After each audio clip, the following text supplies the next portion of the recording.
Гэта не нацыянальныя людзі, гэта агентура, гэта людзі, якія скампраметавалі сябе, гэта маргінез, якія зайшлі ў тупік.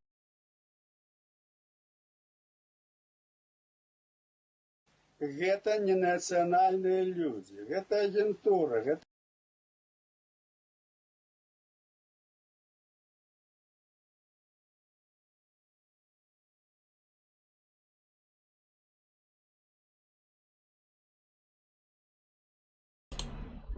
Ахуительно, я сяджу, пизжу, микрофон выключены. Цяпер ты мяне чуваць?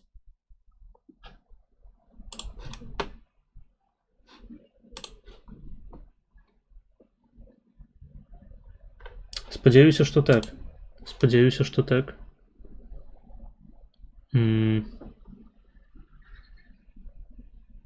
Але я, здаецца, не паспеў нічога асабліва важнага сказаць.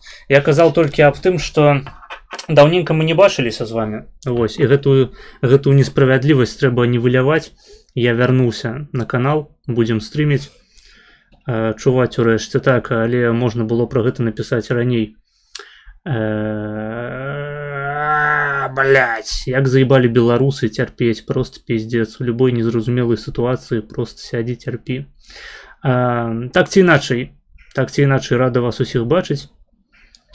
Калі покажаш цыце, магу твоей маці цыце паказаць. Вось, калі яна вельмі хораша папросіць у мяне. Так, мужчынам не паказваю. Вось, калі ты быў бы хаця б фембойчыкам на зарплаце, то можна было б падумаць аб гэтым. Калі б ты мяне забяспечваў, вось, я б харчаваўся просто на твоих кішэнях, я б сядзеў у цябе на плячох, звесіўшы ногі, і тады яшчэ можна было б разглядаць гэты варыянт. Але без грошай я не прадаюся. Я спадзяюся, што было чуваць донат, які я запусціў. Там быў донат ад Александры 5 еўра. Яна даслала спасылку і напісала тайм-код. Ну, карацей, тут тайм-код па трэцяй чарзе у дужках да агульнага рахунку. Так, гэта нам замовілі відос. У нас з вами... Я, забыў, што я казаў, пакуль мікрафон быў выключаны. Я вітаўся з вами, казаў так, прывітанне ўсім, хто далучыўся уже да нашага традыцыйнага серадовага стрыму. Я хацеў сказаць, што вось мы будзем сёння нарэшце глядзець відэа. Я быў то на Твічы, то на Кіку, мы глядзелі фільм, у нас быў кінастрым на Кіку. Я хадзіў у госці, і неяк не было занадта шмат часу, каб вярнуцца да вас. Але сёння акурат той самы дзень. Я думаю, мы з вами сёння знатна пастрымем. У нас ёсць дахера відэа у чэргах. Дарэчы, спасылкі як на чэргі, так і на донаты знаходзяцца ў апісанні стрыму. Спадзяюся, яны у вас працуюць. Там жа знаходзяцца і правілы замовы відэа. А у нас з вами відэа досыць інтрыгуючае, таму што па трэцяй чарзе, у нас актуальная чарга трэцяя, мы зараз будзем глядзець адтуль відос. І тут відэа досыць цікавае. Мне скідвалі фрагменты з яго у наш чат. Дарэчы, хто яшчэ не ведае пра тое, што ў нас існуе прыватны чат у Тэлеграме, ён існуе, вось вам абвяшчаю, ён называецца «Лапідарная», хэштэг «Рыгаю». І каб патрапіць у гэты чат, вам дастаткова проста падпісацца на Патрыёне на Маргінез. Там за $2 подпіска, і вы атрымліваеце доступ у чат. А ў чаце ў нас сядзяць не толькі донатары, не толькі гэсловы, якія дасылаюць мне грошы, але таксама і досыць цікавыя персанажы, якія перыядычна ўсплываюць на нашых прамых трансляцыях.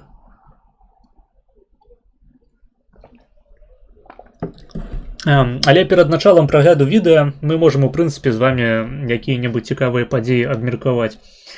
Жынка на стрыме, фу, так, гэта ганьба. У першую чаргу для мяне, што я такіх людзей яшчэ не баню без пенісаў. Коли в тебе навчання закінчується? Ти маєш на увазі наогул ці конкретно бакалаўрыят? Тому што у мяне бакалаўрыят скончваецца Ну, фактычна ў чэрвені ў мяне будуць экзамены, экзаменацыйная сесія, а ў ліпені хутчэй за ўсё абарона дыплому. І ў ліпені я ўжо магу, буду дакладней магчы назваць сябе паўнапраўна неўрабіёлегам і нават не дадаваць прыпіску аб тым, што я студэнт. Бо як апынулася на некаторых маіх сумесных трансляцыях ёсць людзі, для якіх гэта вызначаючы крытэрый экспертызы. Так, бакалавр, так. А наогул, калі ў мяне будзе ўсё добра з фінансавым палажэннем, то я і ў магістратуру паступлю. Можам абмеркаваць, я не ведаю, я сёння паглядзеў фінальны эпізод The Boys. Вось, і гэтаму прысвечана ў тым ліку прэв'юшка сённяшняга стрыму.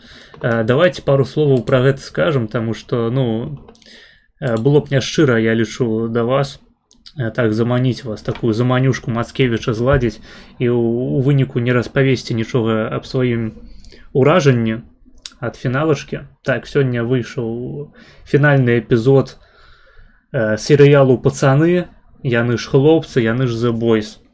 І як жа, блядь, хуёва скончыўся гэты серыял. Гэта просто пиздец. Я ўжо сёння бамбіў, зноў ж такі, у чаце, у згаданым вышэй, у лапідарных, цэлых, блядь, 2 галасавых паведамлення запісаў па 4 хвіліны. Наконт таго, наколькі... там просто напісаў адзін мой падпісчык, што яму зайшоў фінал, і я, блядь, абасраў гэтую свінюшку ёбаную. Я просто нассаў, блядь, на ягонае меркаванне і плюнуў яшчэ зверху. Блядь, фінал хлопцаў. Давайте зойдзем трошкі здалёк. Мае эмоцыі наконт гэтага серыялу, яны ўжо з'яўляюцца такімі рэшткамі, таму што ў мяне задніца ўжо, можна сказаць, астыла. Гэта такія просто, я не ведаю, апошнія, як гэта называюць, апошнія не сударагі, гэта спазмы нейкія такія, ведаеце, калі чалавек знаходзіцца ў стане эпілептычнага прыпадку, вось апошнія нейкія дрыжыкі ў ягоным целе. Гэта вось мае эмоцыі зараз. Таму што, ў прынцыпе, яшчэ з 4-го сезону было зразумела абсалютна, што серыял скатваецца ў задніцу. Але на 5-й сезон была нейкая надзея, было спадзяванне на тое, што Эрык Крыпкі адумаецца, што ён... Так, я ведаю, што ты ППП. Рада за цябе. Што Эрык Крыпкі ўсё ж такі перадумае рабіць памфлет на Дональда Трампа, блядь, на працягу 16 серыяў. Але па выніку мы яго атрымалі. Менавіта такі памфлет з актуалачкай, з крытыкай менавіта, што сучаснай рэспубліканскай павесткі. Гэта ладна яшчэ, гэта-то похуй. Давайте пачнем з нормісных тэйкаў. Колькі, блядь, было пиздежу наконт таго, што апошні сезон серыялу атрымаўся недафінансаваны, і нібыта праз гэта не варта шмат ад яго чакаць, і што гэта не віна Крыпкі. Хаця з майго пункту гледжання гэта менавіта, што віна Крыпкі, што ён не атрымаў належнага фінансавання на 5-й сезон, таму што ён, блядь, зняў 4-й сезон, які людзям не спадабаўся, які хутчэй за ўсё прывёў да таго, што нават Амазон вырашыў паслаць яго з ягонай палітычнай павесткай нахуй. І па выніку мы атрымалі фінальны сезон найбольш хайпавага, я думаю, сёння серыялу на ўзроўні, не ведаю, нейкага пілотнага, так скажам, таму што па ўзроўні монтажу, па ўзроўню спецэфектаў, па ўзроўню сцэнару гэта нагадвае менавіта які-небудзь, ведаеце, першы сезон толькі пачынаючыгася, не набраўшага сабе ядравую аўдыторыю серыялу. Але гэта, блядь, фінальны сезон найбольш хайпавага цяпер серыялу. Вось колькі было пиздежу наконт таго, што праз недастатковае фінансаванне, праз абмежаванне рэсурсаў Эрык Рыбке просто не можа здымаць кожны эпізод на вышэйшым узроўні, і яму прыходзіцца рабіць філеры, каб апошні эпізод серыялу атрымаўся найбольш спектакулярны, хайпавы, эпічны, ведаеце, са спецэфектамі, з бітвамі, з тым, што мы прывыклі бачыць у апошніх серыях, у апошніх эпізодах сезонаў серыялу The Boys.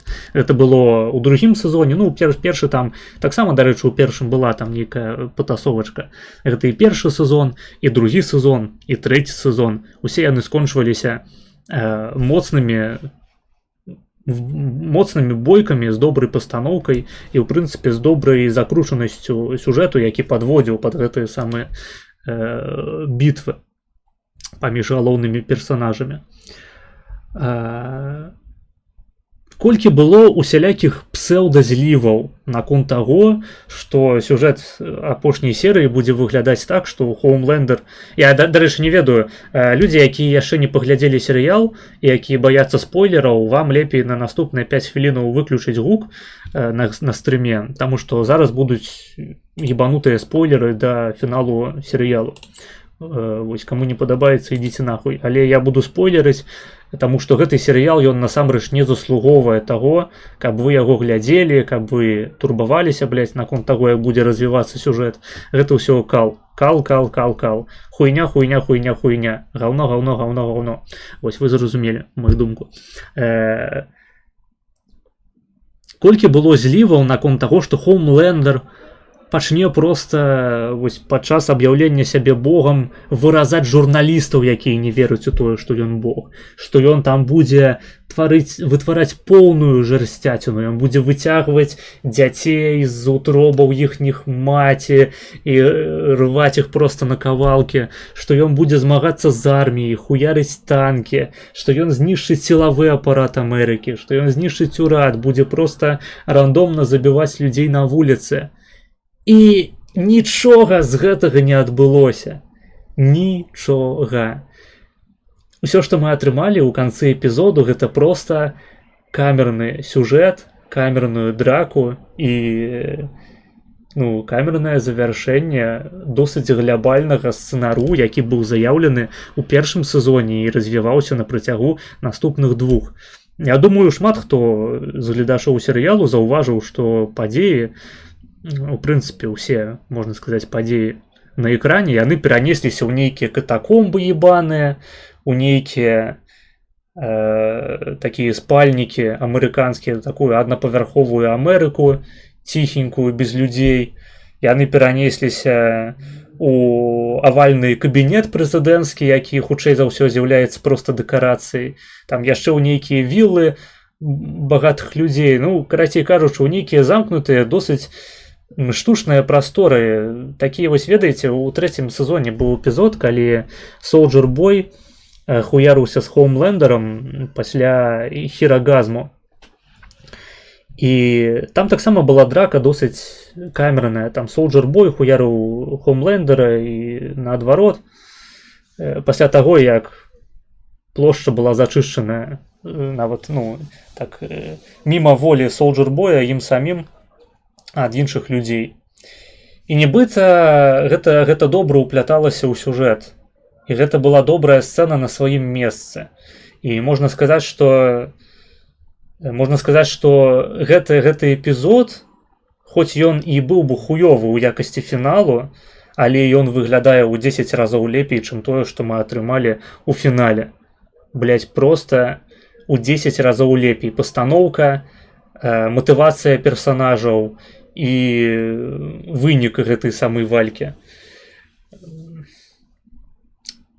У ходзе, блядь, бітвы ў фінальным эпізодзе Хоумлендер нават спакою не здолеў адляцець. То бок вы бачылі ўсе гэты постер, які быў садраны з коміксу, дзе на фоне, ведаеце, на фоне Белага дому амерыканскага у паветры лётаюць суперы, у цэнтры Хоумлендер і Бутчер проста адзін з ломам наперавес ідзе ў гэты самы Белы дом па лужайцы хуярыць Хоумлендера. Гэтага няма ў серыяле. у серыяле няма гэтай хуйні.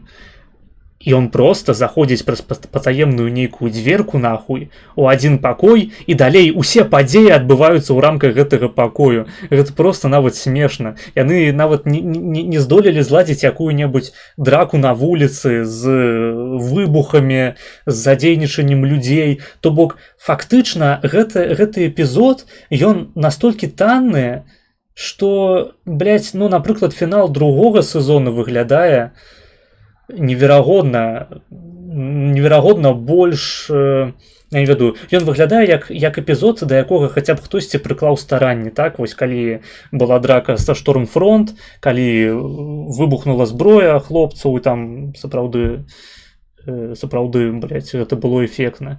Калі сабраліся ўсе пиздзіць і Квін Мэйв, блядь, і Старлайт, і Кіміку, сабраліся пиздзіць ёбаную Штормфронт просто натоўпам. Ёй прыйшлося з'ёбвацца. Гэта была ахуенная эпічная сцэна. Ну, вынесем па задушке тое, што яна была знята недзе там, блядь, у лясох. Зноў ж такі, гэта можна ў пэўным сэнсе назваць камернасцю, але зноў ж такі, гэта фінал проста аднаго з сезонаў. І ён ужо выглядае нашмат размашысцей, чым фінал 5-го сезона. Фінал усяго серыялу, блядь. То бок, калі фінал апошняга сезону выглядае горш за фінал проста прамежкавага, гэта пра нешта павінна казаць. Эрык Рыпке там намагаецца неяк стукаць у бубан, блядь, выклікаць дождж, тлумачыць сваім гледачам, што не, насамрэч у вас проста завышаныя чаканні ад гэтага серыялу, вам проста ў кожнай серыі патрэбныя нейкія бойкі, вы дзеці, блядь, вы не разумееце драматычнае напаўненне серыялу, вы, блядь, патушыце свае пуканы. Ну... Окей, Эрык Рыпке. Мы зробім выгляд, што не заўважылі, як апошні сезон серыялу зрабіўся проста прэтэкстам для таго, каб запусціць прыквел Вот Апрайзінг пра Солджер Боя ебанага, якога, дарэчы, таксама скурвілі ў апошнім сезоне. У параўнанні з трэцім сезонам Солджер Бой з 5-го выглядае як Каслова, як той же самы Бучер у канцы 3-го сезону. То бок, блядь, аддаць кампанент V чалавеку, якога ты па ўласных жа словах ненавідзіш больш за ўсіх, просто таму, што так хацела б цёлка, якая ўжо здохла, блядь, і ад якой Райан у другім сезоне пакінуў толькі манекен з кульцяпкамі. Гэта, конечно, вельмі па-солджер-боевскі. Гэта ані разу не зліў персонажа. Я ўжо не кажу аб тым, што арка Солджер-боя у фінале яна звялася да таго, што Хоумлендер яго проста прыдушыў і засунуў назад, блядь, у крыягенную камеру. Гэта ганьба, блядь, гэта кал. Калі вам спадабаўся фінал The Boys, вы проста калаед, блядь. У вас трэба адабраць права голасу, калі вось па шчырасці. Права голасу, калі яно у вас у прынцыпе маецца. Що ти хотів, якщо усі гроші від Амазона пішли на володаря перснів? Да, проблема-то не во володарі перснів, розумієш? Можна було зняти добрий 4-й сезон, і тоді на 5-й сезон були б гроші. Але вельми хотілося написати, ведаєте, такий памфлет, як я вже сказав, памфлет на Трампа. То бок, выбачаюся, то бок Хоумлендер, ён пасля 3-го сезону просто з'яўляецца увасабленнем Трампа, таму што у Эрыка Крыпке і ўсяго іншага складу рэжысэраў і сцэнарыстаў гарыць срака просто ад правой павескі ў любым яе выглядзе абсалютна. Вось, адпаведна, персонаж Хоумлендеру ён перастаў быць персонажам, то бок самім сабой, тым самым, які працягвае гісторыю першых 3 сезонаў і зрабіўся проста пародыяй на Трампа, як і шматлікія іншыя персонажы. І хтосьці можа сказаць, да, серыял, ён пастаянна займаўся такой палітычнай сатырай, крытыкай карпаратыўнай культуры і і тонкім сцёбам. Але любы чалавек, хто сапраўды глядзеў першыя 3 сезоны, ведае, што па-першае, ну, давайте скажем шчыра, смяяліся заўсёды аднолькава над усімі, што над левакамі, што над правакамі, і гэта было ахуенна. Па-другое, гэта ніколі не было фарматам, блядь, Саус Парку, які крытыкуе навіны актуальныя. То бок, у нас прайшоў год без серыялу The Boys, і вось серыялу The Boys трэба абавязкова адкаментаваць усе галоўныя падзеі мінуўшых месяцаў. То бок там пра Украіну штосьці піздануць абавязкова. Дарэчы, досыць неблагі быў эпізод, калі Райан разрываў, блядь, расійскіх ФСБшнікаў ва ўкраіне. Гэта улыбнула, так скажем, але не больш за тое. То бок трэба было подружыць Soldier Boy з Пуціным, блядь, абавязкова трэба, ну гэта яшчэ з 4-го сезону, абавязкова трэба зрабіць алюзію на Make America Great Again, абавязкова трэба зрабіць Хоумлендера чамусьці з нейкага хуя аматарам забароны абортаў. Вось гэтая хуйня адкуль вылезла, абсалютна неясна. Аматарам Ніцше, блядь. Там літаральна вось гэты філерны эпізод, дзе, блядь, Дин Вінчэстер сустракаецца са сваім братам ебаным з супернатуралаў. Там, блядь, літаральна пра Хоумлендера, вось гэты персанаж, які гуляе ў супернатуралах Сэма Вінчэстера, і ён распавядае, што, блядь, Хоумлендер гэта такі сексуальны чал, якому калі запусцілі там у пакой прастытутку, ён ёй паўгадзіны распавядаў пра Ніцше. Блядь, у якім з эпізодаў папярэдніх усяго серыялу Хоумлендер выявіў хоць нейкую зацікаўленасць не тое, што там да філазофіі Ніцше, а хаця б у прынцыпе да філазофіі ці будзе-якой інтэлектуальнай дзейнасці. Гэта проста выглядае смешна, гэта out of character ягоны такі, ну, не тое, што ягоны мув, проста такая інфа пра яго, гэта out of character, таму што, блядь, прычым тут нахуй Ніцше, у прынцыпе, да Хоумлендера. Хоумлендер-то акурат просто собака, блядь, подзаборная. Што і стала відавочна пасля таго, як ён згубіў свае неверагодныя абілкі.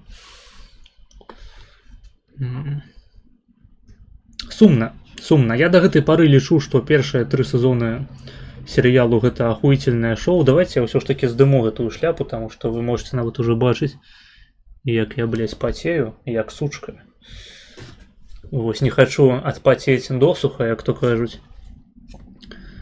Будем так сядзець. Першыя 3 сезоны гэта ахуительнае шоу. Вось я да чаго. І калі вы, у адрозненне ад мяне, можете глядзець серыялы так, што вы паглядзіце толькі частку, а потым пашлеце нахуй, то раю вам гэта зрабіць. То бок калі вы можете паглядзець першыя 3 сезоны The Boys, а потым паслаць серыял нахуй, ну і там, мабыць, паглядзець вось гэтую фіналачку, каб зразумець, што 4-й і 5-й сезон гэта просто была наёбка для гояў, і яно ўсё не варта вашага часу. Вось калі вы на такое здольныя, таму што я не здольны. Я звычайна, калі пачынаю глядзець серыял, калі ён мяне зацягвае з першых сезонаў, я гляджу до конца, блядь, до кінця. Нават калі просто на экране 60 хвілінаў паказваюць какаху. Адзіныя 2 серыялы, якія я сапраўды закінуў, але яшчэ недзе ў падлеткавым узросце, гэта былі The Walking Dead і, вось, уласна кажучы, супернатуралы. Таму што гэтых супернатуралаў там сезонаў 15, здаецца, знялі па выніку. Я глядзеў толькі першыя 5, мабыць, там зачапіў 6, нешта такое. Вось гэта былі серыялы, якія я сапраўды не высидзеў. Але, ну, гэта цяжелавесы ў свеце філерных, хуёвых, нізкабюджэтных серыялаў. Я іх сапраўды закінуў. А The Boys, на жаль, у мяне не атрымалася, магчыма, атрымаецца ў вас.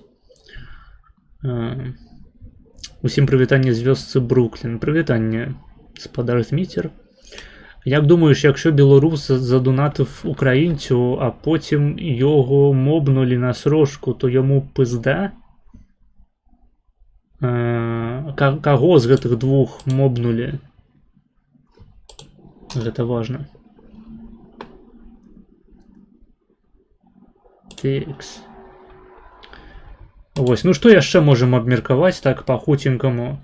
Прайшлі выбары ў каардынацыйную раду, нашу цудоўную беларускую. Наколькі я ведаю поўная назва, яна там уключае яшчэ каардынацыйная рада, датычная там крызіснага там перадачу ўлады, нешта такое, блядь. Неяк так яна цалкам называецца, яшчэ з 20-го году, калі яна была створаная.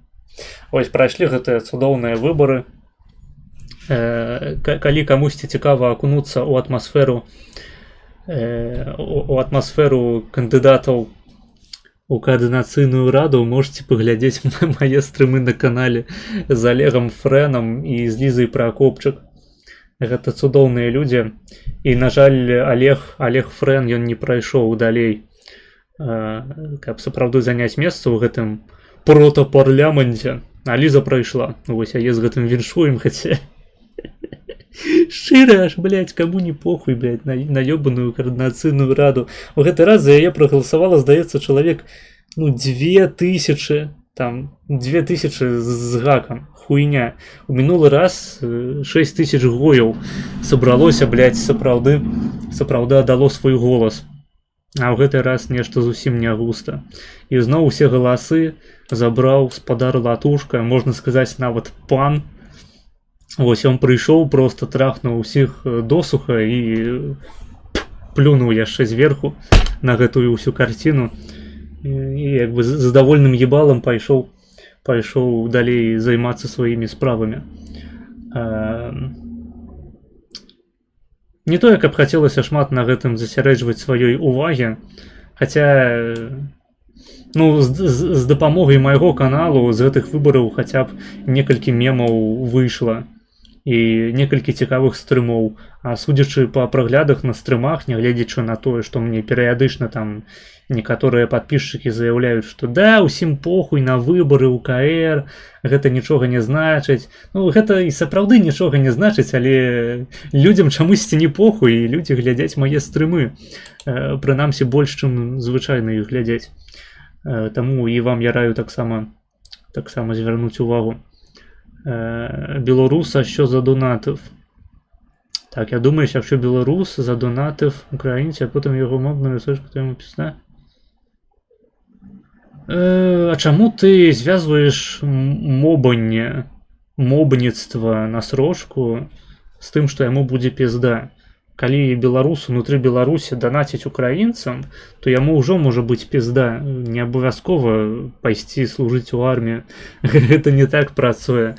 Ты калі ў Беларусі ў прынцыпе будь на што данаціш, то ты трапляеш на аловак. Нават калі гэта проста расійскія стрымеры. Данаты ўсе адсочваюцца. Калі вы не данаціце крыптой, і то я не тое, каб я шару ў крыпце і гатовы казаць, што гэта абсалютна бяспечны кірунак. Але калі вы данаціце не ў крыпце, а просто, блядь, са сваёй карткі банкаўскай, то вам пізда, блядь. Таму што калі апынецца, што украінец, якому вы данацілі, данаціў на ЗСУ, або выказваў нешта ў бок пыпы ці лупы, вы просто сядзеце на бутэльку. Тыпу прызвалы. Не, я разумею, што прызваць у Беларусі гэта плёвая справа. Я до таго, што не абавязкова пайсці служыць у армію, каб табе прыйшла пізда ад такіх данатаў. Данаціш ты на любую беларускамоўную ініцыятыву, табе пиздец. Данаціш ты на любую украінамоўную ініцыятыву, табе пиздец. Можна данаціць толькі на вату. І то, блядь, рана ці позна вас за гэта таксама хуйнуць. Таму што ўжо неаднаразова здараліся такія выпадкі, калі прарасійскія актывісты ў Беларусі смакталі бібу і садзіліся на кукан лукашэнкаўскай улады. Украінцы, вось я не ведаю, вам бы больш глядзець нейкага контенту пра Беларусь, калі вам цікава, не проста высірацца, блядь, у маім чаце, а сапраўды пачытаць навіны, блядь, пра Беларусь. Просто банальна заходзіце на тэлеграм-канал Белсату, і там, па-мойму, ці то на Белсаце, ці то на Еўрарадыё есть цэлы раздзел, блядь, рэпрэсіі. І там кожны дзень, блядь, гэтыя самыя рэпрэсіі адбываюцца. Там нядаўна выйшаў тэрмін крымінальнай адказнасці за пратэсты 2020 году, і цяпер да людзей, у якіх гэты тэрмін выйшаў, прыходзяць губазікаўцы, вось тыя самыя губашлёпікі, пераварочваюць увесь дом і нагадваюць ім аб тым, што яны, блядь, усё яшчэ знаходзяцца на алоўку. Яны, блядь, у кніжачцы, блядь, у вожыка са смешарыкаў. Пра іх памятаюць, за імі рана ці позна прыйдуць, нягледзячы на тое, што нібыта тэрмін адказнасці ўжо даўно, ну як даўно, скажам, нядаўна нават выйшаў. А ведаеш, каму пізда ў войску табе? Пізда ў войску. Не, ў прынцыпе, калі ў войску знойдзецца якая-небудзь пізда, і яна будзе мне, то я не супраць.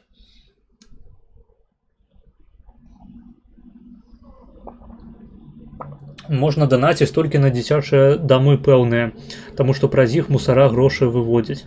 Ну так, данаце на якую-небудзь мусарскую тэму. Але таксама асцярожна. Лепей, у прынцыпе, ні на што не данаце.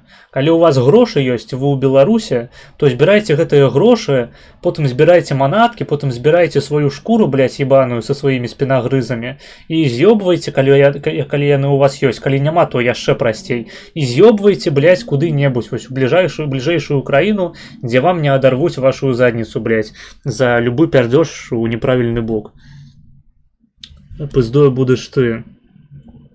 Пиздой, ну мне не прывыкаць, ведаеш, гуляць Маргінала, Аліпова, блядь, хто там, Скабр. Вось у мяне шляпа сёння была, гэта азначае, што я згуляў Скабра, Кузьма, Трэш Смэш. Гэта ўсё я магу і пізду згуляць, у прынцыпе. Галоўнае, плаціце мне за гэта.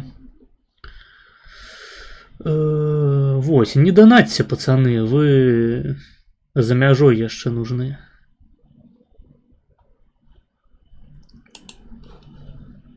Гэта тое, што я хацеў сказаць вам.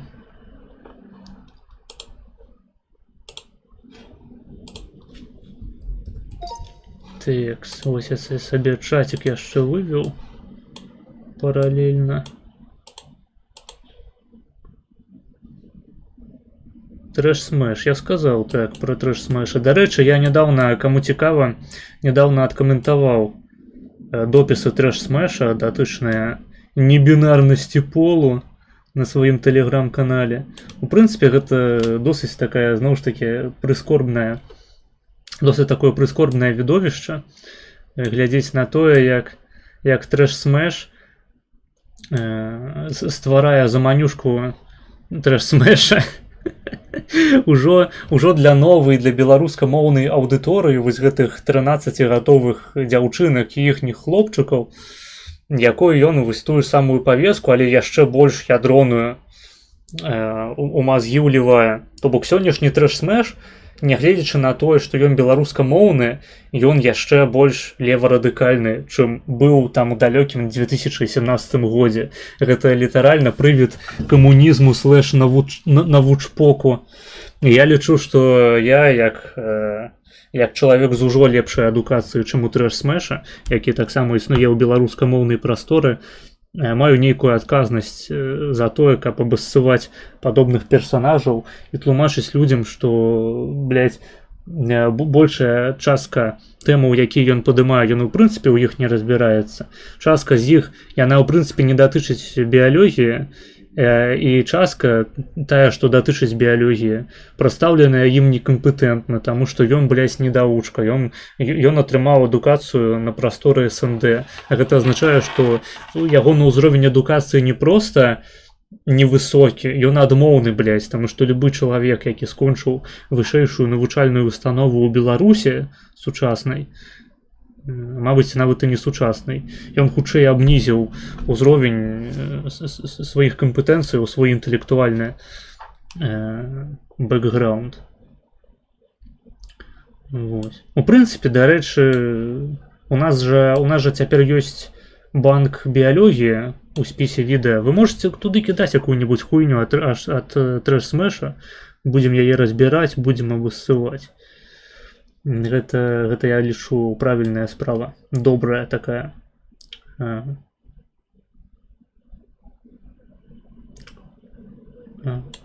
Перший білоруський революціонер.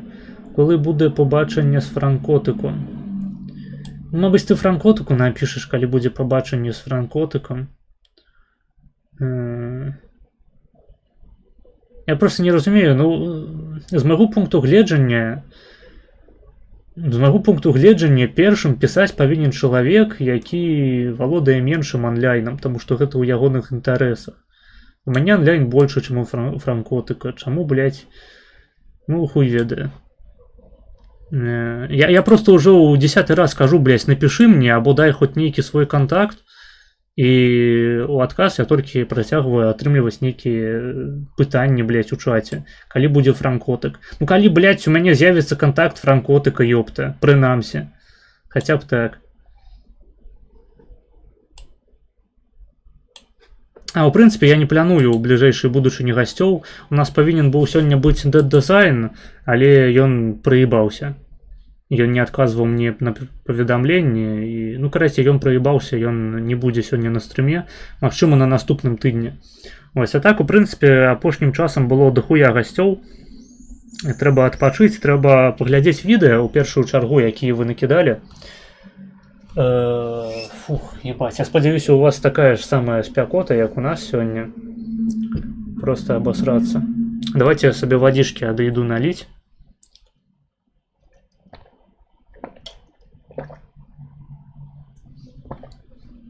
Ось.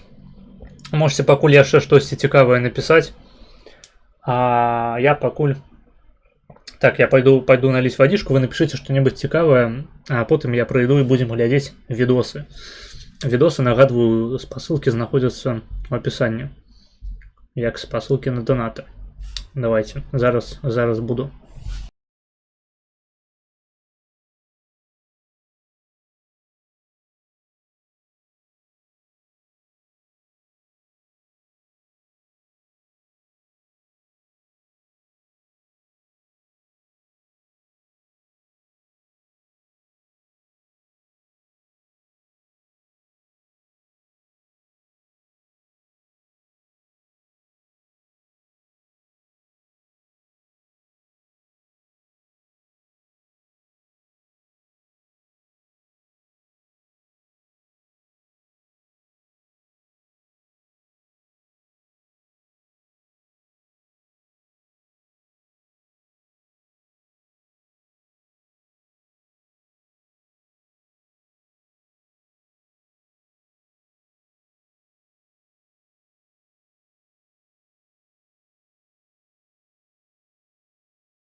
А ты специально прибрал плашку с расценками з экрану?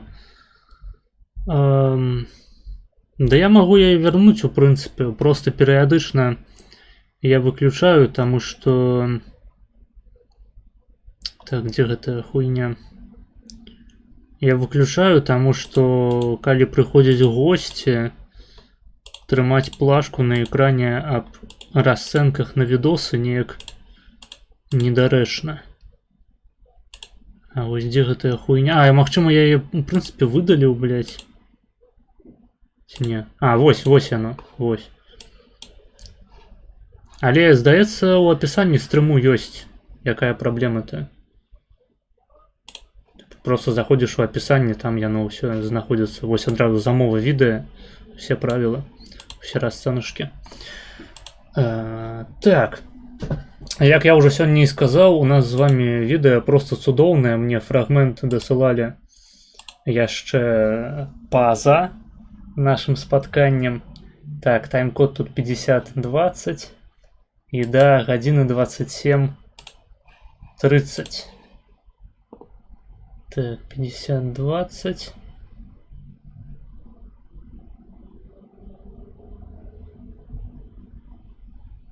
Вось. Бля.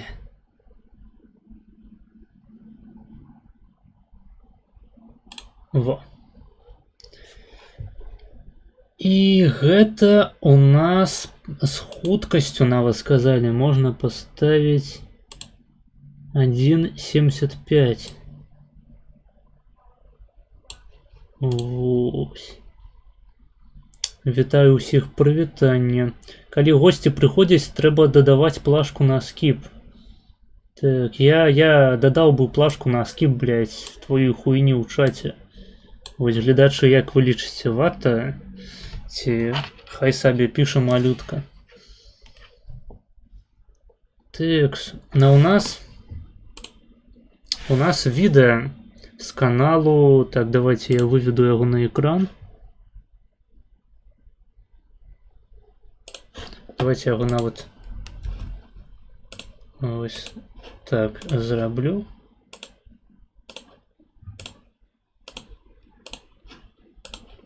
Ось так. Вось. І вось. Так. Не, стоп. Так. Окно. Видос.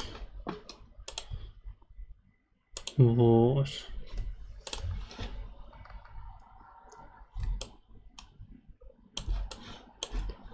Поедим. Поемо.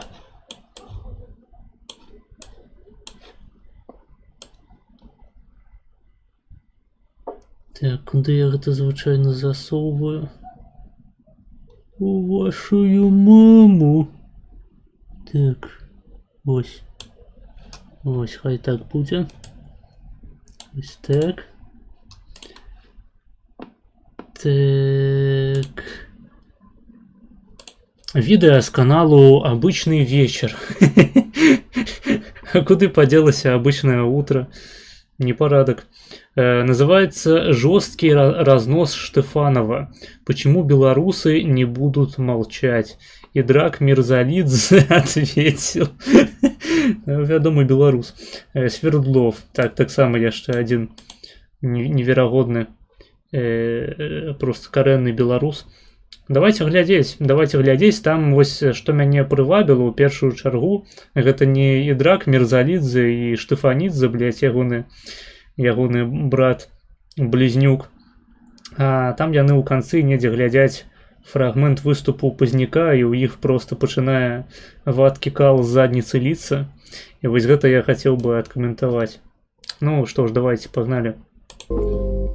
Будешь критиковать? Не, не дам. Ну, дай, где он? Як он? Алена? Проладову я памятаю. А я вам пока принесла нашего красавчика. На небе только и разговоров, что об Драке Мирзалидзе. Ладно. Погнали. В интернете новый срач. Поругались на школе. Зверніце увагу на аблічча гэтых цудоўных людзей. Вось, па-першае, ну, тут і так усё ясна. Беларус просто, ну, можна сказаць, віцебскі габрэй. Ну, але вось гэта нават ні ў якія, просто ні ў якія рамкі не ўлазіць. Просто, што гэта, блядь? Гэта беларус, па-вашаму. Вось гэтая хуйня.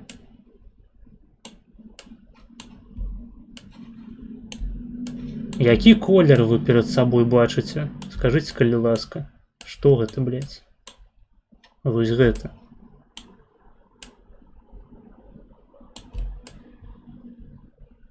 Пішыце плюс у чат, у каго такога ж колеру вочы і такога ж колеру анус. вельмі важна мне ведаць.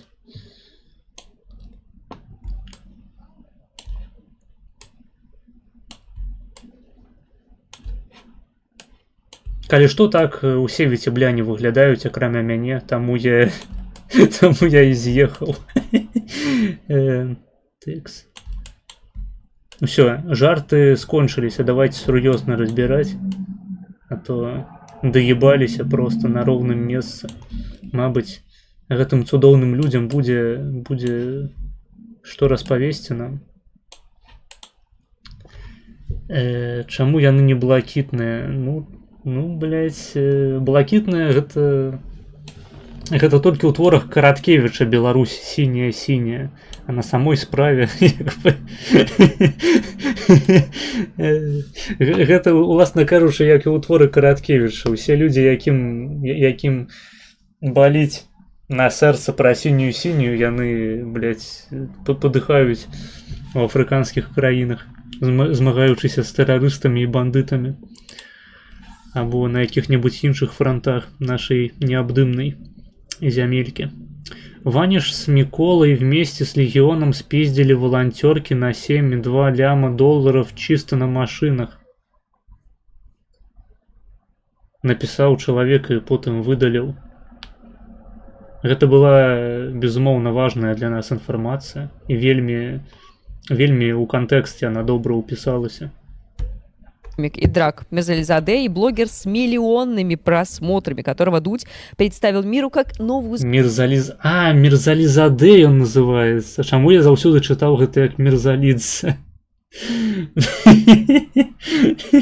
Блять.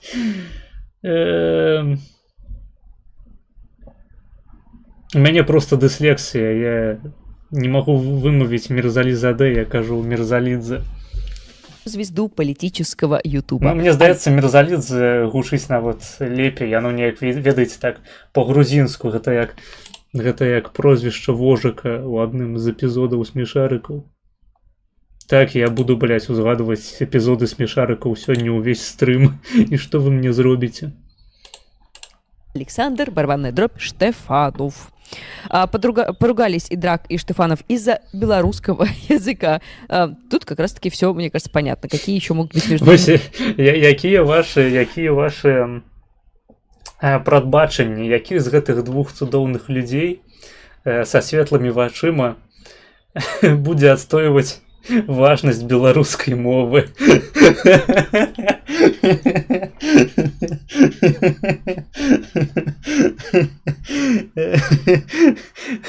Я думаю, вам варто чакаць сюрпризу. Разногласия, только белорусский язык. Штефанов родился в Москве, но его детство и юность прошли в Витебске. У него мать родом из Беларуси. В Витебске Штефанов окончил белорусский... Я лишился Витебске несуць коллективную отказность за этого пидорка. Среднюю школу, где вообще-то учил белорусский язык. Ну, как учил? Плохо учил. Гутарки, говорит, с ошибкой гутарки. Да ладно. После школы Штефанов уехал все-таки в Москву. У него нет белорусского паспорта. Он гражданин РФ, поэтому, может и не знать белорусскую мову. Получается, это очень красивая ситуация, потому что из-за белорусской мовы спорят Талыш Идрак Мирзализаде с белорусской идентичностью. И, вероятно, с белорусом по матери, по крайней мере, с Александром Штефановым, с русской очевидной идентичностью. Замес жуткий. С чего все началось? Идрака вывесил Штефанов... Дарэчы, вось так выглядае русский человек сярэдні. В одном из выпусков программы «Низкие умы» на YouTube-канале Local Идрака прорвало. Но я просто вижу иногда вот этих вот, скажем, историков, именно которые как российские, вот знаешь, Александр Штефанов, о нем мало говорят, тот еще... Говнарь. Просто я иногда читаю его там, мне, тезисы его некоторые, особенно про языки, я думаю... А ты вообще, может быть, отъебешься от того, там, как вообще с языками в Беларуси или в Украине, да. Вот ты хочешь быть подданным империи, обсуждать только проблемы своей империи, скажем прямо. Да? Да. Не, як можно, блядь, наши мальчики, блядь, в Одессе прокатлились, нахуй, пустили на шашлыки, як мы можем покинуть это без отказу, наш идеологичный отказ за мальчиков. Штефанов, надо признать, заметил критику в свой адрес. Видимо, смотрит хорошие YouTube-каналы. Давай посмотрим. Вот, и решил ответить комикам, выпустил видео с Ну, заголовком. Штефанаў ён канторскі, калі што, то бок, ну, па-мойму, усім відавочна, што чалавек, які здымаў раз'ёбныя ролікі пра расейскую ваенку, пра так званую СВО, ён у любой іншай сітуацыі проста сеў бы на бутэльку. Вось узгадайце ролік Хаванскага, які проста неасцярожна адзін раз выказаўся супраць Лукашэнкі, супраць пасадкі самалёту Пратасевічам, супраць таго, што яму грошы даюць, ён ніхуя за гэта не робіць у адказ. Пры тым, што Хаванскі, ён быў, блядь, шальцом ЛДПР, нахуй. То бок ён быў закантачаны, ён быў у гэтай сетцы пуцінскіх ботаў. Штефанаў нібыта за гэтым не заўважаны. Пры гэтым ягоныя ролікі раз'ёбныя на мільёны праглядаў ляжаць на Ютубе, яму нічога ніколі не рабілі за гэта. Я не ведаю, ці ён прызнаны быў інаагентам, магчыма, што нават не. Хаця інаагенцтва, яно само па сабе, безумоўна, нічога і не значыць. Хутчэй наадварот гэта працуе, так што большасць інаагентаў гэта акурат агентура такая маркіраваная. Вось гэта-то ясно. Гэта-то не сюрприз аккурат. Я имперец. Зачем тут, правда, вопросительный знак? Непонятно. Видел, что Идрак про тебя сказал. А давайте посмотрим. Идрак Мирзализаде определяет себя как белоруса. Это его право, он, безусловно, белорус. Но почему я меньше белорус в этом контексте, мне не очень понятно. Потому что, у меня так материнская линия вся из белорусской деревни Минской области. И выучал я белорусскую мову, и глубоко я в теме проблемы белорусского языка. Ну, окей. Глубоко ты вывучал белорусскую мову. Допустим, даже, что я определяюсь все-таки как русский и являюсь русским. Так что, наверное, можно не сказать, что это я за другое дело, дело других стран.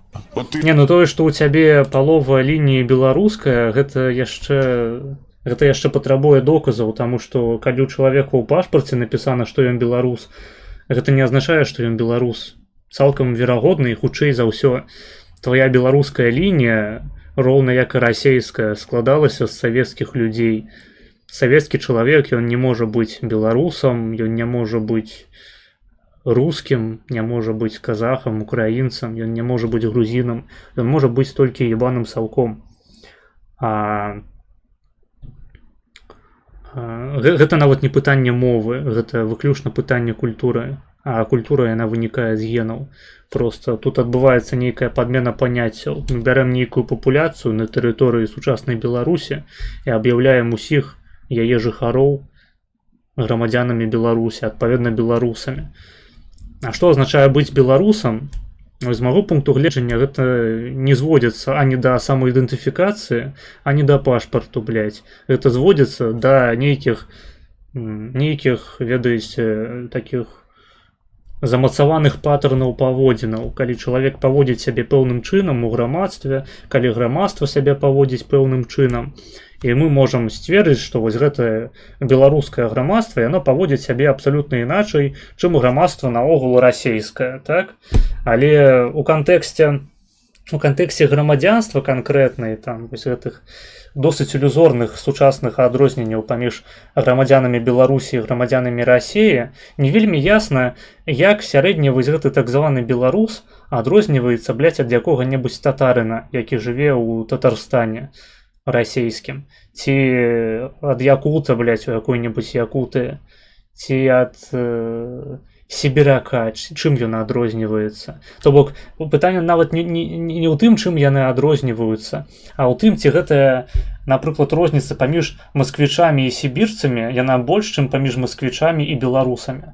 Вось, у мяне, напрыклад, гэта выклікае нейкія сумневы, наколькі гэта праўда. Вось, калі адкінуць усе гэтыя ахуіцельныя рэпартажы ад беларускіх медыа апазіцыйных, вось паглядзець просто на тое, як жыве сярэдні беларус, чым ён цікавіцца, што ён глядзіць, як выглядаюць проста міжчалавечыя стасункі ў Беларусі, і паглядзець, ці сапраўды яны, потому што я-то ўжо не жыву ў Беларусі, ці сапраўды яны адрозніваюцца ад масквіноў настолькі моцна, што мы можам назваць гэта асобным народам. просто правесці тэст, блядь, тэст студэнта нахуй паміж расейцамі і беларусамі. Найпрасцейшае параўнанне.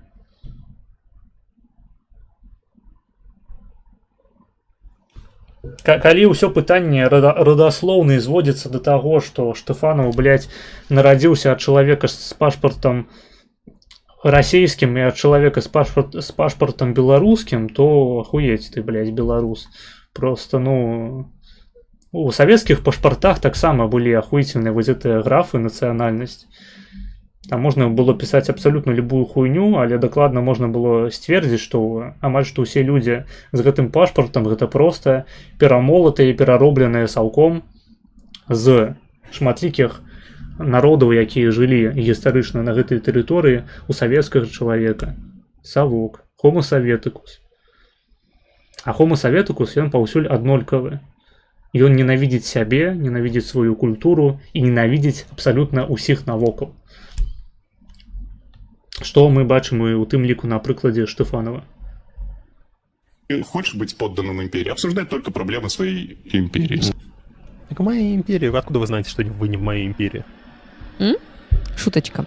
Да, окей, допустим, тут Штефанов шутит, ха-ха-ха, я имперец. Не, я лічу, што гэта не іранічныя ягоныя погляды і, ну, што можна сказаць. Можна толькі даебацца да непаслядоўнасці, таму што Штефанаў-то не лічыць сябе імперцам.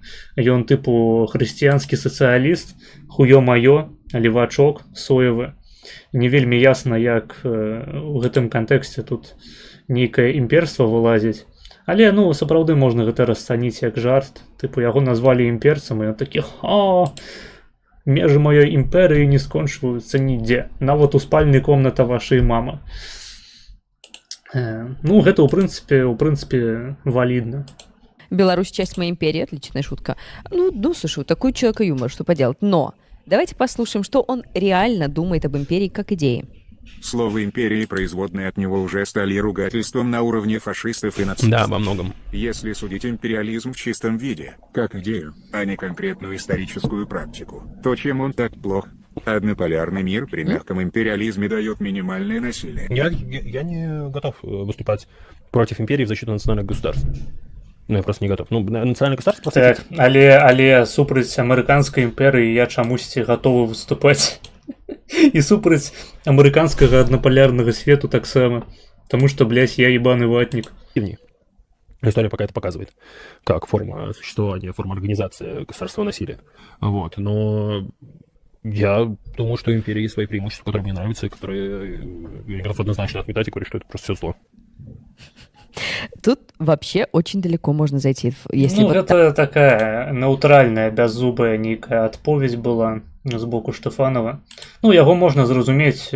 Насамрэч, паміж Штефанавым і вось персонажамі справа, гэтымі абычнымі гойдамі, нашмат больш агульнага, чым яны думаюць. так играть, яны ўсе сацдэмы па погляду. Учитывать контекст. Например, слово «фашу». Что плохого в слове «фашу»?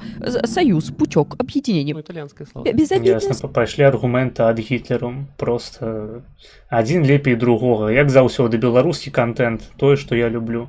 Слово імперыялізм значыць фашызм, значыць Гітлер, значыць нацызм, значыць да сцяны. Может быть, потому и важен, собственно, контекст, что стоит за этим словом.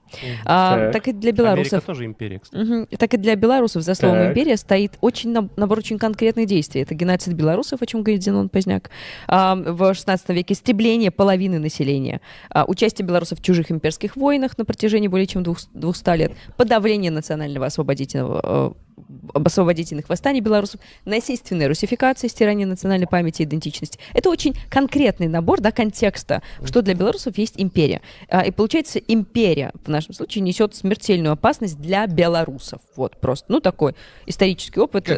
Пайшла гэтая духаніна про імперыю, про тое, што мы гістарычна пакрыўджаныя, абавязкова трэба абараніць сябе ад імперыяльных нападак, будаваць нацыянальную дзяржаву. Чамусьці заўсёды ў такіх размовах абмінаецца факт таго, што свайго часу Рэч Паспалітая і нават Вялікае княства Літоўскае гэта былі дзяржавы наднацыянальныя, фактычна імперыяльнага характару.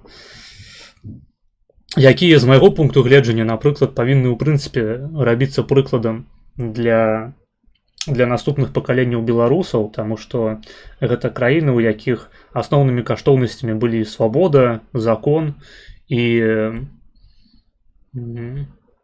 можна сказаць, вера.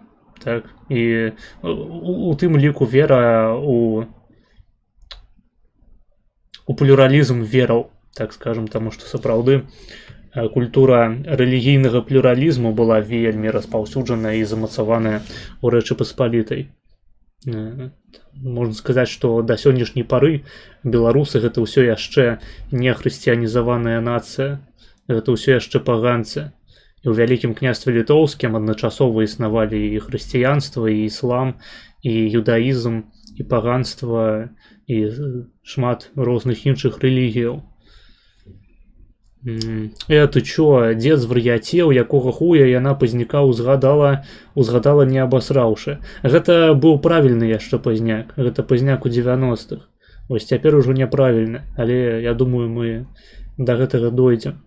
Вось, я да таго, што я-то акурат нічога сапраўды таксама не бачу дрэннага ў слове імперыя. Просто, бывае імперыя свая, уласная, бывае чужая імперыя. І іншая справа, што у сучасным свеце імперыя павінна быць толькі адна, гэта Злучаныя Штаты Амерыкі. Але Штэфанаў з гэтым акурат і не пагодзіцца, нягледзячы на тое, што ён нібыта такім станоўчым ключы адказваў на донат пра монополярны свет. Слов из песни не выкинешь. Но Штефанов этого не замечает. Он видит другую опасность. Ты делаешь что-то на белорусском языке. Блядь, Штефанов социалист, як и вы. Понимаешь, что это никому не надо. Внезапно, что людям лучше на русском. Число людей, которые сейчас разговаривают на белорусском языке в Беларуси, меньше, чем число людей, которые говорят на языке ацтеков. Никакими другими методами, кроме как государственного насилия, белорусский... У Беларусі, магчыма, таму што ў Беларусі за беларускую мову судзяць на бутэльку. Але ў прынцыпе-то па свеце, я думаю, беларускамоўных беларусаў і ў прынцыпе беларускамоўных збярэцца-то пабольш, чым ацтэкамоўных. Это просто пиздёж. Язык не спасти. Все, без государственного насилия, причем такого активного, хорошего насилия, с обязательным преподаванием на белорусской мове в школах, с убиранием русского языка из школ, с обязательными квотами по телевидению, радио, с квотами в рекламе, с обязательным переименованием заведений, вот со всем этим прекрасным этим багажом. Як же добра, што ў Расійскай Федэрацыі расійская мова не выкладаецца на абавязковым узроўні ў школах, правда? Як же ахуенна, што вось ты прыходзіш у расійскую школу і можаш вывучаць абсалютна любую мову. Беларускую, блядь, украінскую, можна ангельскую замест расійскай, татарскую, блядь, можна кітайскую замест расійскай вывучыць. Дарэчы, магчыма, гэта ўжо і праўда. Ведаеце, я тут займаюся напісаннем дыплому, я не сачу за вашымі гэтымі навінамі. Мабыць, гэта ўжо кейс, мабыць, ужо не абавязкова, жывучы ў Расіі, вывучаць расійскую мову, блядь, у школах. Who knows? Але нешта мне падказвае, што ўсё ж такі, блядь, ёсць расійская мова ў расійскіх школах, і, блядь, дзіцяці павінна ведаць расійскую мову абавязкова, нахуй. Калі яно не будзе ведаць расійскую мову, то, па-першае, ягоным бацькам будзе пиздец, гэтае дзіця потым дашлюць які-небудзь інтэрнат для дзяцей з нізкім IQ, а потым, цалкам магчыма, яно проста працу не знойдзе сабе нідзе.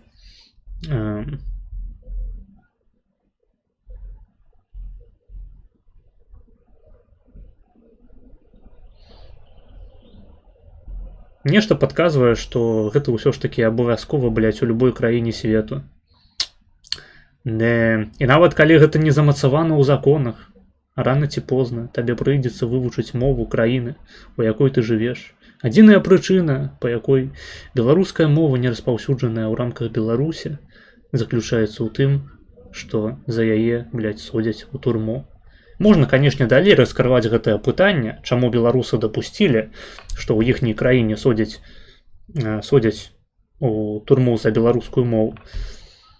Але гэта трошкі ўжо выбягае па-за тэму дыскусіі, на мой погляд. Восстановление исторического языка. А зачем оно? Чтобы что? Вот вы зачем это хотите делать? Шмат ёсць прычын, навошта аднаўляць беларускую мову. Як мінімум пытанне бяспекі, таму што калі у цябе ёсць свая ўласная армія і ў тваёй арміі уся дакументацыя, усе перамовы вядуцца на беларускай мове, то твайму ворагу нашмат складаней весці контрвыведчую дзейнасць супраць цябе. Яму нашмат складаней раскрываць твае коды, твае просто пляны, нашмат складаней, а тым больш калі гэта яшчэ калі мы яшчэ разважаем у кантэксце там беларускай лацінкі, ніводзін беларускі сілавік, напрыклад, не здольны чытаць беларускую лацінку, то бок пішучы па беларускай лацінцы ты фактычна забяспечваеш сабе вышэйшы ўзровень бяспекі, што супраць расійскага дзяржаўнага апарату, што супраць псеўдабеларускага лукашысцкага. Гэта ў значнай ступені менавіта пытанне бяспекі, і гэта найважнейшае пытанне, калі ты жывеш побач з гіганцкай краінай тэрарыстычнай, якая кожныя 5 год зладжвае масавае забойства белых людзей сярод сваіх суседзяў. Белых, ну не толькі белых, усе ў прынцыпе усялякага роду людзей. Не тое, каб у мяне ёсць сентымент выключна да белых. В прынцыпе, забіваць людзей за ніхуя гэта досыць хуёвая практыка. І калі ты жывеш побач з такой краінай тэрарыстам, ну табе прыходзіцца аб такіх рэчах задумвацца. Больш за тое, мова гэта яшчэ і зручны маркер, то бок калі ты выязджаеш з Беларусі і ўліваешся ў нейкую замежную суполку беларусаў, то табе карысна ведаць беларускую мову. Па-першае, шмат хто тут размаўляе на пастаяннай аснове па-беларуску. Па-другое, просто той факт, што ты будзеш размаўляць па-беларуску і што людзі вакол цябе размаўляюць па-беларуску, ужо дапамагае ў камунікацыі. Ты ідзеш па вуліцы, чуеш беларускую мову, ведаеш, гэта дакладна беларус. Гэта не можа быць ніхто іншы, таму што нікому ў галаву не прыйшло б вывучаць беларускую мову. Мабыць, адзінкі там сярод палякаў яе сапраўды вывучаюць сярод украінцаў, але калі чалавек размаўляе на вуліцы па-беларуску, гэта дакладна, беларус. Адразу нагода для размовы ствараецца. Вы размаўляеце па-беларуску, у вас ужо вашыя стасункі выходзяць на нейкі новы ўзровень даверу. Гэта так працуе. Гэта вельмі зручная хуйня.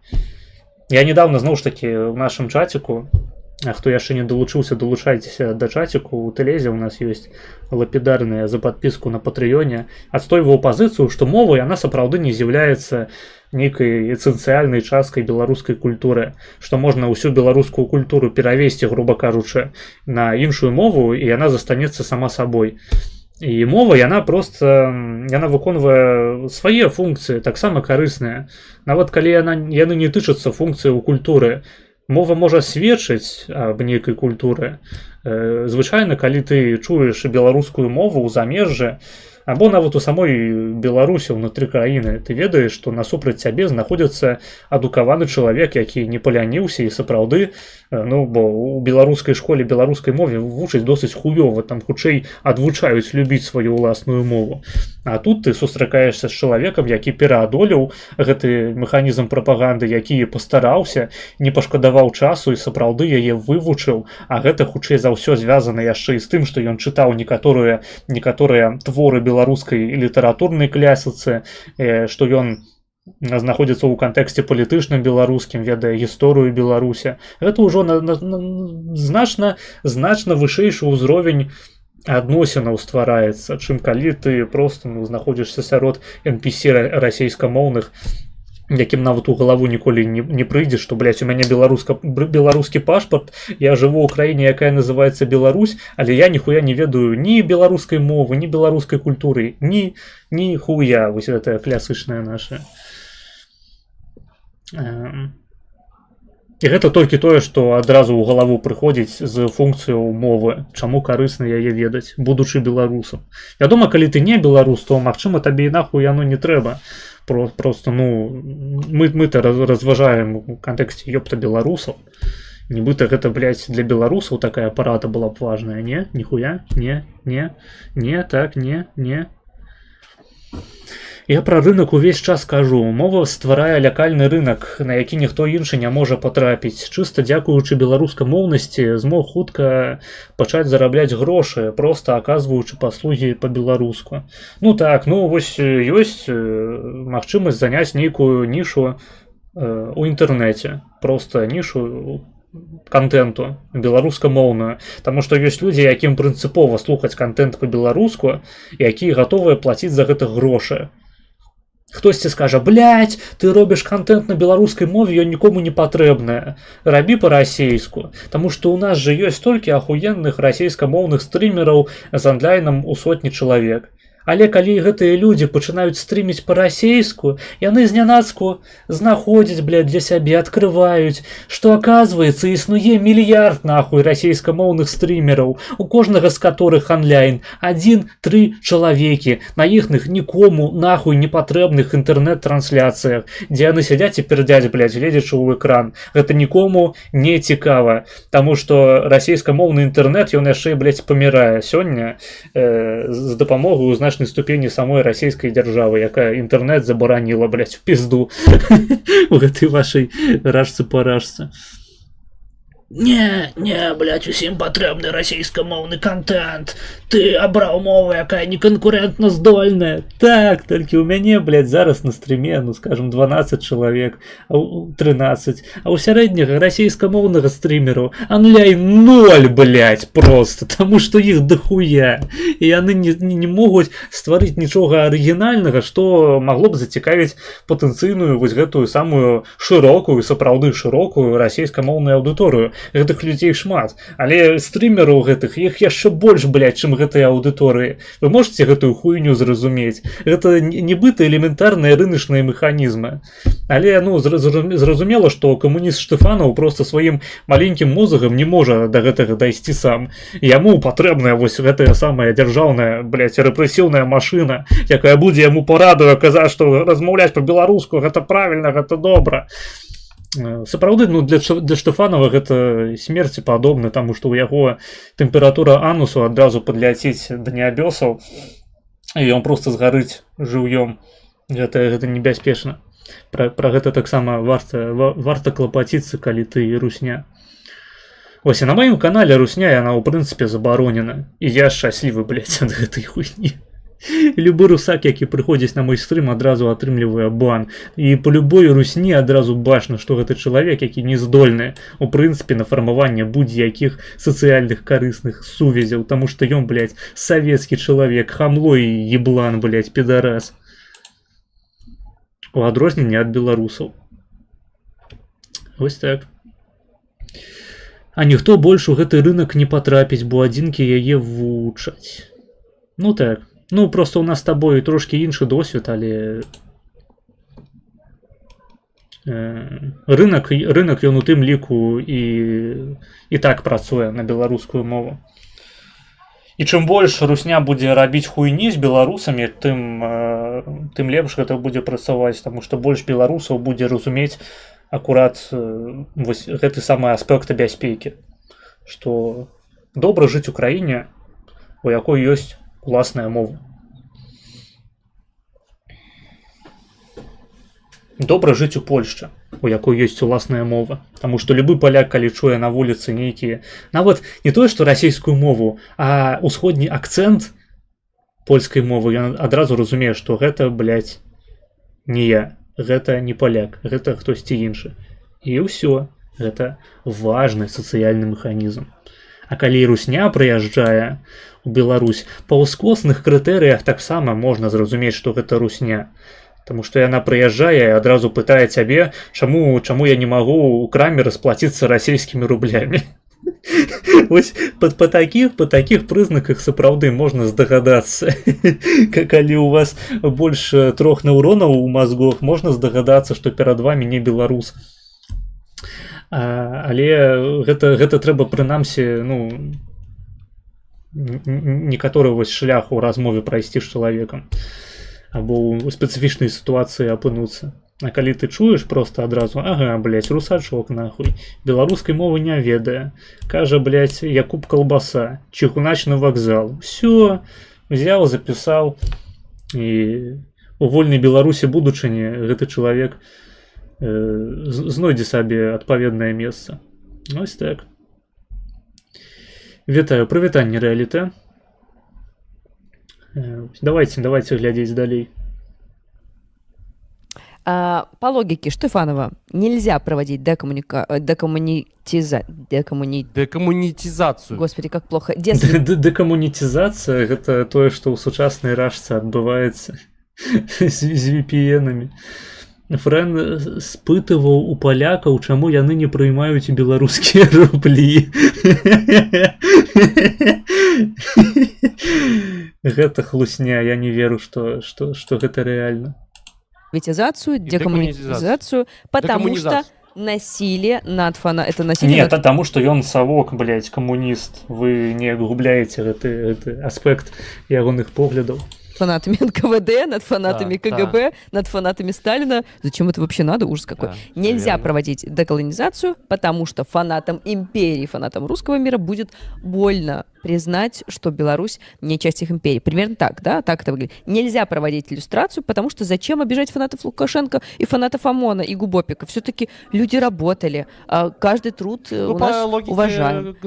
Так получается. Я первый раз вообще встречаюсь с этим человеком, но он либо... Ну, гэта хуёва, што ты ўпершыню з ім сустракаешся, таму што гэта досыць папулярны расійскі прапагандыст, які дзейнічае на маладую аўдыторыю, і шмат людзей з беларускім пашпартам сапраўды глядзяць і захапляюцца ім, нягледзячы на тое, што гэта проста нейкі, блядь, нейкая аглобля нізкаінтэлектуальная. Безбожно глуп. Либо он подонок. То есть, вот... Что же нам в таком случае делать белорусским языком? Не, он просто конторский. Чтобы не допустить эту несправедливость, коль Штефанов с умным выражением в лица в очечках своих прав. Кружки языковые, факультативы в классах, пускай будут добровольные классы белорусского языка, в дуалинго белорусскую мову вывучать. Так, пускай будут гэтыя беларускамоўныя кружки, факультатывы, блядь. Праблема ў тым, што за беларускамоўныя кружкі і факультатывы ты сядзеш на бутэльку, блядь. Нядаўна ў беларускім дзяржаўным медыцынскім універсітэце пасадзілі выкладчыка беларускамоўнага. Просто таму, што, блядь, ён размаўляў па-беларуску. Любы чалавек, які будзе мне ў чаце зараз пісаць, што няма артыкулу, па якім можна пасадзіць за беларускую мову, просто еблан, таму што не ведае рэаліяў беларускіх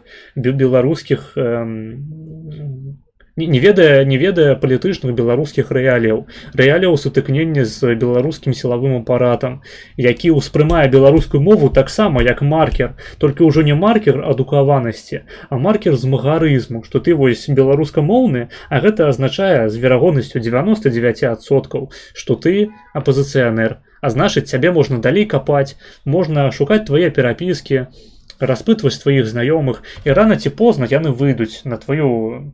Напрыклад, на тое, што ты на Ютубе глядзіш нейкія экстрэмісцкія каналы. І за гэта цябе можна ўжо будзе пасадзіць. Не за тое, што ты беларускамоўны, а не беларуская мова з'яўляецца такім маркерам. Таму менавіта, калі вы жывяце ў Беларусі, вы з'яўляецеся беларусам. Не проста лічыце сябе беларусам, а з'яўляецеся ім, то я вам зусім не раю адкрыта, асабліва пры ментах, размаўляць па-беларуску. Гэта звычайная практыка, калі точыцца нейкая размова паміж двума беларусамі па-беларуску, і яны бачаць, што насустрач ім ідуць менты, яны пераходзяць на расійскую мову. Гэта на аўтамаце адбываецца, таму што людзі ведаюць, размаўляць па-беларуску небяспечна. Ради бога, занимайтесь. Отстаньте от государственного насилия. Людей не насилуйте и занимайтесь, что хотите, эльфийский учитель. Отстаньте, блядь, отстаньте от государственного насилия. Кольки можно насиловать наших мальчиков в форме? Як можно критиковать державное насилие? У них незрушные контракты, яны поступили у полицейскую академию, ці войсковую, и теперь яны вымушены отпрацовывать по 10 год на своих працах. Кольки можно? Колькі можна наших мальчиков стебать? Яны ни в чем не виноваты. Ну и что вашу маму забили в тюрьме? Ну и что, блядь? Ну и что Олесь Пушкин сдох, блядь, у камер за то, что он белорусский? Ну, яны ж не виноваты, но им же Лукашенко загадал. Отъебитесь от репрессивного аппарата.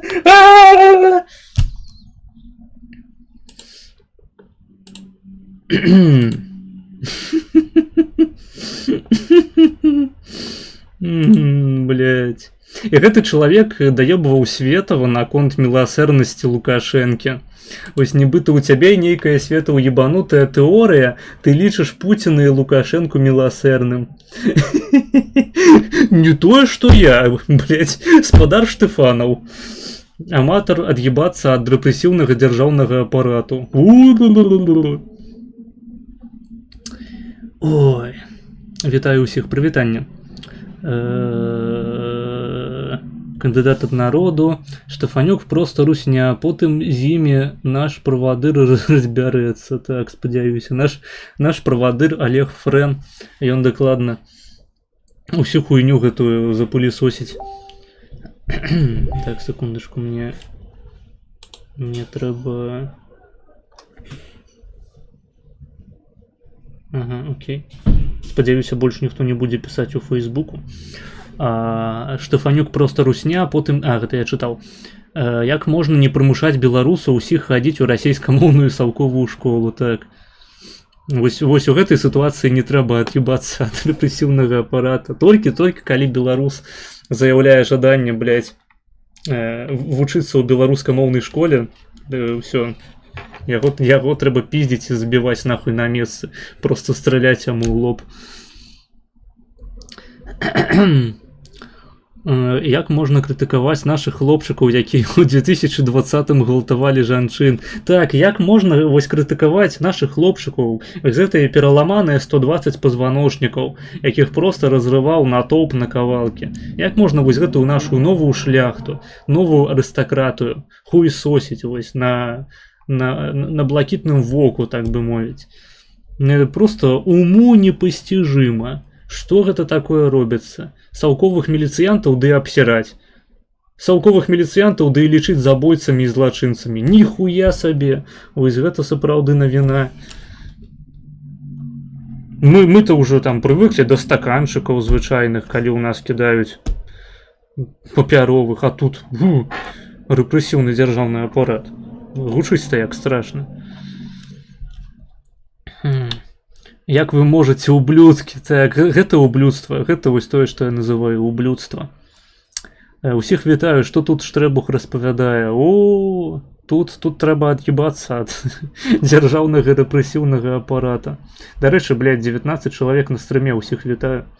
У нас сёння весела, так. Давайте працягваць. Пішыце ў чаце, чым больш вы пішаце ў чаце, чым больш вы ставіце падабаек, тым больш моя трансляцыя узнікае ў вашай стужцы інфармацыйнай. Давайте.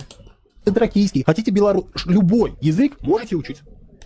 Спасибо, царь-батюшка! Милостивый государь разрешил нам учить белорусский язык. Без Москвы, конечно, не разобрались бы, что нам делать с нашим-то белорусским языком. А тут Штефанов вышел, умный, в очочках, как и Драк говорит, розовыми губками своими сказал, как надо, и сразу все стало на свои места. Они наверху вот этой империи точно знают, как нам, мирянам, надо жить, как нам язык учить, да. Отношение чуть-чуть такое скотское, нет? Не чувствуется?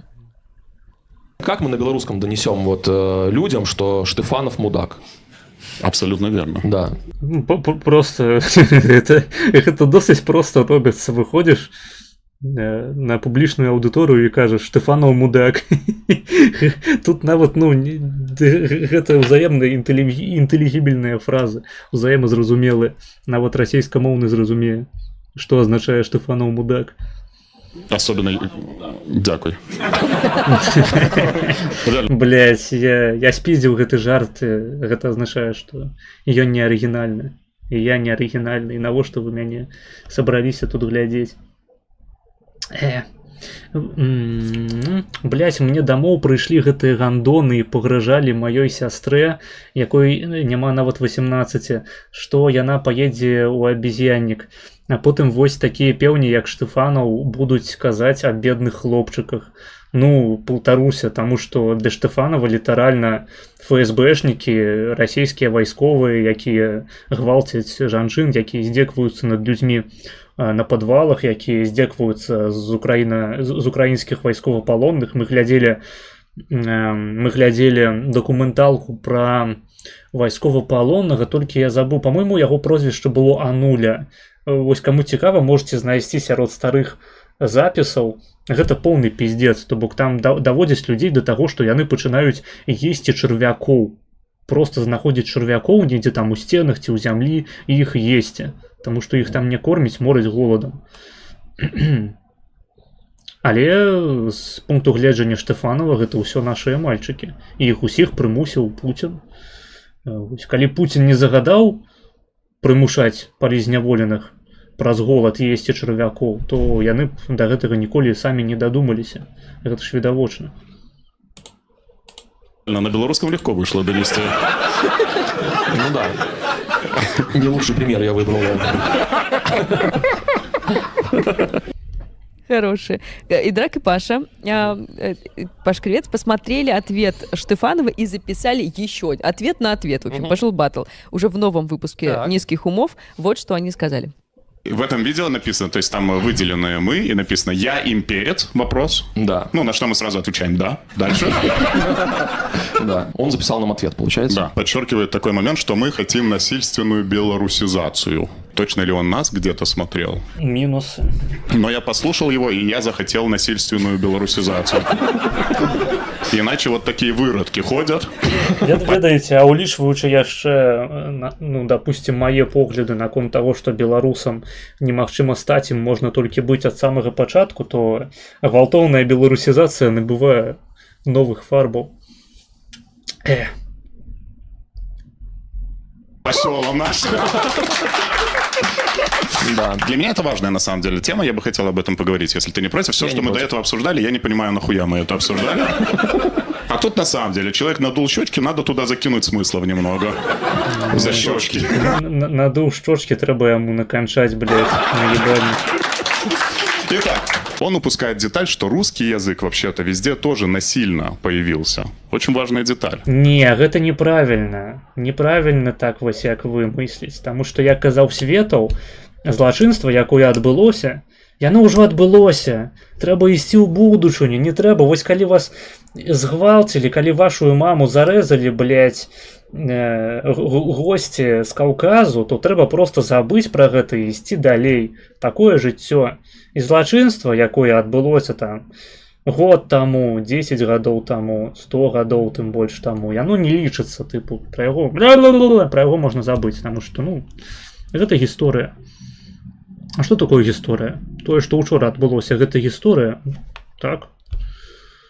Гэта ўжо гісторыя. У прынцыпе, сёння, што вось раніцай я з'еў, я паеў сала сёння з раніцай, гэта ўжо гісторыя.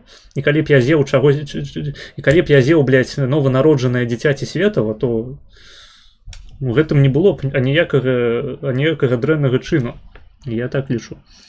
Калі яно ўсё яшчэ адбываецца, таксама не трэба звяртаць увагі, трэба глядзець у будучыню.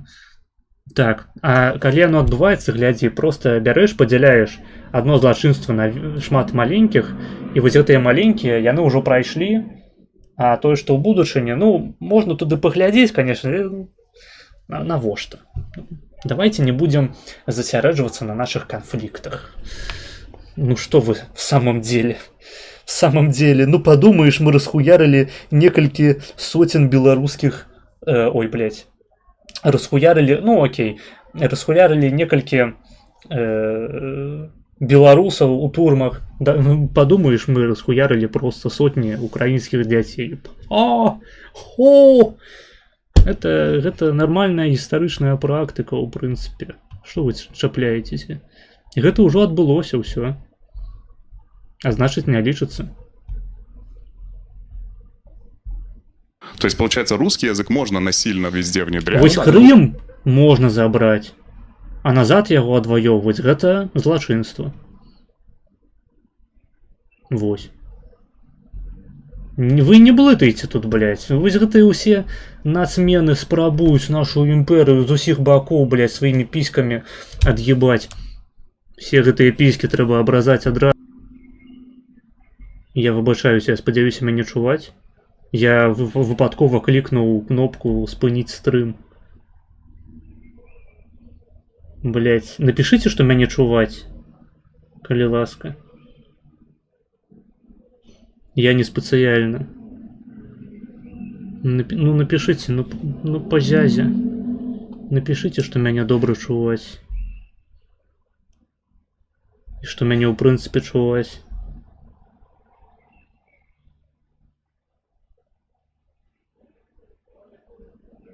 Чуваць, добра, все. Охуенно.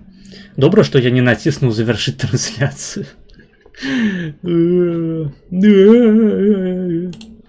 Тут жили себе народы, жили, и такие нихуя будем по-русски говорить. Да, прочитаю его мысль, Конечно, которую... мягкая сила. Вось ты не ведаешь, что у Франции ў 19 стагоддзе люди рыхтаваліся вывучаць расійскую мову, таму што думалі, што гэта будзе модна.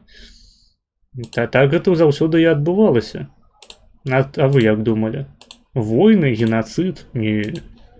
Которой он поделился, из-за которой я вообще поднимал тему Штефанова, и почему мне было, типа, неприятно все, что он говорит. Вот что он говорит. Как носитель белорусского языка, имел в школе нормальные оценки по белорусской литературе и мове, хочу ответственно заявить. Поглядите на этот шедевр просто. 18+. Настоящий материал произведен и распространен иностранным агентом Штефановым Александром Андреевичем.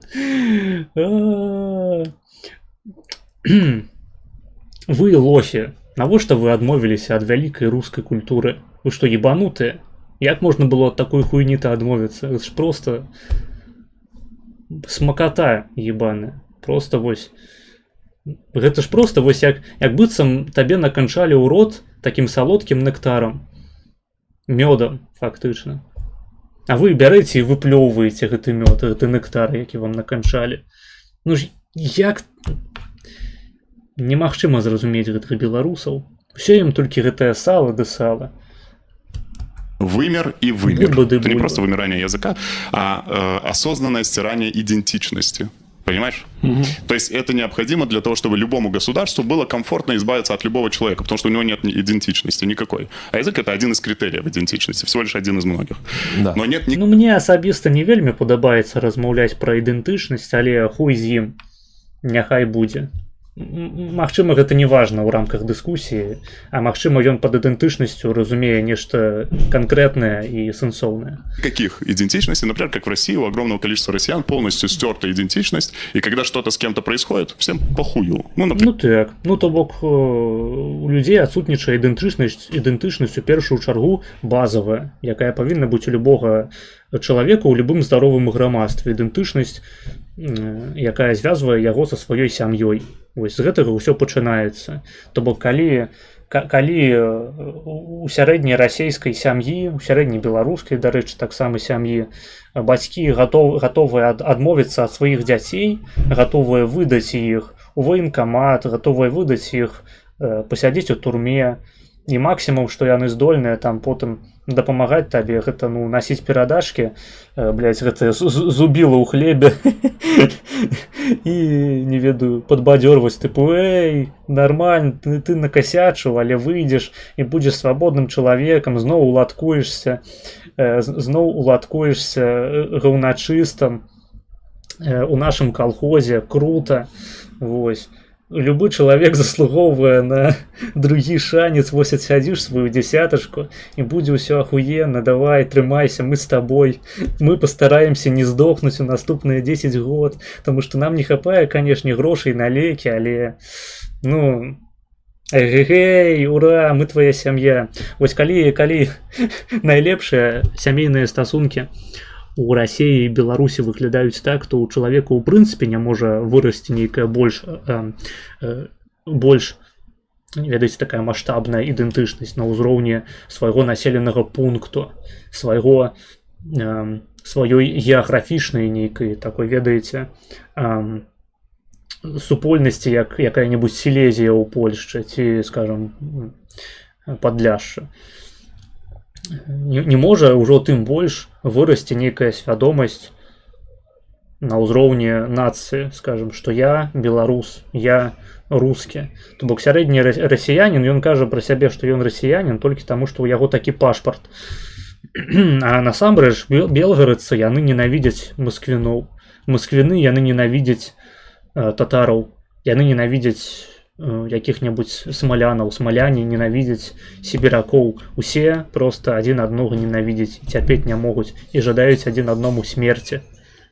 Менавіта таму такое грамадства яно не здольнае аб'яднацца там супраць Пуціна, супраць Хуюціна.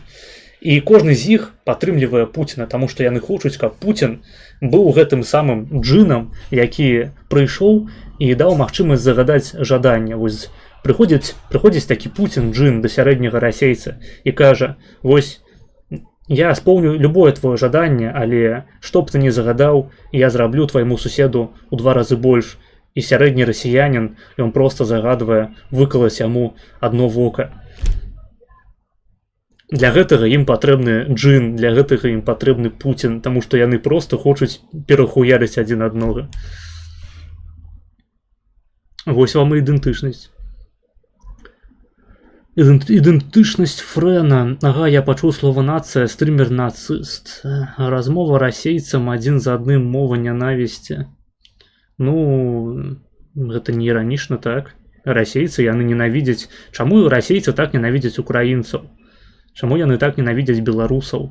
Проста таму, што яны ненавідзяць у першую чаргу сябе. Яны не разумеюць сябе, сваёй культуры, сваёй гісторыі. І праз гэтае неразуменне, гэта, дарэчы, тэйк, які я з самых першых стрымоў развіваю, праз гэтае неразуменне іншых суседзяў, у іхніх такіх нацыянальных ідэнтычнасцях, у іхняй месцячковасці, яны ненавідзяць іх яшчэ больш. Праз нянавісць да сябе. Спадзяюся, я даступна патлумачыў.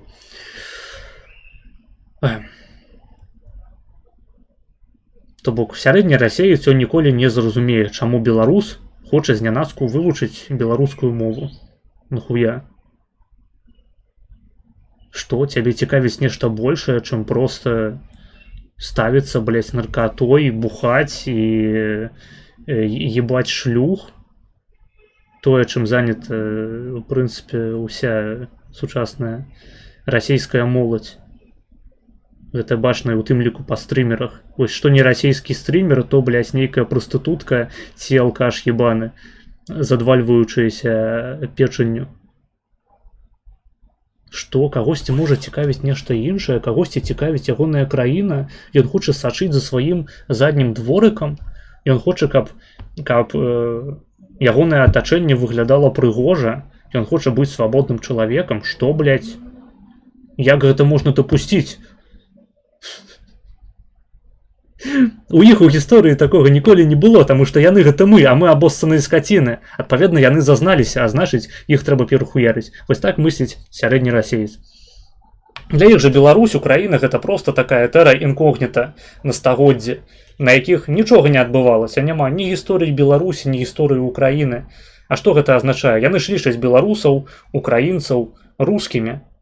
То бок па іх жа ўласнаму меркаванню велізарная частка рускіх не мае проста ніякай сваёй уласнай гісторыі. Чаму так? Таму што насамрэч глыбока ўнутры яны ведаюць, што гэта яны не маюць ніякай гісторыі у прынцыпе.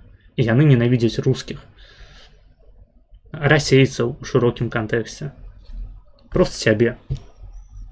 Ось так. Глыбокая псіхалогія на канале Маргінес. Например, убьют когда-нибудь Штефанова из-за того, что, например, допустим, он же слишком оппозиционный, и его убили, заказали. Вельмі не хочется такое допускать, конечно, вы разумеете, что я до Штефанова просто з адкрытым сэрцам, але, окей. І калі ты, Мірзалізадэ, так нас просіш моцна, то мы готовы допусціць такі сцэнар. Вот ведаеце пра сілу. Убили там, отравили. Ну, не скорее. поняли, что он там по-русски лепетал. И... Да. Не услышали всю объективность его. И кто-то там, российские власти, убили его. И что скажут? Скажут, вымер и вымер. Допустим, вот Штефанова просто намотала на гусеницу у GTA RP. Ось уявіце сабе такую картину ў галаве. Я разумею, гэта непрыемна, але просто такі, ведаеце, мысленны эксперимент. Так и скажут, потому что идентичности нет, всем друг на друга похуй. Пока язык является оружием, да, в руках империи, вот это вот страшно. И Драко выбесил вот этот пост Штефанова «Вымер и вымер». Он писал про белорусский язык. Интересно, что возрождение белорусского языка Штефанов видит буквально как Путин. Такой караул, нельзя допустить насилие русских на силу. Потому что Штефанов канторскі. Не стамлюся гэта паўтараць. Вы что хотите, как на... Штефанов гэта просто канторскі, які павінен для маладой аўдыторыі такіх левачкоў, сацдэмаў, такіх еўрапейскіх левых распаўсюджваць пуцінскія тэйкі. Гэта шырока распаўсюджаная практыка ў расійскай медыйцы. То бок неважна якога, неважна дзе вы сябе асабіста знайшлі на палітычным спектры, вы павінны спажываць расійскую прапаганду. А калі вы прадукуеце нешта, што адхіляецца ад расійскай прапаганды, то зноў ж такі, дзе б вы сябе не знайшлі на палітычным спектры, вы будзеце набутэлены. Будь вы камуніст, імперац, нацыяналіст, лібераха, будь вы, не ведаю, прыхільнік Сталіна ці якой-небудзь жорсткай аўтарытарнай тэакраты, вы ўсе сядзеце на бутэльку, таму што вы шчырыя ў сваіх поглядах. А трэба быць канторскім у сваіх поглядах. Трэба пісаць у кожным пасце, што ты з'яўляешься іностранным агентам. Іначай табе просто разорвуць анус. Что хотите, как на Украине? Вот так. Как это Саша Рыков, блогер Балаган? Ну, яго, дарэчы, літаральна. Тут я не чытаў, я бачыў выразкі, дзе ён кажа, вы што, хочаце здзеквацца над людзьмі так же, як ва Ўкраіне, вось з гэтай вашай мойвай. То бок, ну, літаральна у яго тэйк хочаце як ва Ўкраіне. Так, гэта не перабольшванне, гэта літаральна скарочаная, такая, ведаеце, скарочаная да адной фармулёўкі, аднаго лозунгу погляды Штефанова по белорусской мове. Говорит на русском языке, свободно в Киеве, собирать деньги на донат ВСУ. Как это получается? Чтобы Да. Кругом же насилие над русскоговорящими бесконечно. Или все-таки. Ну, слухайте, гэта ў некаторым сэнсе сапраўды так і ёсць. Для Штефанова, я не ведаю, дзе ён жыве зараз, але, ну, нібыта раней ён жыў у Рашцы. І для Штефанова сапраўды навокал адбываецца бясконцае насилие над расійскамоўнымі. Все-таки, может быть, насилие это когда летят русские ракеты и бомбят без разбора, неважно, по-русски или по-украински ты говоришь. Что есть реальное насилие, а что подмена понятий? Ну, Света уже недавно сказал, что украинский режим, он является больше антирасейским, чем российский режим антиукраинским. Вот.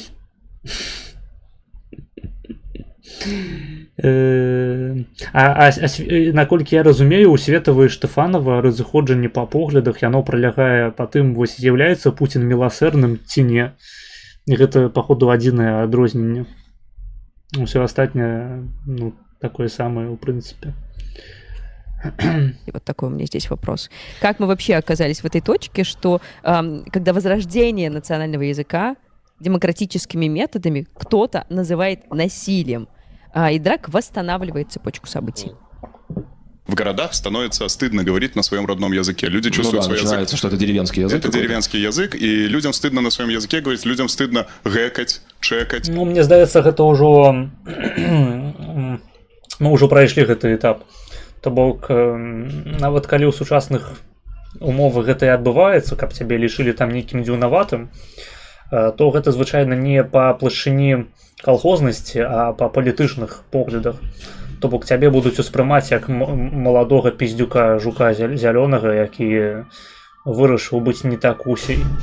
вось лічыць калхозніка менавіта гэта хутчэй пра 90-е нулявыя, мабыць, 10-е. Я сумняюся, што у Беларусі сучасна існуе тренд на тое, што калі ты беларускамоўны, ты аўтаматычна ўспрымаешся як калхознік.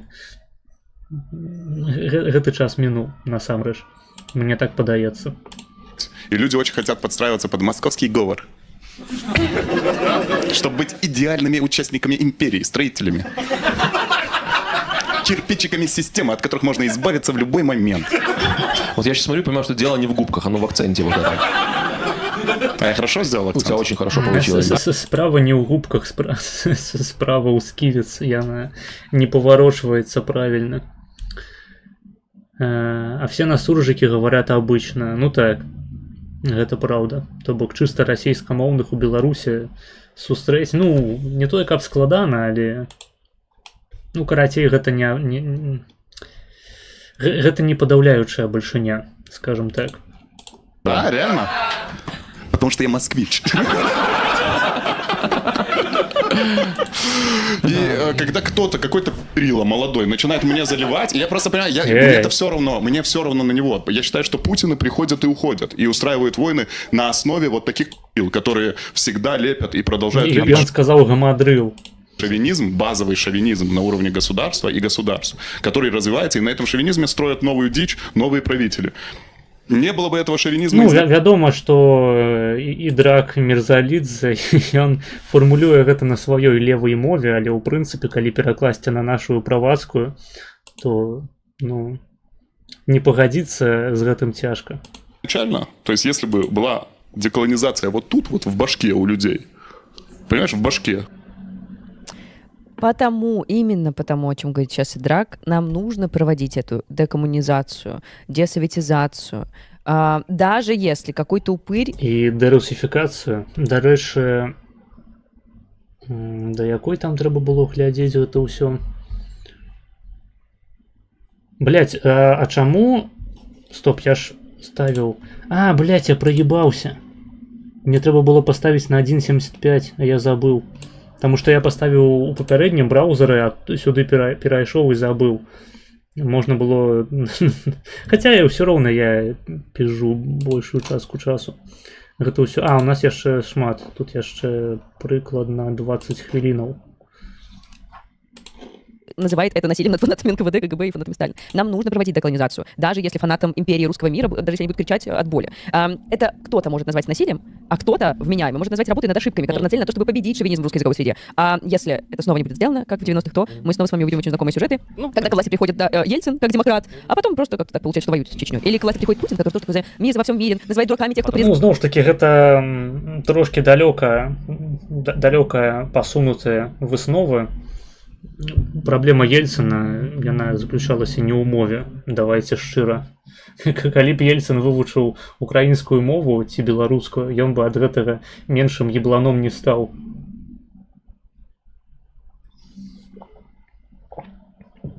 Это зноў ж таки нас вяртае да пытання таго, што мова насамрэч не з'яўляецца часткай культуры. А вось расійская культура гэта корань праблемы. Расійская слэш савецкая, потому что гэта одна и та же хуйня. Призывает, да, присоединить Крым к России, потом сам это затевает и сам нападает на Украину. Просто вот этому Штефанову задуматься скорее, в чем причина насилия. В идентичности, отличной от русских, или в шовинизме, или в невежестве, или в неуважении к другим культурам, к образу жизни, верскому сознанию самих русских людей. Он же рассказывает, как надо жить с белорусом. Да самих себе, знову ж таки, у першую чаргу. Так хватит, вот, может, с этого начать. И Драк, в целом весь этот блок можно было построить на одном ответе. И Драк в первом слове он сказал: отъебитесь. Во время начала спора со Штефановым. Вот, очень короткая, очень четкая мысль, с конкретным направлением и пожеланием долгих лет. Лучше не скажешь. Ничего такого масштабного добавить не хочу. Поделиться своими соображениями, которые у меня родились по ходу этого сюжета. Первое, насчет вымер и вымер. Вот как говорит этот, как его? Товарищ Штефанов. Давай сюда книжку. Штефанов, ну кидай, господи, кинь. Вот насчет вымер и вымер. То есть целенаправленно столетиями уничтожали, уничтожили. Не, я ось на ихнем месцы наадварот спрачаўся з тым, што ён вымер, потому что ён ніхуя не вымер.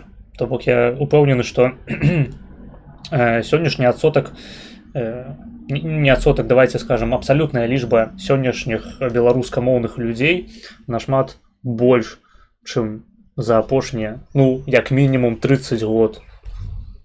што павінна ўсё ж такі нас на нейкія думкі наводзіць, асабліва улічваючы, што часта гэта менавіта, што людзі маладыя, гэта не старпёры, якія беларускую мову ўспрынялі яшчэ далёка-далёка ў сваёй беларускай вёсцы і цяпер могуць лабаць на ёй свабодна.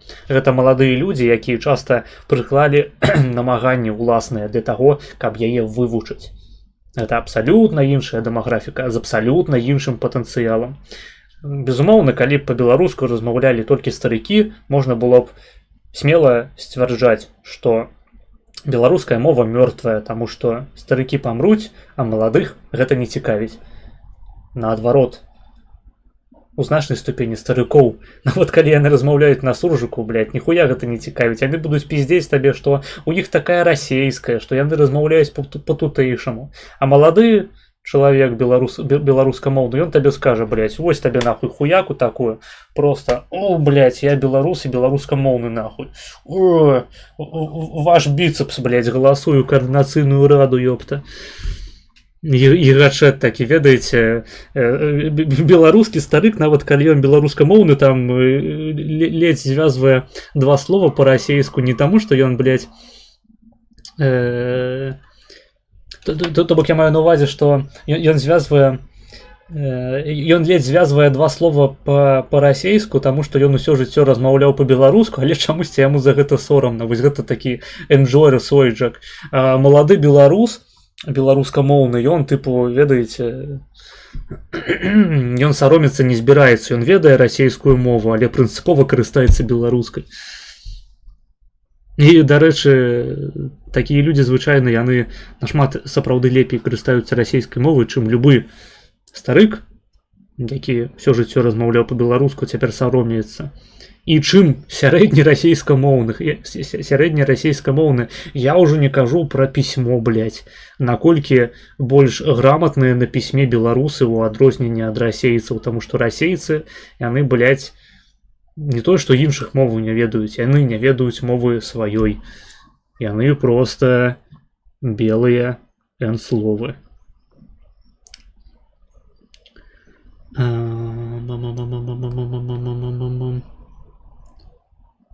Так, только чтобы ее проводить, надо заспаунить сначала хороших своих управленцев, чтобы все не посыпалось, как в Родезии. Ну, насамрэч шмат чаго трэба зрабіць. На мой погляд, карэнная праблема беларусаў заключаецца ў тым, што ў нас няма сваёй рэлігіі. У беларусаў няма ніякага стрыжню, ніякага цэнтру крысталізацыі, вакол якога магла будавацца так званая нацыя. Вось у палякаў, напрыклад, такім цэнтрам крысталізацыі заўсёды быў польскі такі каталіцызм. А у беларусаў у рэлігійным сэнсе ўсё хуёва. Там хтосьці каталік, хтосьці праваслаўны, па сутнасці ўсе паганцы, але у нейкую канкрэтную структуру рэлігійную яны не аб'яднаныя вось з іерархіяй, з паходамі ў касцёл, то бок рэгулярнымі сацыяльнымі кантактамі. Гэта ў беларусаў не развіта і, шчыра кажучы, неясна пакуль што адкуль гэта магло б з'явіцца ў нас. Мая канцэпцыя, яна заключаецца ў тым, што у пэўным сэнсе так ведаеце, нацыянальны міт беларускі, ён можа зрабіцца нашай рэлігіяй, прычым рэлігіяй этнічнай, такой паганскай, але гэта таксама яшчэ патрабуе інстытуцыяналізацыі. То бок вось такой інстытуцыяналізаванай рэлігіі беларускай у нас няма, і ў гэтым палягае асноўная праблема, таму што нават калі былі таленавітыя кадры, ім не было б дзе асесці, ім не было б дзе замацавацца. То бок гэтыя руснявыя підарасы проста паўтараюць руснявы пиздёж, што па-беларуску ніхто не размаўляе. Крута. Ну, я не ведаю, магчыма, яны далей неяк гэта абвергнуць. Як жа я люблю беларускія перадачы па свінасабач'і. Я, дарэчы, нават вось не зарыентаваўся, на якой мове яны пиздяць. Ну, убили, сам, ничего такого, да? Это раз. Второе. Яны па-расейску пиздяць, я просто, я ўжо прывык, ведаеце, успрымаць контент па-расейску і ўсё роўна пиздзець па-беларуску. Гэта таксама патрабуе выпрацоўвання, ведаеце, такога в поўным сэнсе характару, калі нават з табой нейкі чалавек пиздзіць па-расейску, а ты ўсё роўна адказваеш яму па-беларуску, таму што ты хочаш яго, блядь, пратроліць. Таму што, напрыклад, ён беларус і не ведае беларускай мовы, і ты, блядь, яго просто пачынаеш хуярыць, пікіраваць у яго гэтай беларускай мовы, каб ён у пэўны момант здаўся, блядь, і пачаў нават у сваю расійскую мову беларускія словы ўключаць. Просто, ну нахуй. Лагоднай беларусізацыі не будзе, як то кажуць. Не іранічна, толькі я адразу на 4 мовах размаўляю. Но гэта праўда, тут не паспрачаешься. Так Родезію уничтожили імперії, она сама не посыпалась.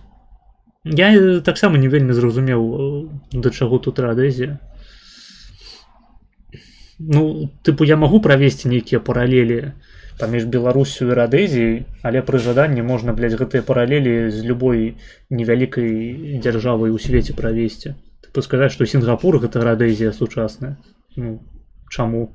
Таму што маленькая, такая правааўтарытарная і, ну, не белая, канешне, але цывілізаваная такая, ведаеце, пасярод там сваіх суседзяў тыпу Малайзіі, якой да Сінгапуру як да месяцу. Можна сказаць, што Украіна, блядь, гэта Родезія, што Ізраіль гэта Родезія. Ну, просто, ну, без указання канкрэтыкі пра гэта размаўляць, блядь, талоч гліну ў анусе. Так, гэта нам за тое, што мы кепска молімся. Гэта праўда, дарэчы. Того, что насилием над людьми будет возвращение там, белорусского языка. Во-первых, я за это насилие. И пусть да это не насилие, надо прекратить это слово. Я сейчас закончу мысль. Пусть меня насилуют. Это раз. Второе, я приравнил... Кто из вас? Это потому что любую аналогию можно провести с медициной. Ты приходишь, у тебя грыжа. А хирург говорит, ну надо ложиться на операционный стол. Хирург режет, вырезает грыжу. То, что хирург разрезал вас, является ли это насилием? Вот такие вопросы я бы задал Штефану. Хотя совершенно очевидно. Ну, я б не хацеў размаўляць нейкай ізопавай мовай ебанай. Трэба канкрэтна казаць пра тое, што вядзецца гаворка аб тым, што, ну, у рамках, напрыклад, канцэпцыі Пазняка, як павінна была выглядаць беларусізацыя ў 90-х. То бок людзі абіраюць сабе прадстаўнікоў. Вось, напрыклад, людзі ўсё больш і больш пачынаюць галасаваць за дэпутатаў Беларускага народнага фронту. І гэтыя дэпутаты пачынаюць прымаць адпаведныя законы па беларусізацыі, якія азначаюць, што дзяржаўныя школы, дзяржаўныя інстытуты ўсе, яны будуць існаваць па-беларуску, але людзі пры гэтым у сваім асабістым жыцці могуць карыстацца любой мовай, якая ім больш спадабаецца. Вось, то бок гэта можна пакласці на аналогію з хірургічнай аперацыі. Просто я не вельмі разумею, навошта гэта можна і так патлумачыць праз дэмакратыю. Я не вялікі аматар дэмакраты, але, ну, нібыта трэба апераваць з той рэальнасцю, якую мы маем у дачыненні, вось, просто вось, тую, якую мы можам памацаць сваімі ручкамі. Таму вось Пазняк, ён праводзіў такую павеску, напрыклад. Ну, я хацеў сказаць, палітыку праводзіў, але фактычна Пазняк-то ніколі не кіраваў Украінай. Насуперак таму, што звычайна прынята пра яго казаць, што ён там праспекты хацеў заліваць у Менску крывёй расейскамоўных. Медыцынскі эксперт Каверын, так, чарговы. Ничего общего иметь, да. Все, погнали дальше, у нас гость уже. И драка с Цікава, што на месцы Каверына сказаў бы трэш-смэш. Гость не ждет нашего эфира, и он его чакае. З намі сёння Павел Святлоў, галоўны рэдактар стрымінговай платформы «Беларусь Беларусь». Галоўны рэдактар, гэта галоўны рэдактар медыаадхілення, вытворніцтва мівіна, ура! Іст, Это прывітанне. той самы чалавек, лапша. Так, все так ладно. Все, ну цудоўна, цудоўна. Так, папраўляйце, як вам. Они уже профессионалы працуюць. Бачыш, все, мікрафончик, хутка. І он, ти ще, тебе на світі не було, як Пашка вже з мікрофоном сидить, так? Я? Не треба вже так. Хотілося б. Слухай, що, ці чули ми тут тему, яку обмірковували, ні? Да, чув. Ну, і що ти? Ну, кажеш, Що що з гэта... почнемо, да? З Саші Кривця і з этого З гэтай тэмы, Штефана, так, да? з Штефану. І кажуць у нас зараз у каментах, што вельмі папулярны хлопец сярод моладзі. Штефанов, да? Так, яго мільёны праглядаў, інтэрв'ю Дудзю, ён Ты- даваў, ну гэта такі, зараз яго шмат хто глядзіць. Ну, я, па-перше, хочу сказаць, што я ў гэтым батле Но беларуская мова, баку ніхуя сабе. наших хлопцаў абсолютно. Ну, баку Тяжко було б Я думаю, мівіна гэта украінскае прадпрыемства. Нават крытычна. Ти прийшов, Паша, Ну, і говорить, я ведаце супраць вот это вот губки там, ну, я разумею, это все ж таки Ну, это стендап, жанр, да, да, вот, так. и все такое. А я Ну, не это супраць. Луки, Ты супраць губкі, а по-мойму досыць цікавы, што гэта было, досыць цікавы тып жывёлаў. але, ну, Слухайте, гэтая праграма з для чаго імперца пачынаецца. нормально. Да, так Штефанов реальный имперец. И вот, ну, видите, вот делите русских на того хороших и нехороших, да? Ну вот он хороший русский, и он, я так разумею, куда-то съехал, в Армении живе, там Проспоков, да? Так, з'ехаў. Чтобы покинул родиму. И вот все равно, да, вот все равно, он хороший, да? Капни. Але вот это вот, ну, нафига Покинул вам белорусская мова, родиму. да? Вы же можете по-русски разговаривать. Так что, да, а на что вам белорусская культура? У вас же есть Пушкин, там, Достоевский, ну, что вообще, вось. И главное, что подмазывается, типа, у яго белорусская родня, и он там прожил в Беларуси. Ну, бо я сам Папа, білорус, да, маю да, маю А я право. вот, да, але вот я вот думаю вот так вот, да, это же, я думаю, это як Москва по мозгах ездить человеку, да, Так. что вот ты белорус и кажешь, белорусская мова вымерла и вымерла, да? Ну, ось зноў ж таки неправільна. Трэба было захуярыць гэты тэйк, сказаць, што ты не беларус. То бок я не разумею, чаму у людзей узнікаюць нейкія праблемы з тым, каб выпісваць з беларусаў людзей, якія фактычна імі не з'яўляюцца, якія грэбуюць беларускай культурай і ніякіх сувязяў не маюць, нават на ўзроўні проста чалавечых кантактаў. І насамрэч нават на ўзроўні радаслоўнай, таму што як мы ўжо патлумачылі на самым пачатку, беларускі пашпарт не робіць цябе беларусам. Гэта досыць просты тэйк. Праблема ў тым, што мы глядзім зараз на ліберах, для якіх пашпарт робіць, блядь, цябе беларусам. Або ідэнтычнасць, блядь, нейкая магічная робіць цябе беларусам. У мяне ўсё значна прасцей. То бок, калі чалавек паводзіць сябе як расеец, мае савецкае паходжанне і вядзе прасавецкую, прарасейскую прапаганду, то ён, блядь, расеец нахуй. Ніякі не беларус. Гэта нейкае, блядь, зноў ж такі самабічаванне з боку спадароў на экране. Абавязкова трэба запісаць у беларусы якую-небудзь хуйню з-пад каня, якога-небудзь цыгана сранага, каб потым сядзець і распавядаць, блядь, сярод беларусаў таксама шмат паталогіі, сярод нас таксама шмат хуёвых людзей. Ну вось. Па-мойму, праблема цалкам вырашаецца тады, калі мы перастаем хуёвых людзей лічыць беларусамі, проста іх выпісваем. То бок я ў першую чаргу за эксклюзыўны праект нацыі. Нацыі як дасягнення, як чагосьці, што чалавек не атрымлівае па дэфолце, як ведаеце чагосьці да нейкага статусу, да якога чалавек павінен дайсці, які чалавек павінен заслужыць, а не проста з якім ён павінен, не ведаю. Не тое, што нават нарадзіцца, таму што нарадзіцца гэта яшчэ паўбяды. Ведаеце, калі у цябе бацькі былі часткай гэтай эксклюзыўнай нацыі, выбачаюся, і ты ў іх нарадзіўся, вось ведаеце, як шляхта проста свой шляхецкі тытул перадавала дзецям. Праблема з'яўляецца тады, калі няма ані шляхты, ані тытулу, а ёсць проста нейкі ебаны цэнтральны ўрад, які вырашае, хто, блядь, з'яўляецца грамадзянінам, а хто не. Ось праблемка. Прынамсі, я і бачу тут. Ну, да, хлопцаў наших таксама ёсць, конечно, пытанне. І Штефанов, ён кажа, ну, это традыцыйна такі, а нафіга вы па-руску мне тлумачыце, што вам патрэбная беларуская мова? Я ўсё зразумела, таму што гэта хлопцы яму адказваюць, таму што ты не ведаеш беларускай мовы. По-моему, зноў ж такі відавочны адказ. Це павага да другіх людзей, калі мы пераходзім на мову, каб нас разумелі. Ім патрэбна, каб месседж быў дасланы. Не ўсё ж такі ў іх ёсць праграма. То бок, ну, зноў ж такі, я нагадаю, што сярэдні расеец, калі бачыць, ну, напрыклад, у інтэрнэце, сярэдні расеец у інтэрнэце, калі ён сутыкаецца з чалавекам, які на пастаяннай аснове размаўляе па-украінску або па-беларуску, ён лічыць неіранічна, што яго проста троляць такім чынам. што насамрэч гэтыя людзі у сваім звычайным жыцці ўсе размаўляюць па-расейску.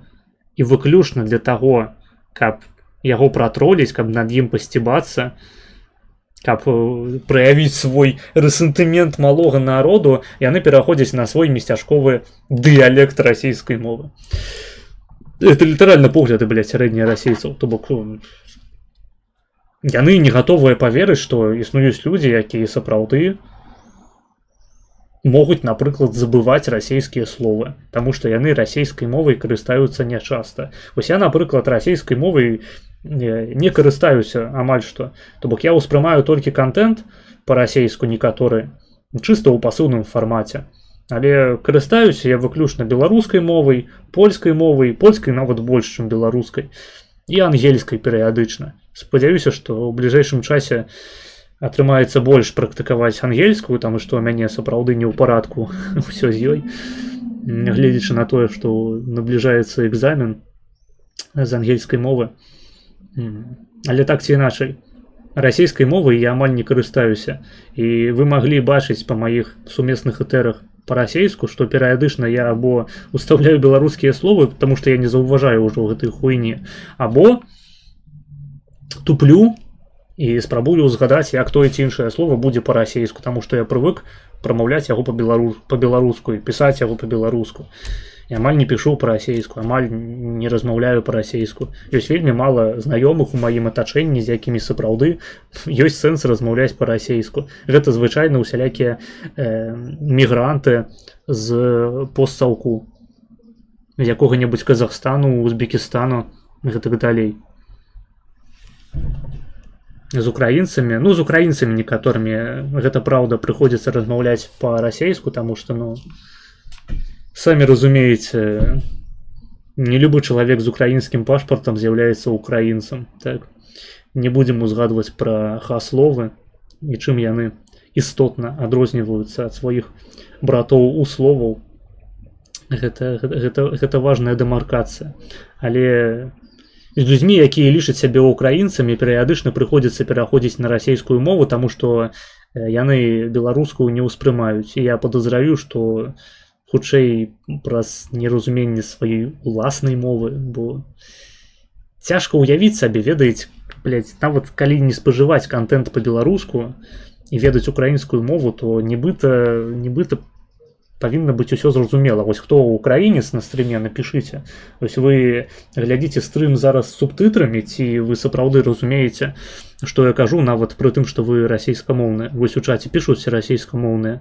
Вы ж, не проста нейкі шум на фоне слухаеце, вы разумееце, што я тут сваімі вуснамі шлёпаю. Галоўны певень на Еўрарадыё. Што ты ўжо пачынаеш? Не троль, калі ласка. Усе астатнія пеўны яму справаздачаюцца. Так, я думаю, што ён вельмі пэўны у сабе чалавек. Теперь это будут украинские индусы. Так, яшчэ адзін прыклад. Яшчэ адзін прыклад этнічных украінцаў. Я понимаю, субтитрів немає. Эх. Вось вы і сядзіце, ніхуя, не кумекаеце. Магчыма, хтосьці сапраўды мае трансляцыі глядзіць, ведаеце, з пачуцця экзотыкі. То бок яму проста падабаецца слухаць незразумелае балбатанне на фоне. Вось ведаеце, калі вы украінец, і вы ніколі не вывучалі польскую мову, але вырашылі ўключыць проста па рофлу, паслухаць, як яна гучыць, і проста так гадзінамі. Вось ёсць жа людзі, якія займаюцца хейт-вотчынгам, якія ходзяць па хайлайтах маргінала па ўсім інтэрнэце і пішуць негатыўныя каментарыі пад кожным, ёсць жа такія людзі, то бок часамі нельга недаацэньваць, па-першае, наколькі шмат часу вольнага ёсць у людзей, і па-другое, наколькі бесталанна яны яго марнуюць. Таму я б не здзівіўся. Слухайте, мне трэба зноў ж такі сабе вадзічкі наліць. Пасядзіце пакуль, папішыце што-небудзь, я зараз вярнуся.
Так, я з вами зноў. Па-па-па-па-па. Ну, на слух украінцы добра спрымаюць беларускую, а на пісьме не вельмі. Гэта я на прыкладзе Базілевіча зразумеў. Гэта сапраўды так, і ў значнай ступені яны ламаюцца на літары Е, таму што ў іхняй мове Е азначае, ну, перадае гук Э. А ў нас не. У нас гэта працуе як у расійскай мове. Але інтуіцыйна яны, бачачы беларускі тэкст, бачачы украінскі тэкст, успрымаюць яго як, ведаць, такі напаўукраінскі. І гэта перашкаджае, асабліва калі чалавек не часта сутыкаецца з беларускімі тэкстамі, не часта іх чытае ўслых. Ну, не тое, каб я ахуенна чытаў па-украінску, але я прынамсі ведаю фанемы, то бок якая фанема стаіць за якім гукам, больш-менш. Адзінае, што я перыядычна блытаюся вось гэтай гэта перавернутай, перагорнутай такой, ведаеце. Я перыядычна блытаюся, таму што яна нібыта азначае Е, ось як тут субтытрів немає. Але перыядычна яна і азначае проста мяккую вось гэтую Е, як ме. Магчыма, гэта як у расійскай працуе, магчыма, не. Проста мне чамусьці здавалася, што гэтая літара, яна выключна перадае такое спалучэнне гукаў Е. Да гэтага... Так, тут только русня не понимает іншыя сходнеславянскія мовы. Да гэтага відэа не хапае яшчэ из Ер Казарцева из Russia Today. Да, 100%. Я не ведаю, як мы глядзім гэтае відэа без яго. І на беларускай мове не. Это от хлопцаў падман. Я на расійскамоўны. Я таксама расійскамоўны. Не, хлопцы вядуць, у адрозненне ад нас, у іх ёсць беларускамоўнае шоу. Яны больш беларускамоўныя, чым мы з табой. Але вось тое, што там... Я, напрыклад, гэтаму шайтану, як ён там? Я так само могу забрать. Ну, Степанов по-нашему. Ну, добра. Так вось, я б яму адказаў, чаму на расійскай? Таму што я расійскамоўны, я нарадзіўся ў расійскамоўным асяроддзі, як я кажу, мне матуля мне чытала казкі на расійскай мове, я прызнаўся ў каханні першы раз расійскай мове. Я расійскамоўны, але я расійскамоўны не таму, што я сам абраў это, а таму што вы, халеры, стагоддзямі знішчалі Беларусь.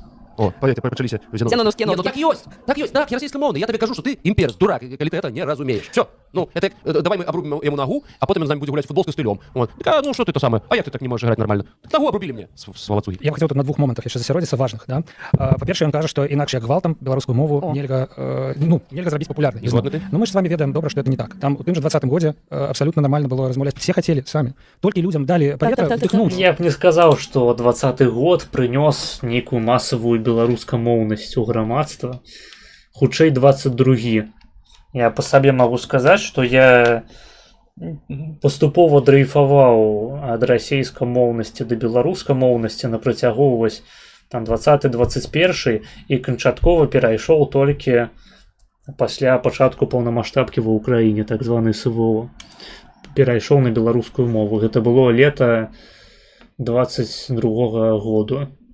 То бок гэта нават не адразу адбылося. І мне здаецца, што я пачаў сярод сваіх знаёмых бачыць цалкам беларускамоўных менавіта пасля гэтай падзеі, а не пасля 20-го. І уж тым больш не падчас 20-го, то бок не ў 20-м годзе. Таму што тады наш пратэст быў не геапалітычны. Мы проста хацелі скінуць Лукашэнку і паставіць на ягонае месца Владимира Владимировича Путина. Вось. Таму я б, канешне, тут не рабіў такіх моцных высноваў на падставе матэрыялу 20-го году. Да? Калі б я быў вось гэтым чалавекам з лапшой на галаве. В горло набраць. І все бренды робяць рекламу па-беларуску. Было шмат, так. І было, і ёсць. Яны там в аддзелах маркетинга дурачкі нейкія, вы думаеце? Это шалёна грошай каштуе. То бок людзі разумеюць, што реклама па-беларуску, яна запатрабаваная, яна прадае. Як бы, да, Ну, дарэчы, так, нават у сучаснай Беларусі, дзе за беларускую мову ты сядзеш на кукан, і нават не на Стасянске, ты рано ці позна пачынаеш разумець карыснасць беларускамоўнай рэкламы, таму што ёсць аўдыторыя, якая хоча спажываць нешта такое сваё. Русская мова модная. Найпрасцейшы спосаб паказаць, што твой прадукт з'яўляецца беларускім, гэта перавесці яго на беларускую мову. Пытанне, чаму так мало людзей, ведаючы беларускую мову, размаўляе па-беларуску, оно абсолютно ў іншай плоскасці. Ну не в плоскасці непапулярнасці, не в плоскасці вымірання. Дарэчы, я нагадваю, у нас зараз там онлайн чалавек 20 з хуем. Ставце падабайкі, подписывайтесь на канал, калі яшчэ не подпісаліся, таму што гэта дапамагае. І данатьце, калі ласка. Вось, спасылкі ў апісанні, таму што сёння яшчэ данатаў не было.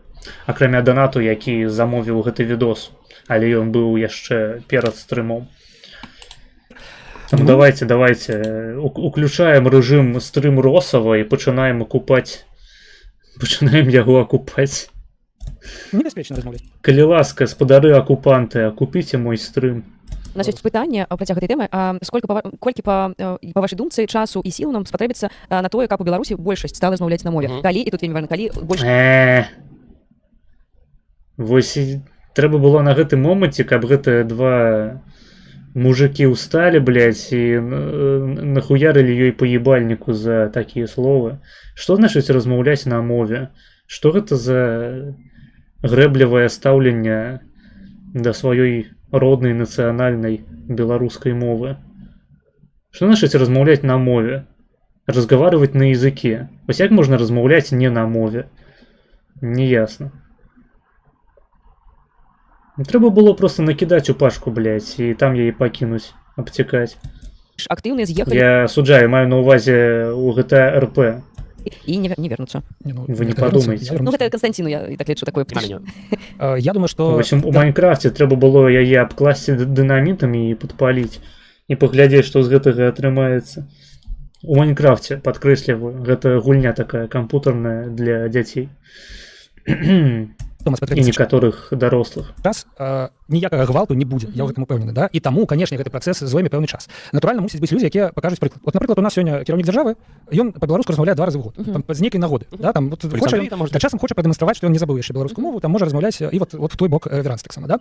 А калі у нас будзе кіраўнік дзяржавы, які спакойна размаўляе па-беларуску, калі будзе больш чыноўнікаў, вот Штефанов чамусьці кажа пра тое, што выкладанне на беларускай мове гэта нейкі гвалт, да? Да, это трызненне, это бред. Як бы у нас ёсць корпус падручнікаў па-беларуску, абсалютна нармальна выкладаюцца ўсе прадметы на беларускай мове. Як толькі гэта будзе... У нас, дарэчы, у БДУ на біялагічным кірунку, які цалкам з'яўляецца расейскамоўным, раней там былі яшчэ курсы беларускамоўныя, цяпер ужо няма. Раней я маю на ўвазе ў 90-е, таму што я меў гонар размаўляць з выкладчыкамі, якія такія курсы вялі свайго часу, але цяпер іх не існуе.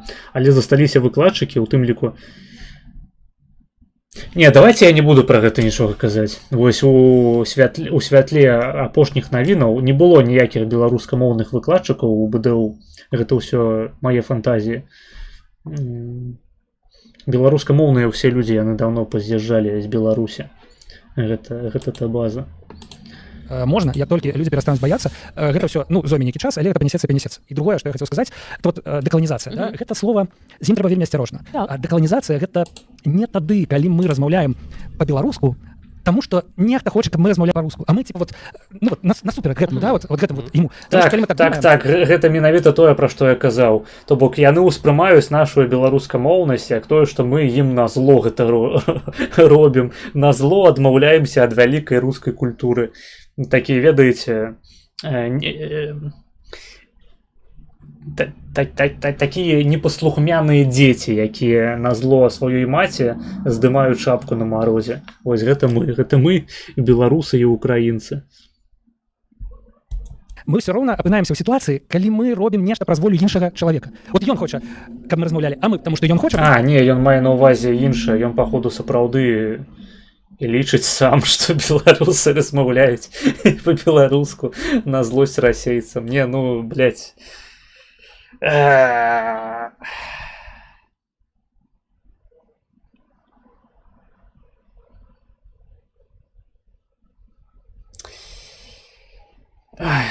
Ну, нахуя так дапамагаць расійскай прапагандзе? Я не разумею. Нахуя?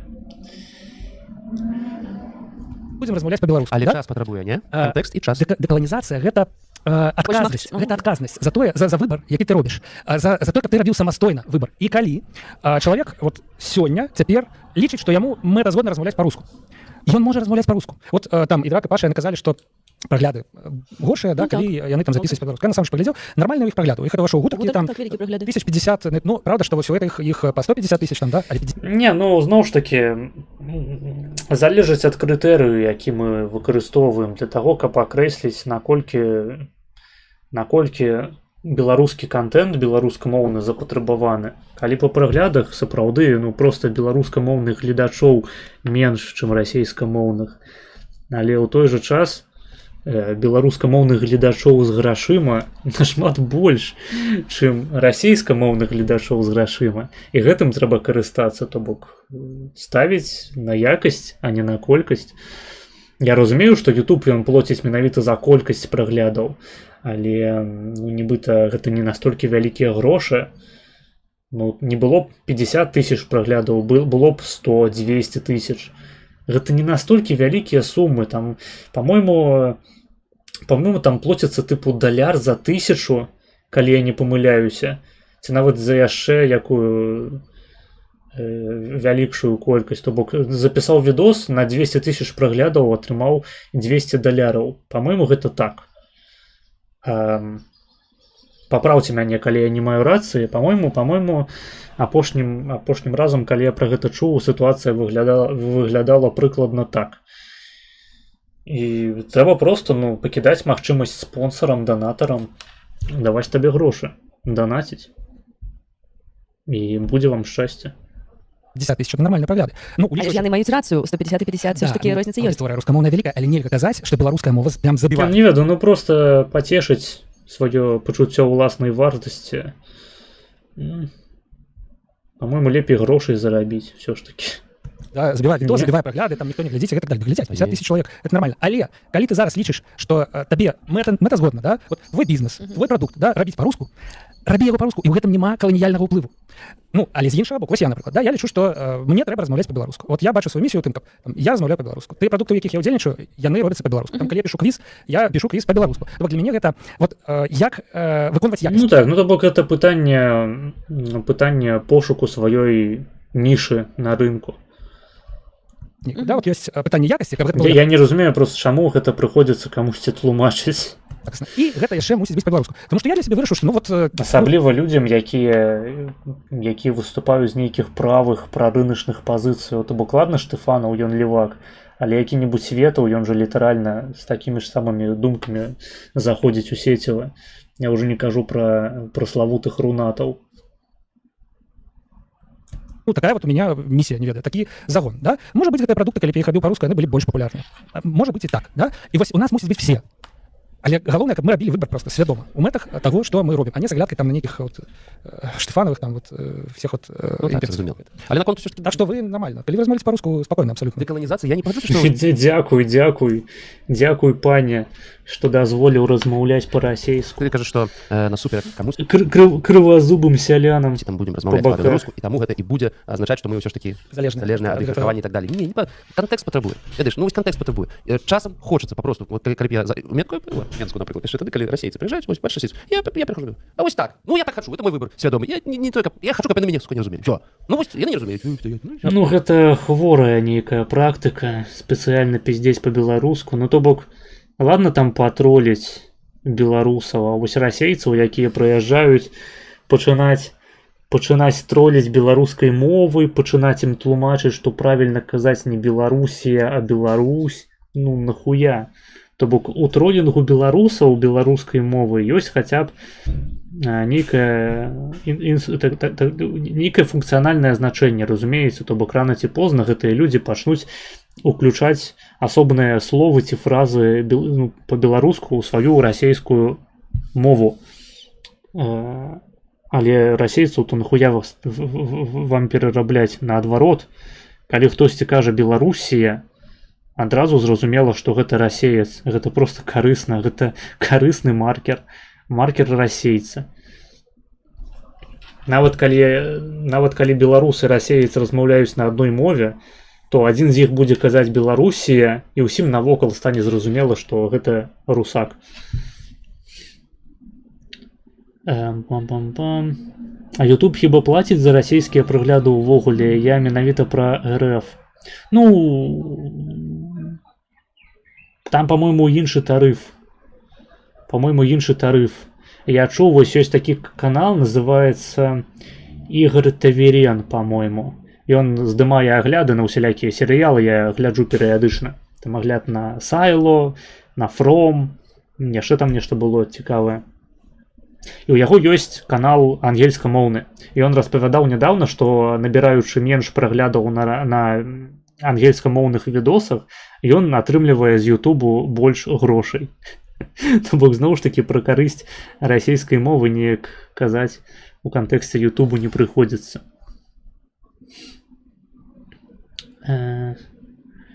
Так, сейчас видео вроде все яишкой перекладывается. Забавно смотреть русские ролики, которые автоматом переходят английский язык. Не, лепей, коли все перекладается на украинскую мову. Потому что заходишь ты так просто вось на стрим Светова, а ён гарно розмовляє по-українську. На чистої української, розмовляє чистою українською мовою. Попросту чудово. Кожен як гук по-українську гук, кожен гук, ні, це не гук, гук, по-моєму. Кожен гук попросту вильотує з його роту, як з труби, як з флейта. Блять, ну, короче, мой узровень української мови, ён так само покидає жадать лепшего. Просто он такие что звук? Звук по-українську буде звук, окей. Володимир Путін є милосердним лідером нашої великої держави Російської Федерації ім'я Володимира Леніна. СВТВ підписатися. Ну, дык Светаў такі ж канторскі, просто там няма поглядаў, толькі спроба зрабіць выгляд, што ён у дошку свой. Мабыць, там і ёсць погляды, просто, ну...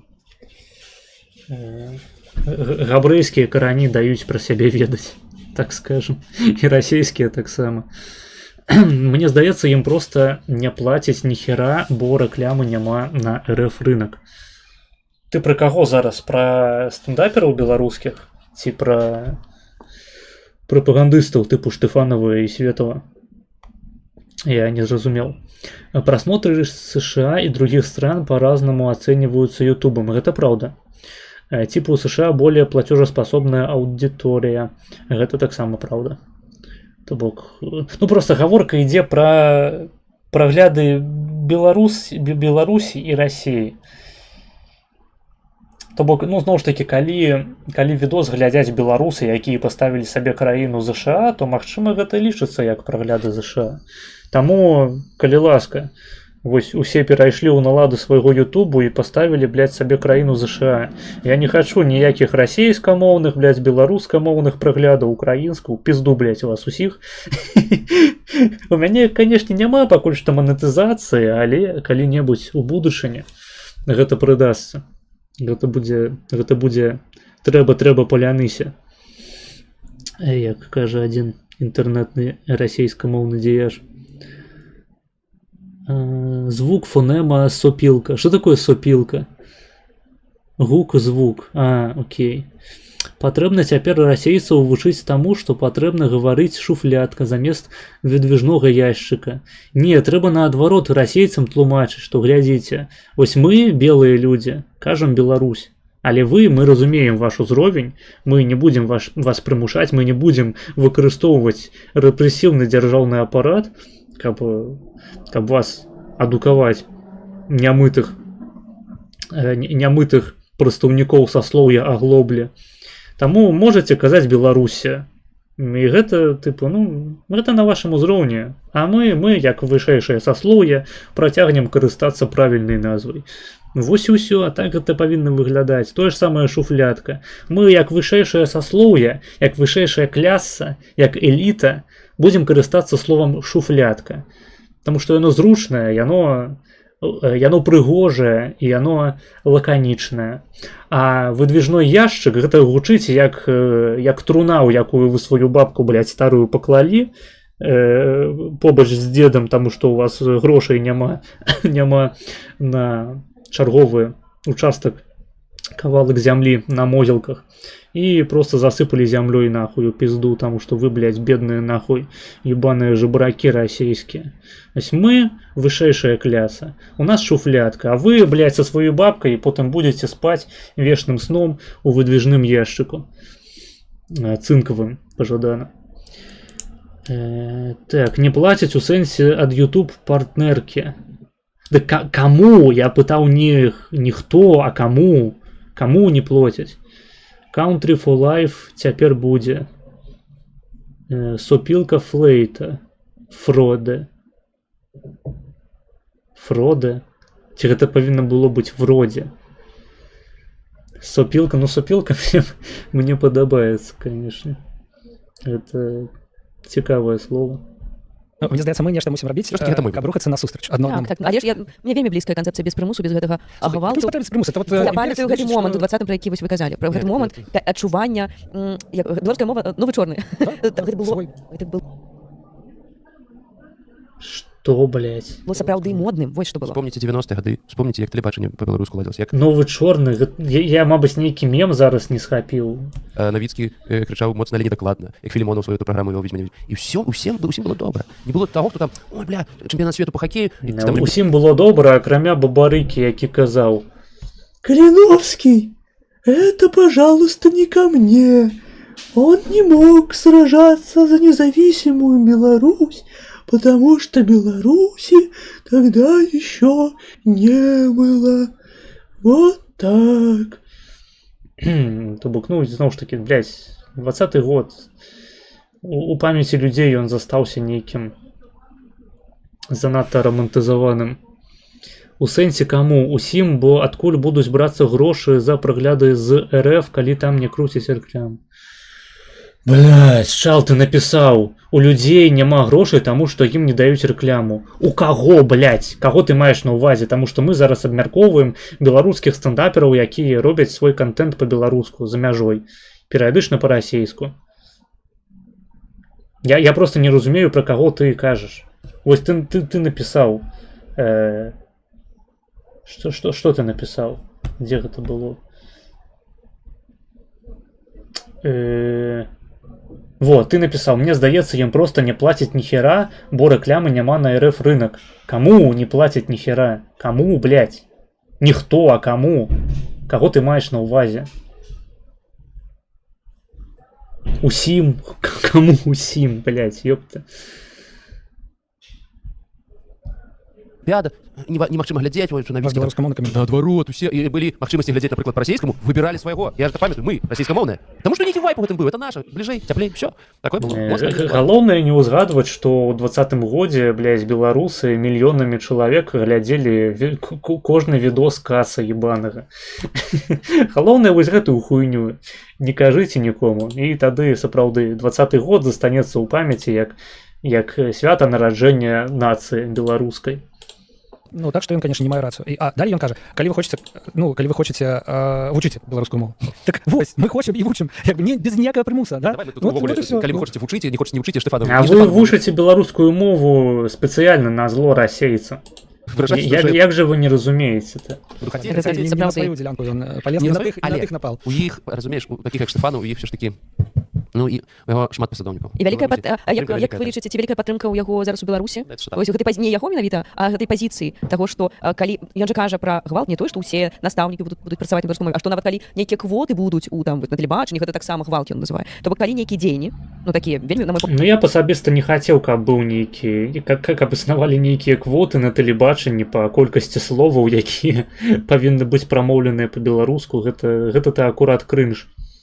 То бок расійская мова трэба проста замацаваць такі погляд у грамадстве, што расійская мова для быдла.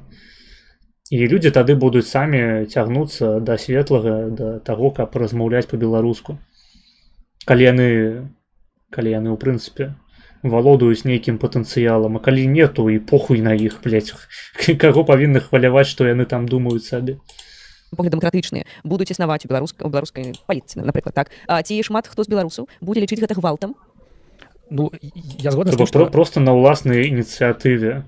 Па прынцыпе такога, ведаеце, закрытага клубу, у які пускаюць толькі самых толковых, самых разумных, самых моцных, самых здольных, з найвышэйшым патэнцыялам. І тады на тэлебачанні гэта будзе проста гэта будзе пытанне высокай культуры. Вось мы хочам зрабіць канал з высокай культурай. Мы будзем рабіць яго па-беларуску, таму што іначай да нас прыйдзе расійскае быдла. Вось як на мой канал перыядычна завітвае расійскае быдла, я яго баню, блядь. Вось так жа павінна працаваць і культура ўся, не толькі тэлебачанне. То бок я акурат супраць там выкарыстоўвання рэпрэсіўнага дзяржаўнага апарату. Хаця я, напрыклад, не лічу, што перавод усіх дзяржаўных інстытуцыяў на беларускую мову гэта гвалт. Вось гэта акурат абсалютна не так. Я, з іншага боку, я супраць існавання дзяржаўнай школы, але гэта ўжо іншая размова. Так, у них, у аудитории СРФ реклама с VPN, наверное, поэтому все равно будет монета. Ну, не ведаю. Цяжка сказаць. Я па-за вось гэтым расійскім дыскурсам пра VPN і пра забарону інтэрнэта. Прабачце, я жыву у свабоднай краіне. Ёсць дэмакратычныя спосабы абсалютна. Да, напрыклад, квота на беларускую музыку, якую ўвялі, яна выглядала дзіўна, але мы пасля паглядзелі, што амаль ва ўсіх краінах ёсць квота для нацыянальных выканаўцаў. Так, але гэта не тое, каб добра пра іх кажа. Гаворка не пра гвалт, а пра падтрымку. Прабачце, калі ёсць наша дзяржаўная мова. Ну ясна, левакі. Левакі. Мы яе можам падтрымліваць. Робім скідку на тое, што яны левакі. Толькі дзяржава, я думаю, што і бізнес можа падтрымліваць, і ўвогуле все, хто заўгодна. Вось, і выдаваць падтрымку за гвалт, ну, это таксама такі... А нахуя бізнесу гэта падтрымліваць, калі ўжо ёсць квоты? Неясна. То бок губляецца ў тым ліку матывацыя для бізнесу падтрымліваць беларускую мову, калі існуюць літаральна, блядь, квоты на яе на дзяржаўным тэлебачанні.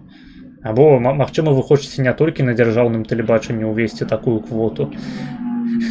У прынцыпе, канцэпцыя дзяржаўнага тэлебачання, гэта ні ў кога не шолкае ў галаве, што гэта нейкае, блядь, 20-е стагоддзя, нахуй, ебанае. Дзяржаўнае тэлебачанне, ёб твою мать. 90-е, вось, дарэчы, мне здаецца, што ўлада разыграла гэтую карту супраць Пазняка, да? Што вот напужала людзей, якраз таки напужала тым, што будзе нейкі гвалт. Да? Вось калі вы абярэце, то яны вас прымусяць там, да, і людзі, можа быць, сапраўды спужаліся. Я ведаю некалькі дарослых людзей, якія тады прагаласавалі, не за Пазняка. Чаму? Таму што рускамоўная, а гэты там вешаў бы нас на... Усе ў 2026 годзе галасавалі за Шушкевіча, гэта мы ведаем. Вось пабаяліся. Насамрэч, зараз сядзяць там это самае... Каго не спытаю, все голосовали за Шушкевича. Слухайте, я зараз обоссуся, мне трэба адысці пассаць. Посядзіце пакуль, папішыце што-небудзь цікавае.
Фух, ебать, я высылся просто. Под пол-литры, хіба, мабуть, і больш. Охуеть. Так, на чым мы спыніліся это?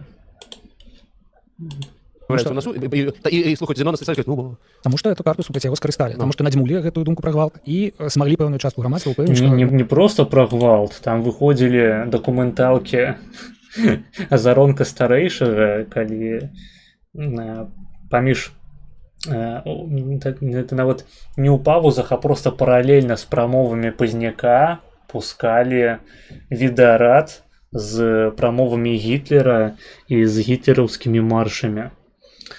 Вось. І гэта ўсё пускалася па дзяржаўным тэлебачанні ў Беларусі. Ну, сапраўды, будзе нешта супраць іх інтарэсу. А ён мог бы дзейнічаць? Слухай, так... Не гвалтоўна, ну ён даваў інтэрв'ю па-руску ў той час. Я не пра тое хацеў запытаць, размова ідзе вельмі цікава. Ён і ў цяперашні час перыядычна дае іх па-расейску, напрыклад, на канале Балаганов ёсць інтэрв'ю з Пазняком па-расейску. Я яго, дарэчы, не глядзеў, таму што мне неяк недарэчна ўспрымаць неяк няёмка Зянона Станіславовича па-расейску, але такое таксама ёсць.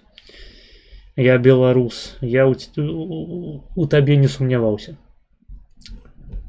Кірунку. Як лічыш, ці мог бы Зенон Станіславович тады быць крыху больш разумным з пункту гледжання? Рыторыкі. Гэта не ад яго сыходзіла. Вось у чым... А ён не казаў нічога такога? Ён, прынамсі цяпер, ён кажа, што ён нічога такога не казаў. Я таму лічыла, што ён заўсёды так казаў. Вось, справа тым, што афіцыйная версія, яго версія цяпер, гэта тое, што гэта распаўсюдзілі. Гэта была інфармацыйная кампанія, ІПСО, як сёння кажуць, спецслужбы, якія выступалі на баку не Лукашэнкі насамрэч, а на баку номенклатурных кандыдатаў, якія ішлі на тыя выбары, там на баку таго Шкебіча, умоўна кажучы, так, каб спіхнуць Пазняка з канкурэнтаў, пачалі распаўсюджваць пра яго вось гэтыя вось плёткі пра тое, што будзе там гвалтоўная беларусізацыя, гэта вам не трэба, там і пра там адыход ад Расіі і ўсё астатняе. І вось, як кажа Канстанцін, частка людзей гэтаму сапраўды паверыла. Я думаю, што, канешне, паверылі, таму што адмінрэсурс быў у тых, хто распаўсюджваў гэтыя чуткі.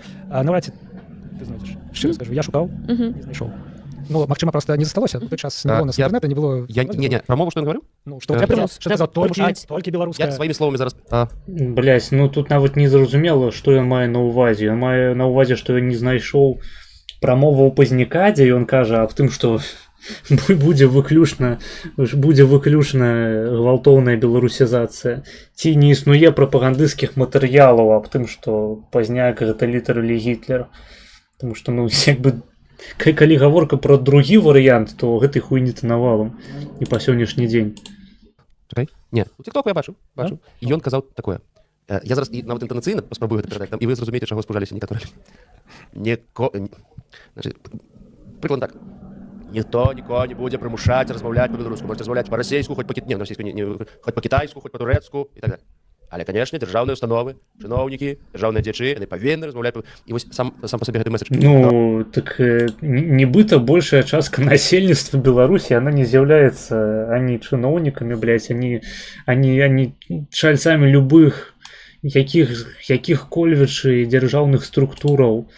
А тое, што чыноўнікі павінны размаўляць па-беларуску, або прынамсі ведаць гэтую мову, гэта нібыта па дэфолту так павінна быць. Тыпу, ну, незалежная краіна Беларусь, у яе ёсць дзяржаўныя чыноўнікі.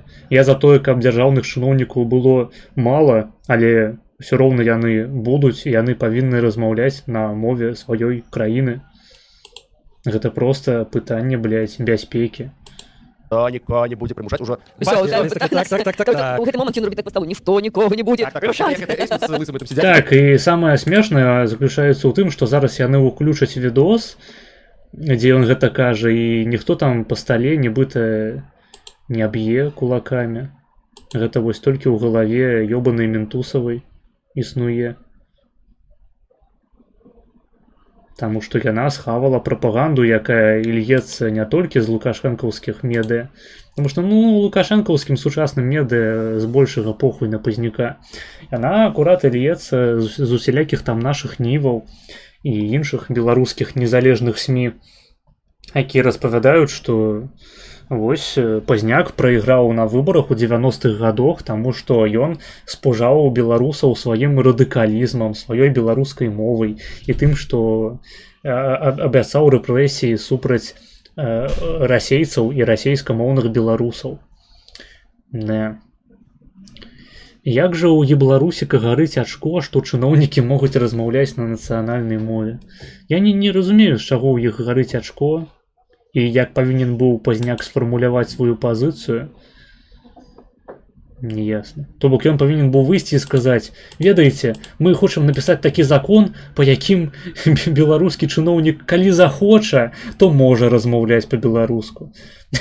Ну, у нас ужо, я не ведаю, адкрою вам вялікую таямніцу, у нас ужо ёсць такі закон, блядь. І закон гэты працуе так, што ніхто, блядь, ніводзін чыноўнік у Беларусі не размаўляе па-беларуску. Нават калі ты яго вельмі добра аб гэтым папросіш. Так, а ваш Пазняк до 40 год жил... Ой, блядь, чал. Давай не будем распаўсюджваць мемы, пра якія... значэнне которых глыбіннае ведаем толькі мы з табой. Я думала, у вас 2 официальных языка. Ну, як бы так. Две афіцыйныя мовы. Кожны можа размаўляць на той мове, на якой захоча. І ўсе хочуць размаўляць па-расейску. Ну, таму што калі ты хочаш размаўляць па-беларуску, то ёсць некаторыя негатыўныя экстэрналіі. З расійскай мовай, ну, пакуль што, прынамсі, такога няма, хаця, магчыма, у некаторай будучыні бліжэйшай прыйдзецца пераходзіць на кітайскую сапраўды. Не будет заблокирован YouTube, ты думаешь? Обовязково будет заблокован. Обовязково. Так, Пазняк, ён менавіта, што пра блокіроўку Ютуба, так, пра забарону, блядь, конкретных медиа. Матку зараз так само лічыць, я ведаю. У нас 2 государственных языка пишет человек. По закону, проведенному референдуму. Еще один референдум будем проводить? Не, не будем никаких референдумов. Все будут размовляться. Не, просто гэтые референдумы прызнаем неадзейнымі, незаконнымі, Потому что по законе Республики Беларусь, по законодаўстве, я не памятаю, гэта конкретно был уголовный кодекс ці криминальный кодекс.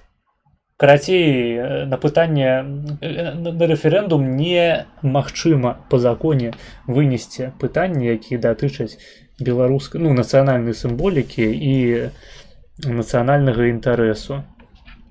То бок настолькі важныя пытанні павінны вырашацца на высокім узроўні, а не на ўзроўні рэферэндуму, не на ўзроўні таго, што там нагаласуе ебанае быдла. Пазняк у 94-м ішоў на выборы з 3 пунктамі. Что там будут за пункты, блять? Хорошо пожрать, хорошо посрать? Ці про тое, што я ганаруся, што нарадзіўся на Палесе.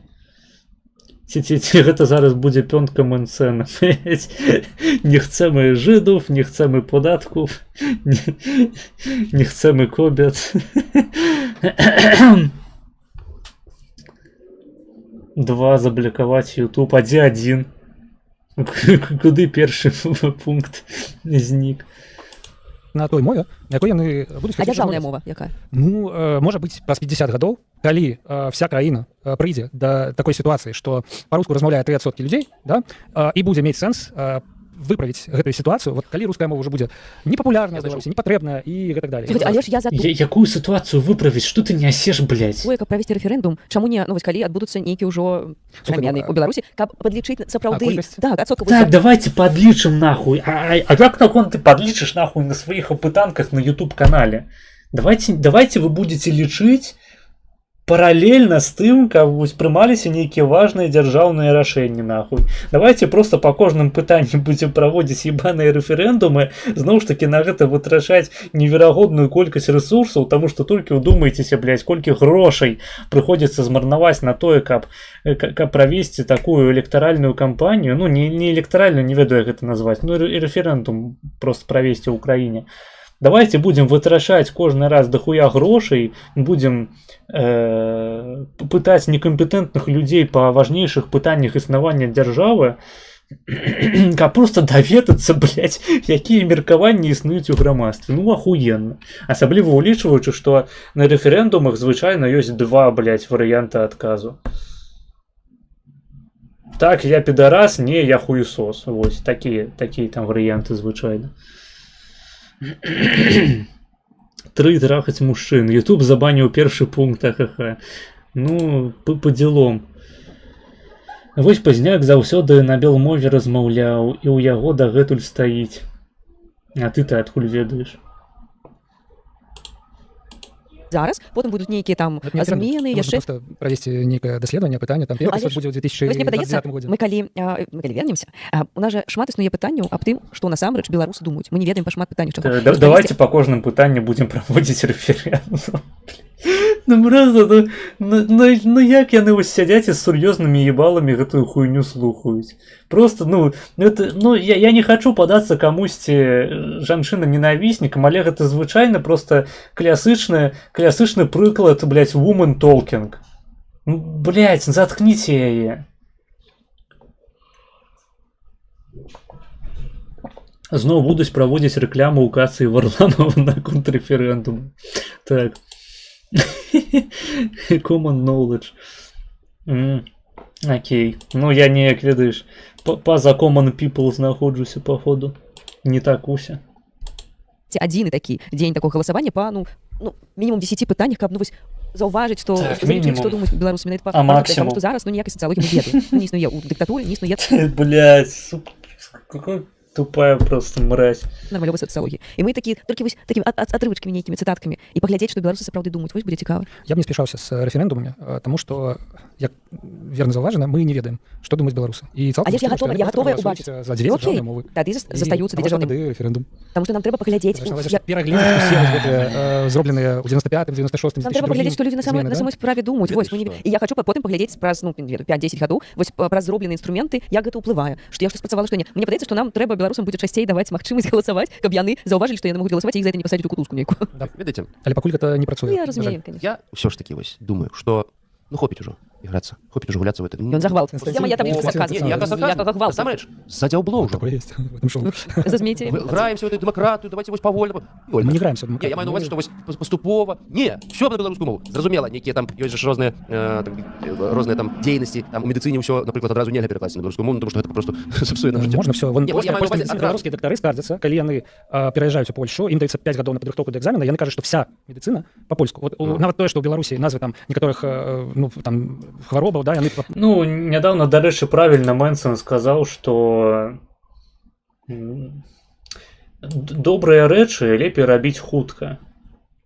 І звычайна такую палітыку варкі жабы праводзяць для таго, каб увесці нейкую дрэнную полісі, якая нікому не падабаецца, але яе ўводзяць паступова маленькімі крокамі, каб нарэшце народ яе праглынуў.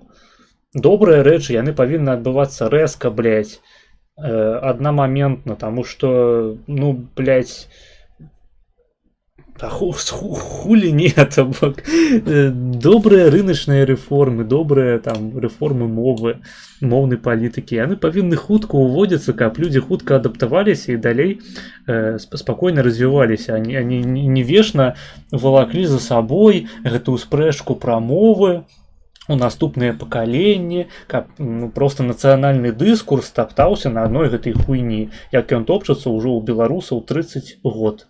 Мабыць, нават больш. Так, беларусы думаюць ясных фэнтэзі, так. Сделайте дию, там хорошо опросы проводить. Так, давайте умное голосование увядем. Мне здаецца, маловато камуністаў у нас у палітыцы беларускай. З лацінскай мовы? Дарэчы, нам засталося літаральна пара хвілін. Типа геморрой, да? У Польши для этого свое слово. Вот и им все это... Я не ведаю. Геморроиды. Геморроиды, да? Может быть, геморрой значит дрэнны. Дрэнная штука, геморрой, дрэнный приклад. Никому не рекомендую. Слухай, што, зразумела, я маю на увазі, што некаторы, просто там некі топовы спецыяліст, ён адразу не пераводзе. Але ёсць прафесіі, дзе там, напрыклад, там у таксі не можаш па-беларуску, ахер. На тэлебачанні не можаш па-беларуску, вон, што я лічу. І ўсё будзе, ўсё запрацуе, таму што, павольна, як мы будзем павольна, так расейцы яшчэ 10 разоў пройдуць па нашай душы. Зянон Станіславович, пакажыце, калі ласка. Ніхто, нікога, і ў тым ліку я не буду прымушаць. Мне здаецца, гэта трэба на адзінцы паслухаць. Беларуску. Кога пройдуць па нашай душы. Зянон Станіславович, пакажыце, калі ласка.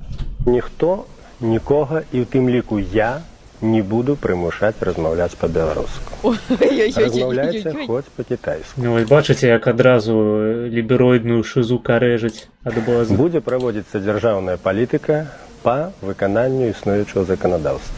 Будзе выконвацца закон, і кожнаму грамадзяніну Беларусі будзе прадастаўлена магчымасць вывучыць дзяржаўную мову. А што датычыць якім... Пиздец! Кожнаму беларусу будзе прадстаўлена магчымасць вывучыць дзяржаўную мову. Ебать! Ебать, вось гэта фашызм, літаральна, ёба, ёб вашу мать, ёб вашу мать, блин, гэта фашызм, чувак. Не будуць размаўляць, тут поўная свабода. Дзяржаўная служачая, так? Поўная свабода, ёў, гэта літаральна фашызм, ёў. Так яны павінны будуць ведаць мову. Дзяржаўнае справаводства будзе. Ніякіх рэпрэсій па гэтаму поводу быць не можа. Я гэта гарантую. Ніхто нікога не будзе звальняць за тое, што чалавек, скажем, не ведае беларускай мовы. Гэта наша агульная бяда. Ніхто нікога не будзе звальняць, блядь. Ён дакладна мае на ўвазе, што будуць звальняць усіх. Бяда ўсей нашай нацыі. Фашыст. І мы павінны з гэтай бяды выйсці разам з усімі... Фашыст, предатель, фашыст. З усімі грамадзянамі, якія насяляюць нашу рэспубліку. Ну, здаецца, таксама чалавек сказаў... Страшны чалавек. Ніякага гвалту не будзе, але... Адчуванне... Але ў яго на галаве вермішэлі няма, таму... Ягоным словам мы давяраць не будзем. Вось калі б у яго там побач стаяла соевая лата на какосовым якім-небудзь ебаным малаку, то тады так, а занадта жорсткі палітык. Ніхто нікога не будзе звальняць. Прынамсі, ён быў бы такім чалавекам, які, ведаеш... Чарговы доказ, што ім похуй на погляды і словы. У іх проста на твары рэакцыя, як на анучу. Нават не твар, іх у пазняку больш за ўсё пужае, што гэта чалавек з палітычнай воляй. Яны прывыклі бачыць перад сабой не палітыкаў, а менеджераў, якія проста будуць табе пиздзець прыгожа, каб табе падабалася рыторыка, і паралельна з гэтым вытвараць усялякую хуйню. А тое, што яны вытвараюць усялякую хуйню, гэта ўжо не важна. Таму што, ну, як гэты малады чалавек, які так прыгожа размаўляе па-французску, які кушае прынцып поллё, які навучаўся ў заходніх інстытутах, на ўсе рукі проста спецыяліст, як ён можа праводзіць дрэнную палітыку? Гэта ўсё хлусня. Як можна чалавек, які... Стыдна і больна. Стыдна і больна. Стыдна і больна. Як можа чалавек, які п'е соевая лата, быць дыктатарам, быць аўтарытарным палітыкам, быць прыхільнікам таталітарных полісіс? Гэта проста немагчыма. А вось пазняк, паглядзіце, ён яшчэ і мужик, блядь, і белы. У яго погляды ёсць, вы прыкіньце, у палітыка погляды. Палітык, ён жа павінен проста быць прадстаўніком людзей. Вось што людзі думаюць на рэферэндуме, вось гэта мы рэалізуем нахуй адразу проста. Людзі хочуць бесплатныя грошы. Трымайце, блядь, бесплатныя грошы. Ну, блядь, як Паша Дураў нахуй проста раскідваць з вокнаў парламенту трэба даляры і беларускія рублі, магчыма, нават і расійскія. І украінскія грыўны можна, каб, блядь, веду, каб... Бродячие собаки могли понахапляць і постелить себе под задницу, не ведаю. Вось чым павінен палітык займацца, а не гэтым вашым. Весці за сабой народ, праводзіць жорсткую палітыку незалежную. Пізду. Бабарыка гаварыў, што ён будзе менеджерам. Я не сумняюся. Ён бы, ведаеш, па-першае, ён бы далучыў Беларусь да Расіі, а потым выканаў бы волю расійскага народу, такога двуадзінага пакуль што. І увёў бы проста, ну, як увёў, падрыхтаваў бы беларускае войска да поўнамаштабнай атакі на Украіну. Маргінез спансуецца рускімі. Левандовы раф. Так, трэба прачытаць донат.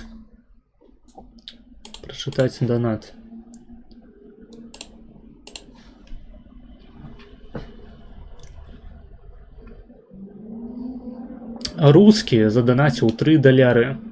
Спасылка па 3. Я вось думаю, нам сёння трэба канфу паспрабаваць сабраць. Як вы на гэта глядзіце?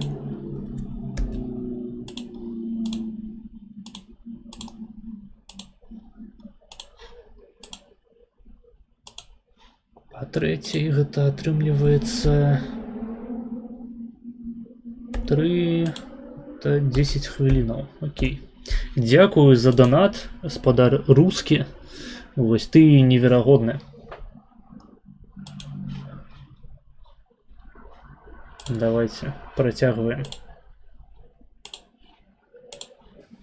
Ларёк бы Ён бы не адступіўся ад этой беларускасці. Ну так, штосьці там дзесьці перагнуў бы, але халера яшчэ раз, каб выразаць грыжу эту, трэба парэзаць чалавека. Не трэба нікога рэзаць, нікога не трэба рэзаць. Ты зараз з хірургам это расказваеш. Ладно. Так там чалавек самастойна прыходзіць на аперацыю. Сядзім. Дык, а вось я іду. Самастойна. Я іду, так, нельга, ўсіх астатніх нельга пад нож кідаць. Это самі разберемся. Ладно. А кого вылечыць, што з імі робяць? Правильно. Давайте мы не разумееце, чаму гэта таблічка? Мы ўжо доўга на этой тэме. Пагналі так, мы ж шмат чаго. Все, мы даглядзелі відос. 27:30, гэта акурат тая адметка, на якой я кажу, ідзіце нахуй, спадары беларускія медыйшчыкі. Мы адглядзелі матэрыял, які быў замоўлены. Працягваць яго не бачу сэнсу, таму што там далей, наколькі я бачу, проста нейкая хуйня. Пра фільмы нейкія, пра новую Беларусь, блядь, пра Эйсмонт. Ну, я сумняюся, што вам гэта прям цікава глядзець. Ось, я зараз кіну кліч на канфу. Так. А пакуль яна будзе збірацца, паставім відос, які замовілі па 3.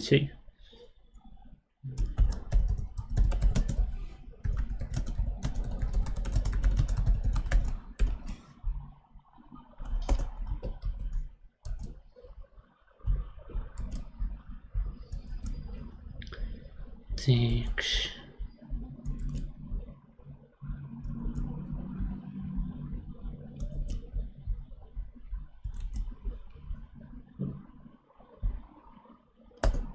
Вось.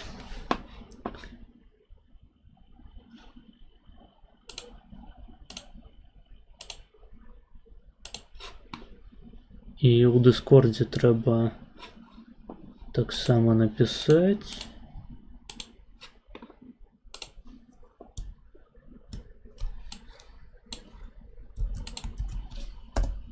Вось. Чакаем. А пакуль... Так, я зайду, дарэчы, ў канфу на усялякі. А пакуль паставім наступнае відэа. Толькі што замоўленае. І так, што гэта ў нас такое?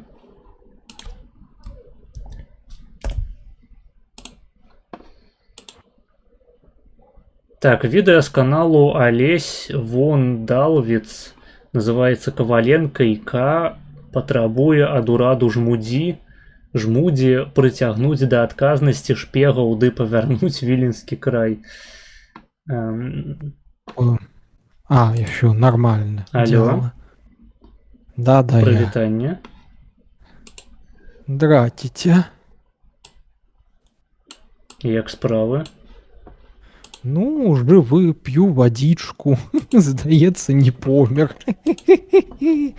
Гэта добра. День был сегодня тяжковаты.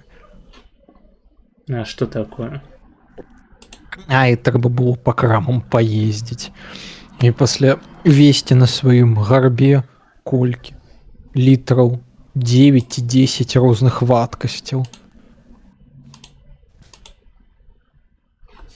Это мужицкая праца, я бы сказал. Ну да, пайшоў на водопой, скажем так, попіў гэта і набраў вёдры воды і на гэты, як гэта рагаціна называецца, якую гэты рускія бабы себе на шыю апраналі і пасля гэтай вёдры воды таскалі, я уже не памятаю. Хутчэй рыгаціна. так скажем так, прыблуда імя адной вядомай беларускай пісьменніцы рускамоўнай. Алексеевич? Не зусім, А мы ведаем, што Святлана Алексеевич хто ў нас? Ну-ка, чат.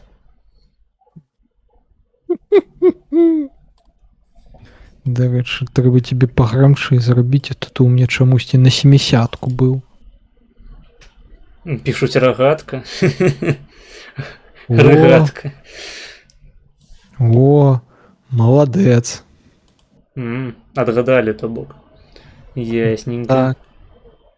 Малацы. У нас на стрыме спадар Смоуш. Вось. Задавайце якія-небудзь там пытанні па відэагульнях, па рэлігіі, і ў тым ліку рэлігіі ў відэагульнях, пра Дугіна. Да, дарэчы, хачу, раз тут такая магчымасць, сказаць, што учора ноччу дропнуўся новы відос на маім канале, прысвечаным праваслаўным відэагульням і ўвогуле фармаванне такой рэчы, як тэалогія відэагульняў, што яна сабой уяўляе, як фармавалася стаўленне праваслаўя як рэлігійнай сістэмы да гульняў відэагульняў. Гэта я ўсё разабраў у сваім відосікі на 46 хвілінаў. Таму хто хоча паглядзець, то запрашаю на свой канальчик. Так, канал, я не памятаю, дарэчы, я яго ставіў сабе у раю падпісацца на сваім канале, па-мойму, было нешта такое. На Ютубе так, гэта стаіць, гэта стаіць. Таму можаце там прагартаць проста ўніз, падпісацца на канал Смоуш. А там 3, там наш хлопчык, Смоуш і маргінезныя хайлайты. Так, гэта сапраўды так.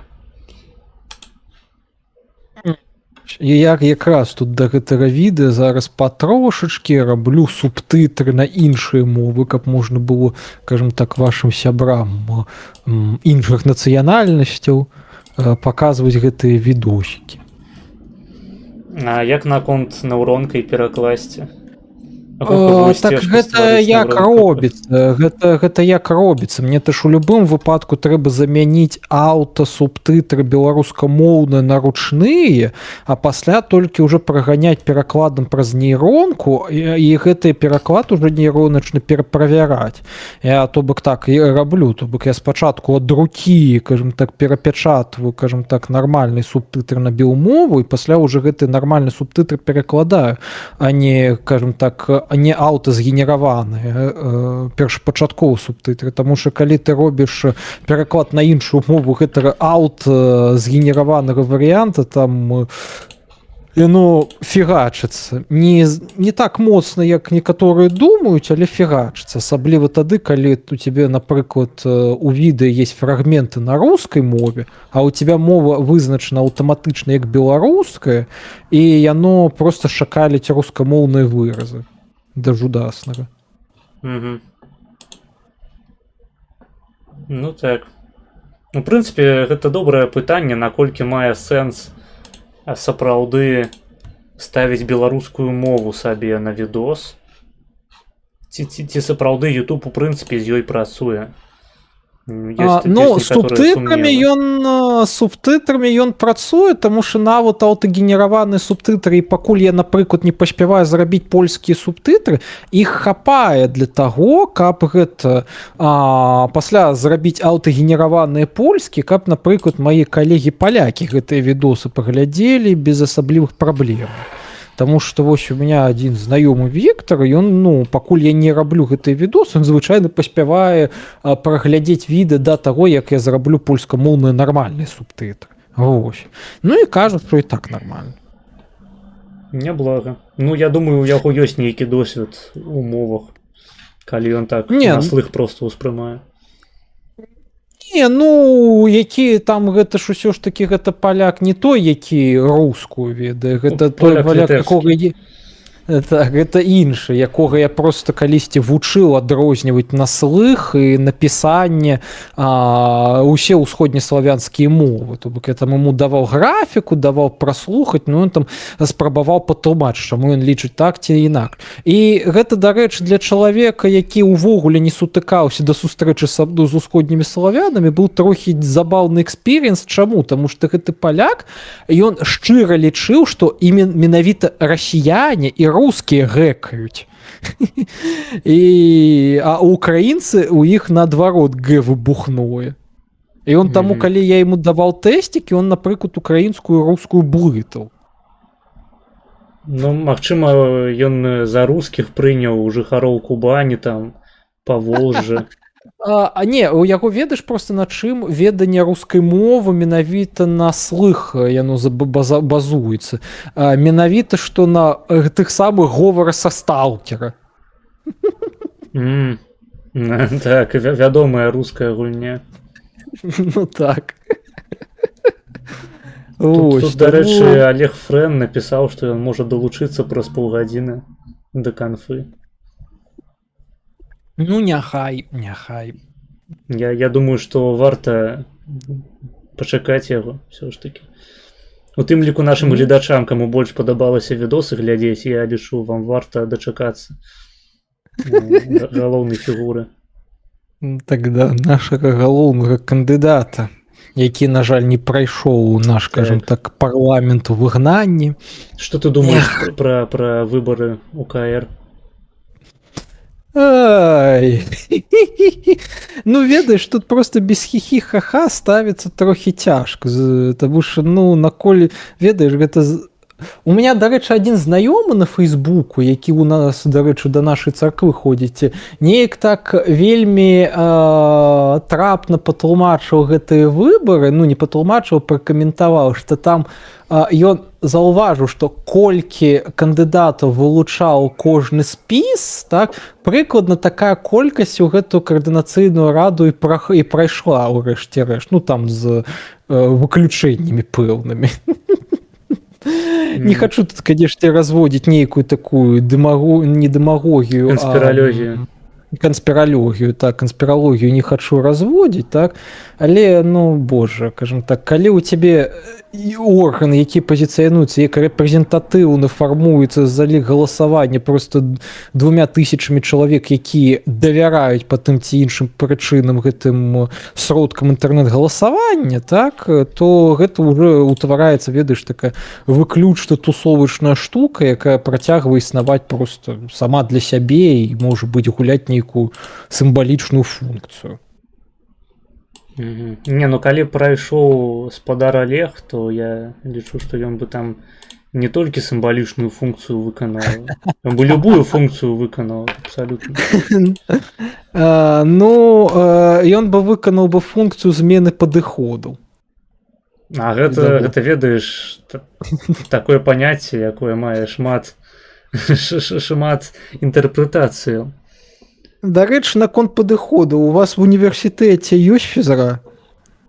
Так, ёсць. Колькі на турніках жмеш па падыходам? А у нас не такая фізра. У нас фізра, па-першае, яна была толькі на першым годзе, яна ўжо скончылася даўно. А па-другое, там кожны сабе абірае сам, якім спортам ён хоча займацца. То бок можна хадзіць у мацоўню, можна хадзіць на звычайную такую агульную фізру, дзе людзі там гуляюць, не ведаю, ну, гульні з мячыкам, так скажем. Можна хадзіць на грэблю, дарэчы. У мяне знаёмая, якая хадзіла на грэблю. Самае галоўнае памятаць, што ў слове грэбля першыя 2 літары гэта ад слова групавая. То бок грэбля гэта савецкая абрэвіатура. А бля, гэта ад чаго скарачэнне? Ну, там ты одну літару забыў, таму што ж грэбля, там ж не толькі грэбля, там яшчэ ёсць 1 літара паміж. Ну, я, конечно, не лінгвіст, я магу памыляцца. Вось. А я браў сабе пайсці ў басейн, таму я хадзіў у басейн. Ну гэта, дарэчы, імба. Пацягнуцца. Я бы сам хацеў бы на гэты на лэфбасік. Я развучыўся подцягвацца, таму што я набраў вагі, а калі ты набіраеш вагу, то ты перастаеш подцягвацца. Это так працуе. Я магу, у прынцыпе, на працягу месяцу дайсці да 10, нават і больш. Я просто сам па сабе досыць такі хударлявы, і калі я просто кандыцыю набіраю, калі я паступова просто я магу вось, напрыклад, на адным трэнінгу один раз подцягнуцца, на наступным 2 уже, потым 3 і гэтак далей. То бок людзям з нізкай вагой прасцей гэтае практыкаванне выконваць нашмат прасцей. Ну, гэта так, таму што не, увогуле быў калісьці перыяд, калі я нават на сваёй пагана 58 кг вагі я мог гэта падцягвацца так, ну, разоў 12 максы, а зараз не ведаю, дай божа 3 выдам і ўсё. Ну, я таксама вось прямо ў гэтую хвіліну я пацягнуўся максімум разы 2. А так я сам даўнейчы, а ў басік я ўсё хачу калісьці пайсці ці запісацца. Я нават не ведаю, ці могуць дактаранты хадзіць дармова ў гэты басік Варшаўскага універсітэта, бо калі могуць, то, я б, напэўна, 2 разы на тыдзень бы хадзіў бы, бо гэта для сэрца, прынамсі, карысна. Пішуць, гебля раўно групавая гебля, зразумеў, там няма просто, ну, вось знайшліся спецыялісты ў чаце, мне патлумачылі, дзякуй Богу. Дзякуй Богу, колас прэзідэнт. Тут, дарэчы, пісалі ў чаце, чаму у смаўжа голас, быццам бы ён піў крадзенае царкоўнае віно ўсю ноч. Ну, я ж кажу, то що я трохи подстаміўся за сёння агулам. І, скажем так, агулам мне вось гэта апошні відос трохи сілу падвыяў.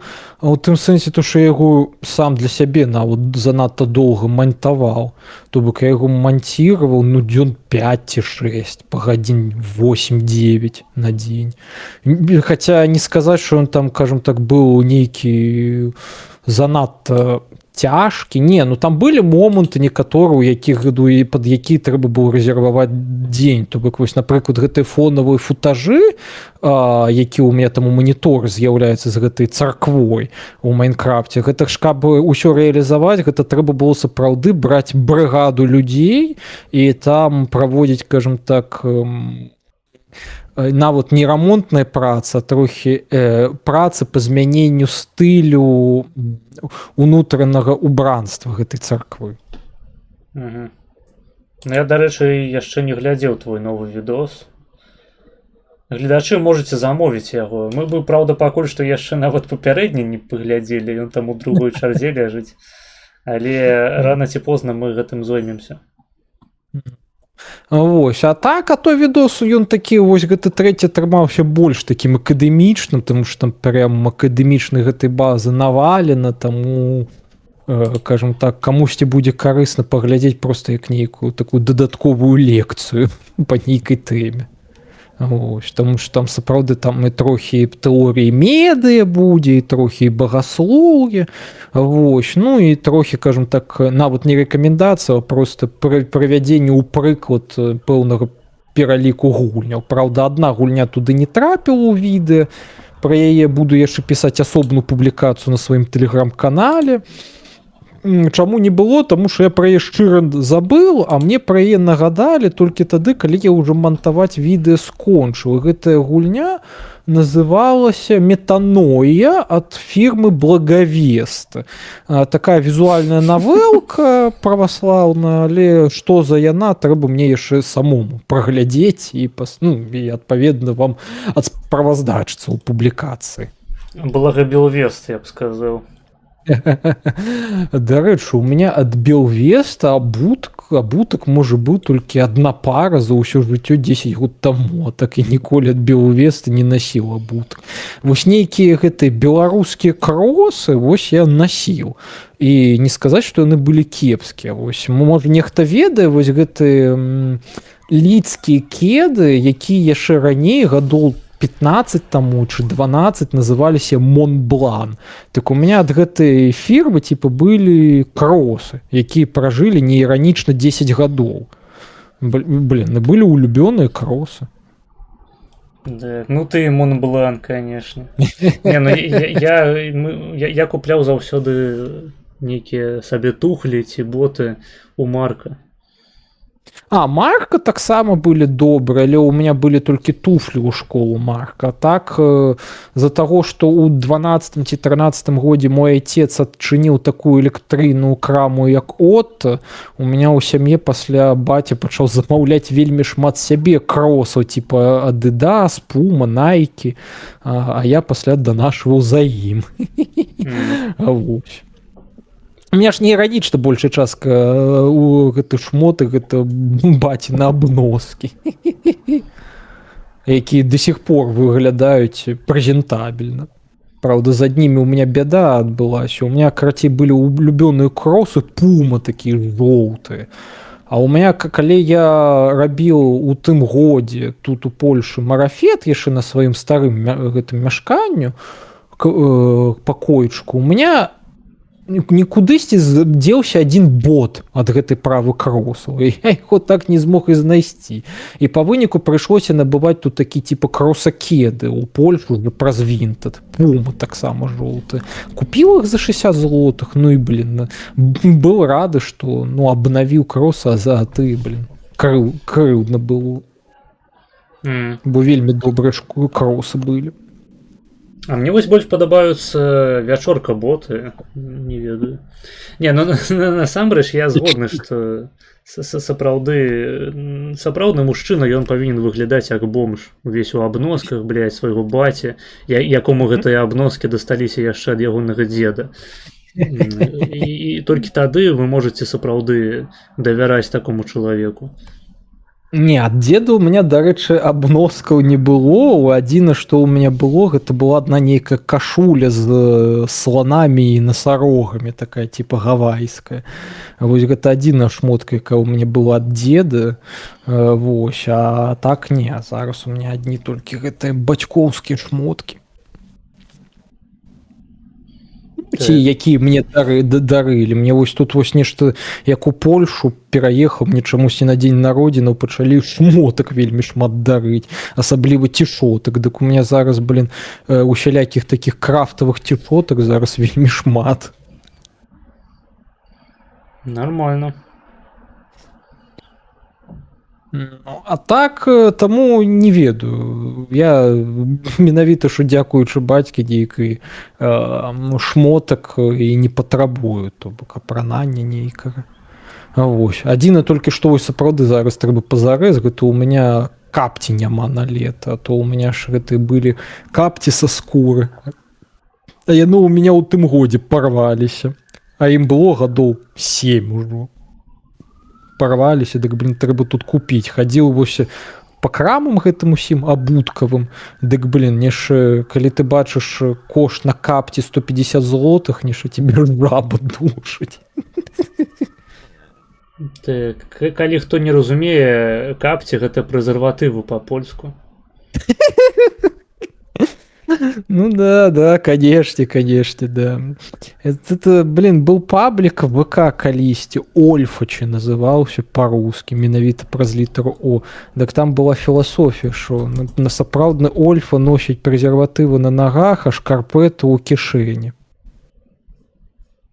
Дарэчы, я вось забыў, ёсць жа розныя дыялекты ў польскай мове, і недзе вось на Любельшчызне кажуць капці, па-мойму, ва ўсёй іншай Польшчы чапы, альбо наадварот, я вось магу пераблытаць. Ну, я вось, дарэчы, не ведаю, таму што вось у меня, скажем так, усе палякі знаёмыя, якіх я ведаю, да, яны вось, это басаножкі, там лапці, там тапкі, яны ўсё гэта называюць словом капці. Прытым, а у меня з большых знаёмых гэта што? Гэта, ці гэта з Падляшся чувакі, ці варшавякі. Вось. Хаця некаторы там з Гданьска ёсць, але яны таксама называюць тапкі капцямі. Мабыць, тады і чапы гэта менавіта што люблінская тэма. Хутчэй за ўсё так, таму што ну, я вось, напрыклад, у Варшаве чапы не чуў ніколі. Ну гэта для эліткі. Гэта я. Да.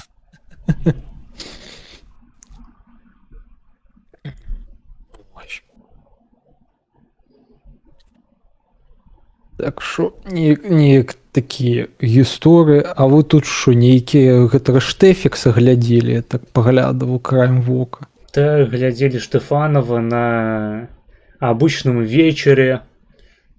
Цяпер ужо не обычная гойда, обычное утро, а обычный вечер. Я не ведаю, ці гэта абсалютна іншы праект, но вядучыя тыя ж самыя. Вось яны глядзелі Штефанова, крытыкавалі ягоны імперыялізм. Я там по чарзе ссаў то на Штефанова, то на іх саміх за іхняе лявацтва. Я не ведаю, я вось гэты ток-шоу ніколі не быў аматарам і глядзець, таму што яны часам не здаюцца, ведаеш, нейкай такой, ну калі не калькай, то нейкай пераробкай таго, што зараз больш выпускаецца ў ВК-відэа, там я не ведаю, шоу Big Russian Boss, калі ты ў студыі нейкай сядзіш, там прыходзяць нейкія харчі, там проста нейкую лухту абмяркоўваюць, спрабуюць неяк жартаваць у стылі, там я не ведаю, КВН. У стылі Олега Фрэна. Ну, я не ведаю, мне вось такі вось фармат відэа, які, ведаеш, пачынае быць падобным на тэлевізар, ён неяк мне настолькі абрыдаў.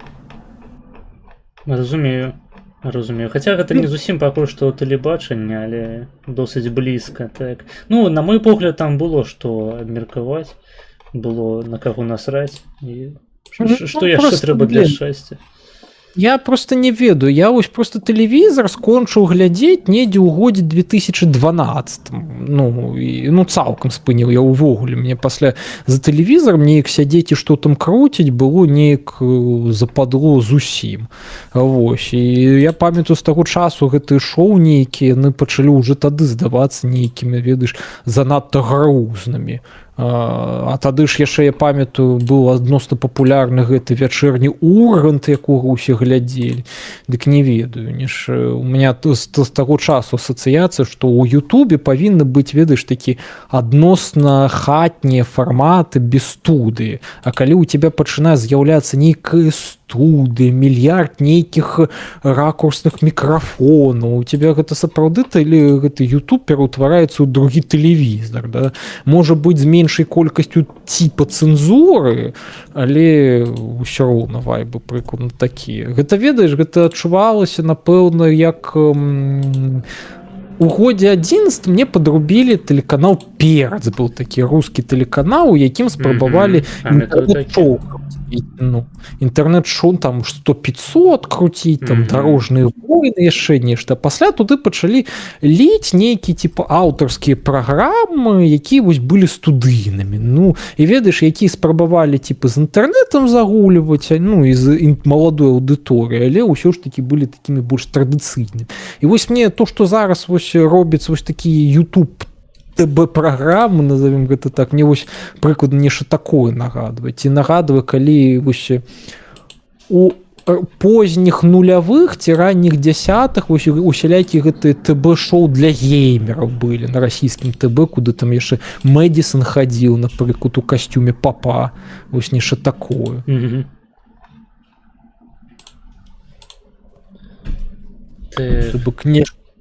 Нешта не зусім маё. Я вось звык, то што вось ёсць, як у 12-м годзе памятаю, ёсць Нефёдаў, які сядзіць там недзе на заводзе, здымае на тэлефон, як ён там срэш калату, і максімальна нейкая тапорнасць і пахабнасць. Вось гэта YouTube. Во, супер. Я калі быў зусім малы, мне падабалася шоу «Шкалаблогеры». Толькі калі я падрос, я зразумеў, што педафільскія вайбы у гэтага фармату проста неверагодныя, это ж пиздец. Не, ну гэта факт, але я не ведаю, я просто калі быў мелкі, глядзеў Нефёдова, ну Ну гэта сапраўды было смешна, але калі стаў пастарэйшы, тебе зараз смешна не ад таго, што гэта смешна, ад таго, што гэта літаральна пиздец. Такой прытым ведаеш, прытым ядрёны. Таму що ну вось тады Нефёдову, калі ён пачаў рабіць ШБ, яму было 28 год. Мне праз 3 дні 27. І вось я паспрабую уявіць, каб я вось у сваім узросце жартаваў так, як ён жартаваў пра шкалату і пра маленькіх дзевак. Ну гэта вельмі цяжка уявіць. Не ведаю, калі мы ў Майнкрафт гуляем, там і не такое можна пачуць. Гэта трохі іншае, гэта ўсё ж такі не на камеру.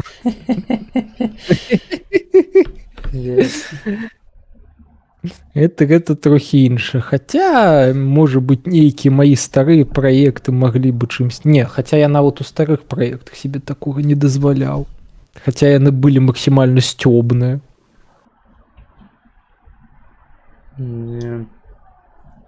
Я вось думаю чакаць Фрэна ці паспрабаваць пакуль штосьці разам паглядзець. Але адначасова з тым я хачу адысці пассаць. Можаш пазабаўляць аўдыторыю пару хвілінак? Ну магу. Давай, наперад. Параспавядай ім пра тое, што гульня гэта праваслаўна. Это само собой. Ось. Так, спадарства ў чаціку, вы там нешта пішыце, таму што я паглядываю чатик, але тут пытанне было вось толькі гэта пра кагорт царкоўны. А адзін глядач нешта мне асабістае напісаў.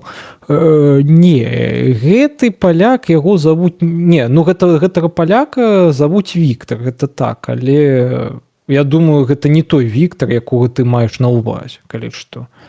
Ось. Таму што я не памятаю, ці ты знаёмы з маім Віктарам палякам, ці не.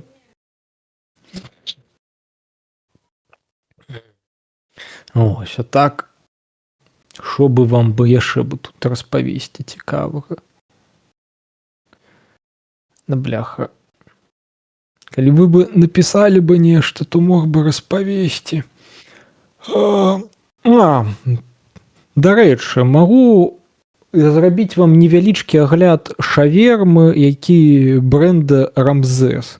Сёння карацей набываў шаву, бо адчынілі кропку недалёк ад дома Рамзес, так? Вось, і вырашыў паспрабаваць. А там типа фішка ў тым, што яны робяць свае сапраўдныя крафтавыя лавашы. То бок не вось гэтыя кукурузныя лепёшкі, які ў дэфолтных польскіх шаф, так? А вось менавіта такі класячны лаваш, які тут яшчэ называецца лаваш урмянскі. А вось, вырашыў паспрабаваць. Дорага, канешне, то бок там шава, яна каштуе 34 злотых. Дык я ўзяў дзве. Адну шаву такую у лавашы за 34 злотых за сыром чеддера, суровкай і мясом і сосом. І ўзяў шаву такую типу в булцы, якая по факту называецца гэтым сірыйскім кебабам. Ну, ведаеце, такая типа гіганцкі батон, булка, у ім начыненні. XL памера, таксама за 34, куды там 250 грамм курчака напхалі. Вось. Яго набыў. Ну і карацей мы тут спрабавалі яго. І што я вам магу гледачы пра гэта распавесці? Да тое, што інгрэдыенты адчуваецца, што яны дарагія, да, і што яны якасныя. Ну там сапраўды гэта не проста там, ведаеце, капустка марынавана, там і капустка, і цыбуля марынавана, і агуркі, і нават міні-памякі, памякі чэрі яны кладуць, мяса сапраўды дахіра кладуць. Але вельмі вялікая праблема гэтай шавермы ў тым, што яна, блядь, сухая. А чаму там, і пры тым, што першая, што другая, таму што у іх нейкая максімальна дэбільная канцэпцыя, яны соус не льюць у шаверму. У іх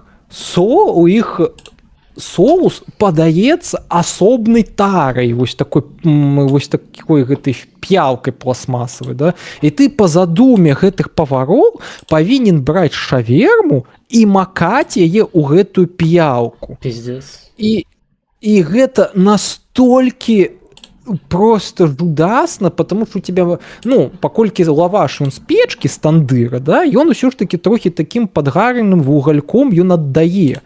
І ты калі гэта еш з сухой курыцай, не змочанай соусам, гэта жудасна сухамятка, а макаць гэта вельмі незручна, тому что піялка, ну, мілі-пілі. І таму, яна просто канцэптуальна ламаецца. І з-за таго, што яна канцэптуальна ламаецца, нават дорагасць інгрэдыенту гэтую штуку не выцягвае. Вось. А яшчэ другі касяк, які я там заўважу, што нават градавіна, хаця і марынаваная, але яна марынавана быццам у мінералцы з цукрам, нават без нейкіх спецыяў, таму што я спрабаваў есці асобна цыбулю чырвоную, а звычайна чырвоная марынаваная цыбуля, яна ж такая ядрёная, і яна ж, а яна просто ніякая, яна просто салодзенькая і мокрая. Таму, карацей, на сённяшні дзень Рамзес... Да. Вось, таму я Рамзес кебаб, на жаль, на сённяшні дзень вам параіць не магу. Вось, яе трэба дапрацоўваць. Таму што я вось, напрыклад... Лепей Рамзес варэнік. Рамзес варэнік. Блядь, сука, что ты мне догадал? У меня, карацей, был с сябрами, я шел в Беларуси жарт, типа, у меня один сябр любил хвастаться, что его бабушка готовит вельми смачные вареники, и он после нечто написал в конфу, типа, люблю бабушкин вареник. И я после такой, там, с клубничным вареньем, коли стякает, так, по вуснах, и он такой, да...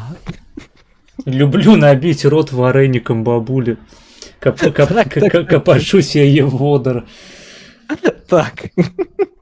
Так я после, блядь, это...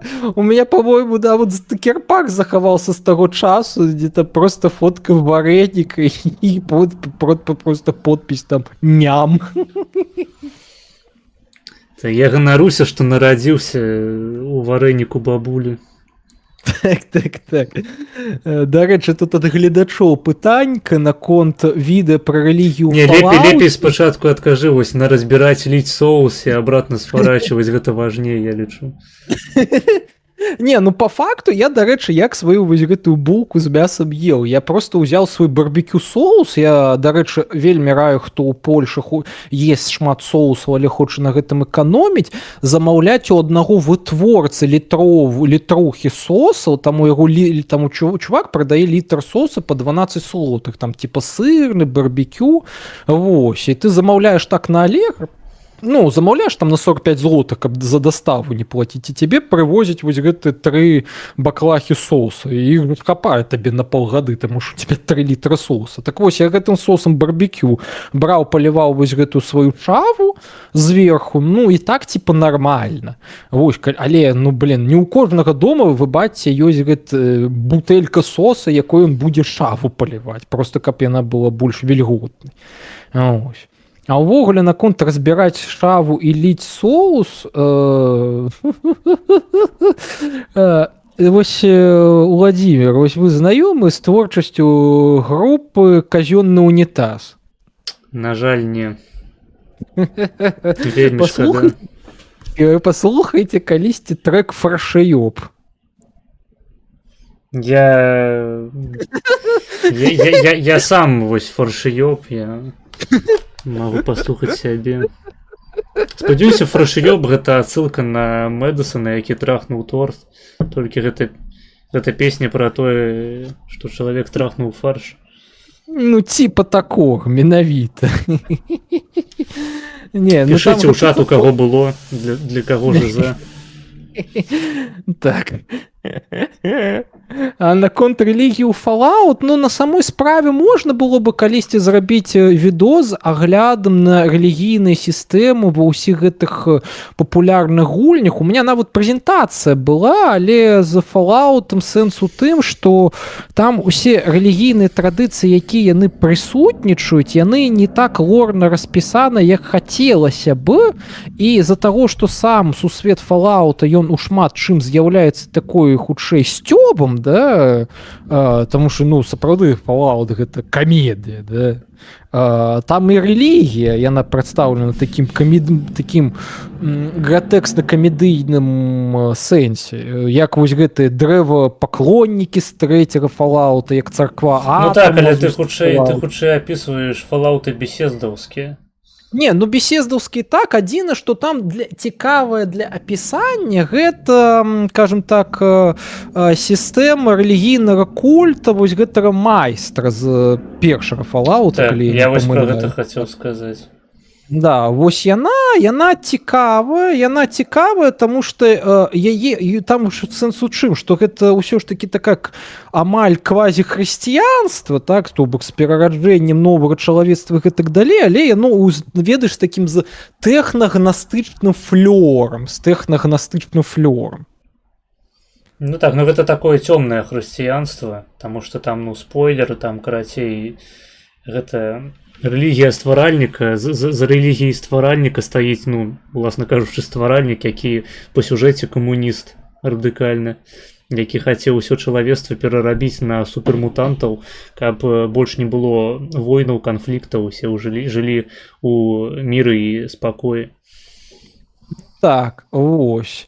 Дарэчы, мне вось сістэма стваральніка, яна мне вось ёсць пэўныя паралелі з юніталогіяй з гэтага з Dead Space на самой справе, только юніталогія з Dead Space яе б сапраўды бы ахрысцілі бы нейка не платаніцкім ерасам, калі разважаць у сэнсах хрысціянства, тому што юніталогія яна там прям радыкальна прапановвае не проста стварыць новае чалавецтва, менавіта вось гэту канцэпцыю адзінасці, юніці, да, якая сапраўды рэалізоўваецца ў тым, што ну ж там же ж усіх, кажам так, людзей пасля пад уплывам гэтых абеліскаў забіваюць, да, і пасля гэты трупы яны яднаюцца ў адзін вялікі такі звышарганізм, такі, кажам, там мёртвая луна, мёртвы месяц называецца, да, такая некрамасавая абамінацыя, я бы гэта назваў, так, і гэта просто такая брутальная выява тым, чым ёсць вось такое грубыя гнастычныя ерасы, які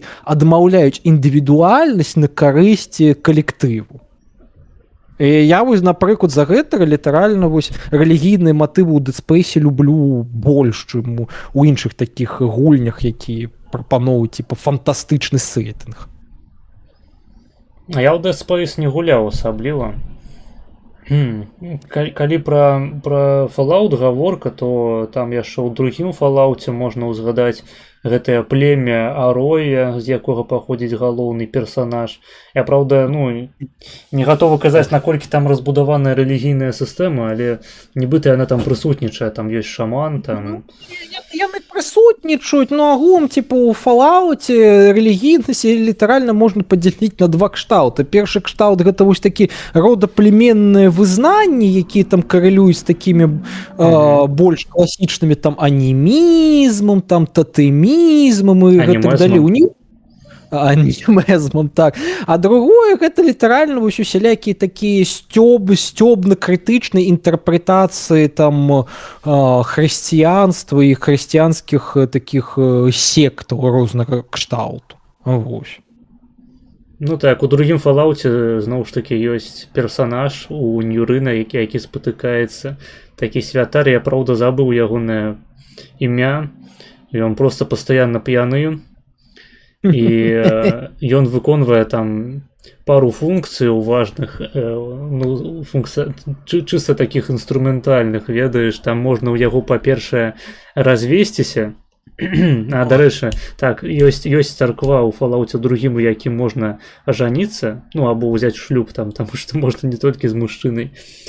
А вось развесціся там нельга, там трэба ехаць у Ньюрына, каб развесціся ў гэтага вечна п'янага святара.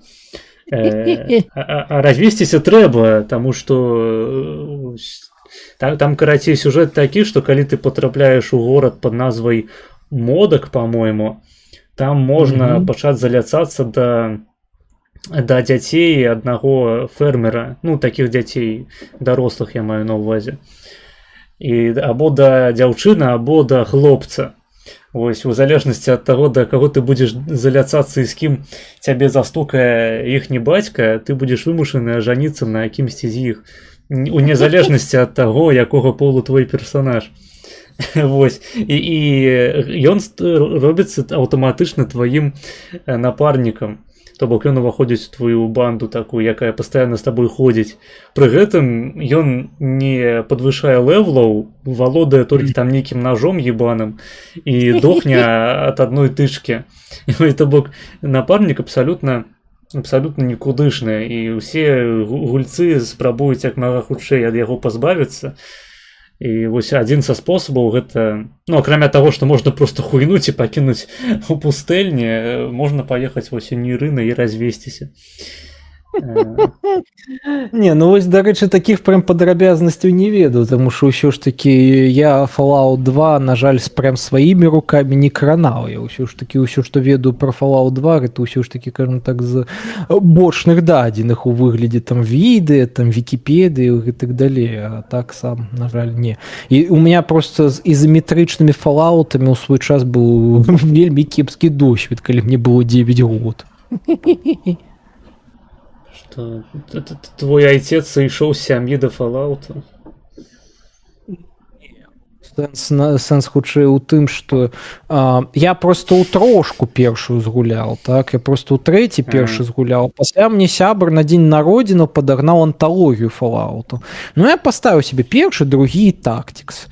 Ну, і я, па-перша, афігел з таго, што там, типа, кажам так, дапатопны графон быў, а я ў 9 год быў графадрочерам вельмі моцным. Вось. А па-другое, я вельмі ж працягу тэрмін часу не мог разабрацца менавіта ў першых двух фоўчах з кіраваннем. У меня просто пердак згарэў. А ў Tactics я нават разабраўся, я нават нешта гуляўся ў Tactics, і нешта мне было адносна разумела. Але я разумею, што гэта не канон. Ну да, Tactics не канон, агулам, але ён чамусьці мне, не гледзячы на то, што ён павінен быў пазіцыянавацца як нешта больш тактычнае, чым проста фафолычы, так? І ён мне чамусьці паздаваўся прасцей тады для майго 9гадовага мозгу.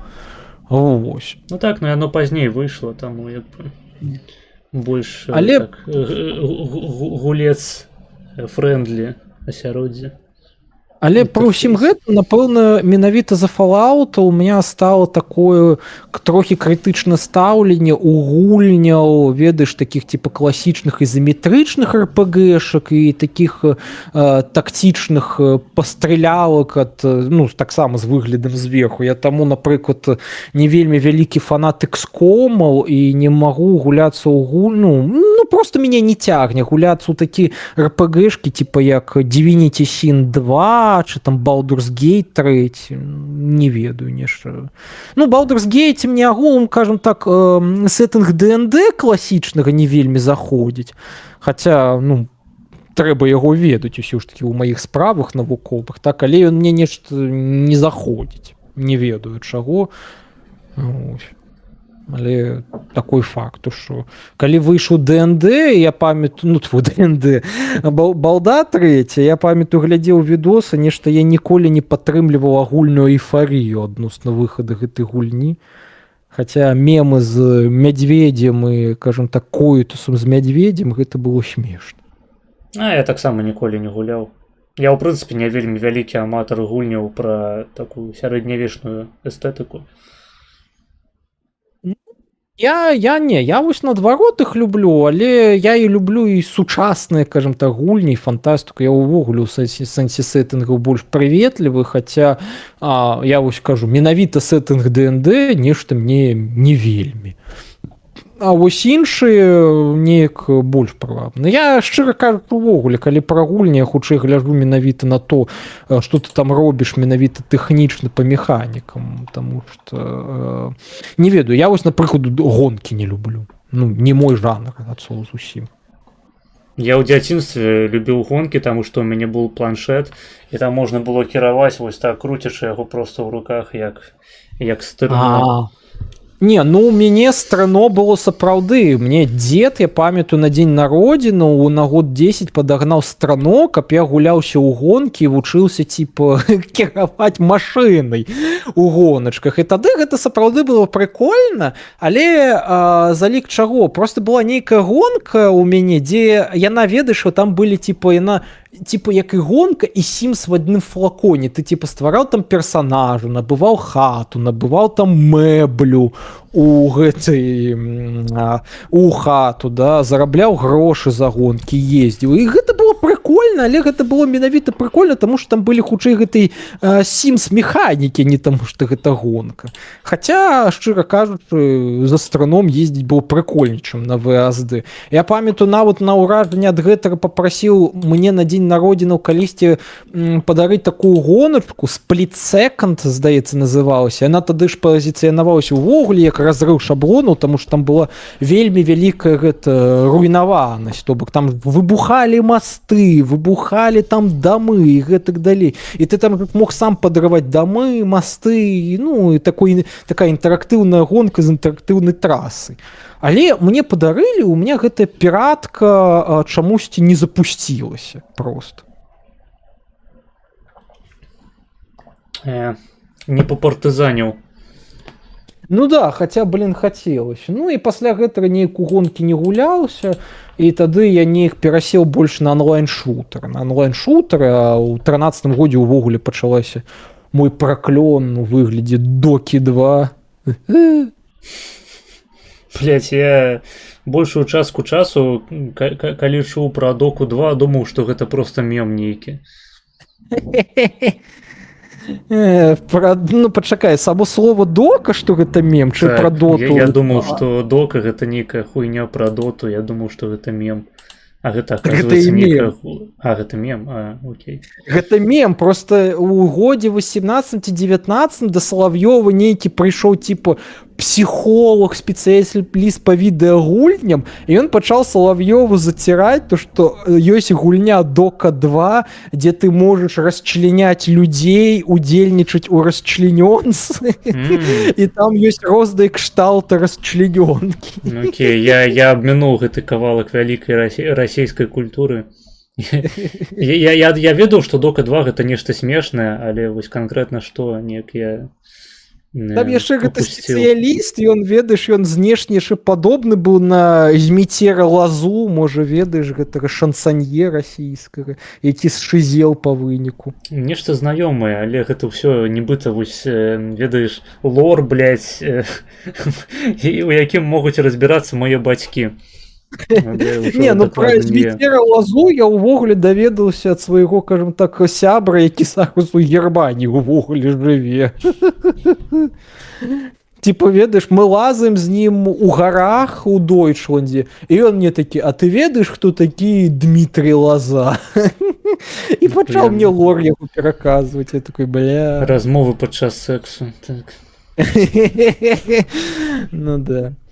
Тут цябе пытаюць у чаце, дарэчы, пра Cult of the Lamb, як табе? А я ее нават прайшоў, чаму? Таму што мне мой навуковы кіраўнік яе параіў. То бок мы калі абмяркоўвалі, якія гульні закрануць у аналізе ў дактараце, ён мне параіў гэта як актуальны прыклад, і я ее прайшоў. Ну і, блин, я не ведаю, наколькі гэта добрая ідэя змешваць рагалік і, скажем так, і вясёлую ферму, таму што, не, ну, дарэчы, як, я лор гэтай гульні паспрабаваў неяк разабраць, але цяжкасці разбора лора Cult of the Lamb, яны палягаюць на тым, што там вельмі шмат недасказанасцяў. Вось, але сама гульня, калі лорна, яна цікава тым, што сама гульня, яна ілюструе, кажам так, паўстанне монотэізму, літаральна.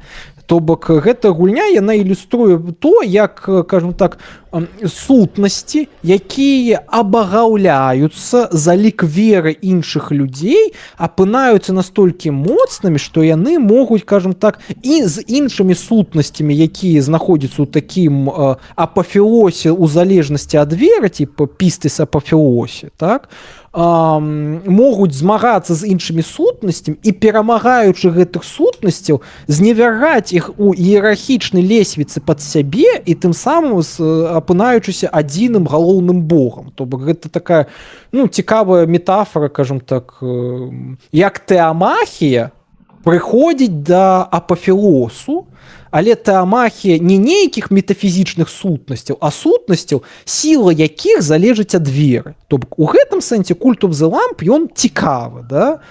Але геймплейна, я не люблю рогалікі. Я не люблю рогалікі. Я таму, напрыклад, The Blind of Isaac не люблю. Таму што, мне гэтай гульні, дзе ты просто бегаеш па лакацыям з выглядам зверху і рознымі спыламі зачышчаеш лакацыі, мне яны менавіта ў такой ітэрацыі не падабаюцца. То бок, ёсць жа пейнкілер, стралялка, якая таксама як рогалік, да? Але гэта іншае, яно па-іншаму адчуваецца, таму што гэта ад першага твару, там усё ж такі ў цябе ёсць імпакт ад зброі. А тут у цябе зверху, і гэта мне нагадвае, была гульня такая стралялка зверху, типа Alien, что-то такое, яна яшчэ на мабілкі была партавана. Alien Shooter? Alien Shooter, да. Топовая хуйня. Яна на свой час топовая, але, гуляць у гульні, дзе ты займаешься тым самым одну палову гульні, такое себе. А гуляць у вясёлую ферму, таксама такое себе. Хаця трэба прызнаць, што візуальна Cult of the Lamp, яна прыемна. І то бок кавыряцца візуальна ў гэтай ферме, нормально, можна пакавыряцца. Можна там эстэтычна себе калгас зрабіць. Калгас, светлы шлях. Ці наадварот концлагер Зоненхайт. Гэта безумоўна можна. А яшчэ я там звярнуў увагу такую, калі гуляў у Cult of the Lamp, што там музыка такой, ведаеш, максімальна тыповый для сучасных девак лоу-фай. Ведаеш, гэта плейлісты на ютубе лоу-фай beats for the studyings, да? Це літаральна такой саундтрэк.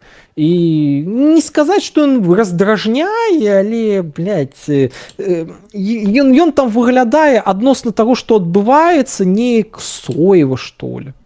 Хаця, напэўна, з улікам таго, які там візуальны стыль, ведаеш, такой, з мультифікацыяй сур'ёзных тэмаў, напэўна, ён там і пасуе, хаця не ведаю. Я неяк за гэта зачапіўся. Таму, кажам так, як гульня на адзін раз, я перагулёўваць у Cult of the Lamp наўрад ці буду. Як такая лорная метафора, якую я пісаў вышэй, гэта цікава, але зноў жа, каб я зразумець, дастаткова адзін раз гуляць, сябе запісаць і ўсё, і больш да гэтай гульні не павяртацца. Так, у нас тут клоунада нейкая адбываецца у Дыскордзе. Фрэндз, зайдзі, калі ласка, у канфу на стрым. Гэта не так складана. Яна так і называецца, канфа на стрым. Ну-ка. Здравствуйте. Слушайте, а вы можете вебки подрубить? Вебки? Дай погляжу. Врубить микрофон. Не знаю, как получится. Что ты кажешь? Тебе хуёво чуваць.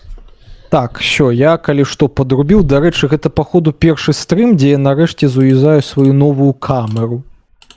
Так, я зараз таксама выведу. Всем прывітанне. Такс. Ребята, извините, пожалуйста, меня, я полагаю, плохо слышно, да? Тебе ты не даеш зразумець, тебе нормально чуваць, таму што гэта ты кажаш мало. Ты скажи нешта працяглае. Так, стоп, к стриму присоединиться можно или как? А ты уже на стриме, мы ты уже на стриме. Слышно нормально. Слышно нормально, да? Терпимо. А вебка будзе? Мне трэба тлумачыць, што такое вебка. Я просто... Камеру врубить? Так, камера. О, так. О, скинхед. Новая прическа, я так разумею. Не видно всего, да? Що ти за працоўны рух, да, ты брытанскіх працоўных падтрымліваеш у барацьбе за свае правы супраць. Што думаеш пра выбары ў каардынацыйную раду, якія твае ўражанні? Мое мнение, да? Слишком много голосов. Можно, пожалуйста, подождите, можно, пожалуйста, потише вопрос какой? Що ти думаєш наконт вибору у координаційну раду? Проблема в том, что координационная рада потеряла популярность, потому что очень много, во-первых, есть несколько проблем. То есть основная проблема то, что координационная рада стала популярность. Сейчас существует есть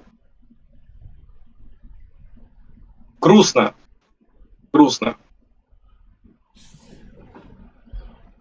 Сумно, ну.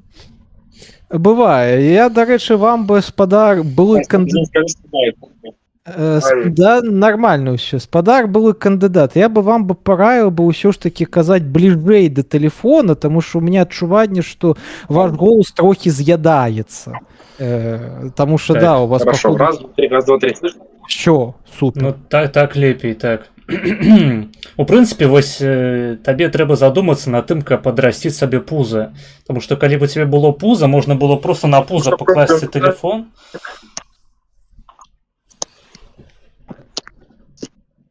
Да нормальная тусовка у нас.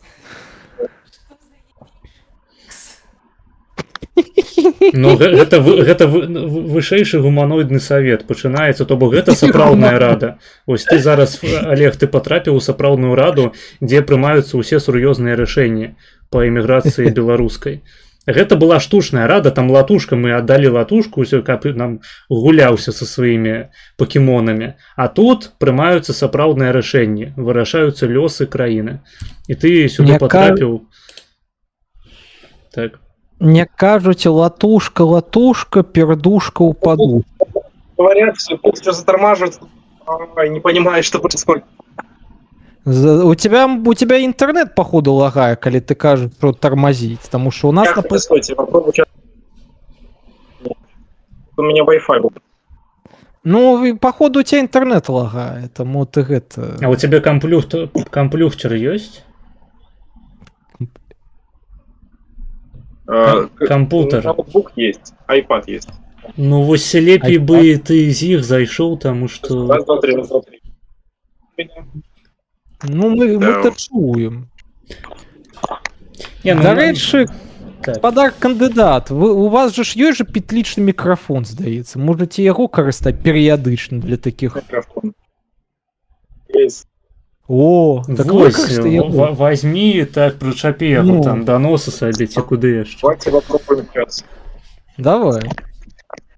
Зараз наладзім стрым. Вось адукацыя пачынаецца, шаноўнае гаспадарства, у прамым эфіры. Так. Вот. Так ты подключить-то его не хочешь? Блять. Подключи. Ты подключил микрофон до телефона? Подключил микрофон, да. Так, а цяпер возьми ў Дыскордзе, абяры яго. У тебя там павінна быць унізе у наладах мікрафону выбраць менавіта твою петлішку. Таму што пакуль што... Ты клікнуў? Алло?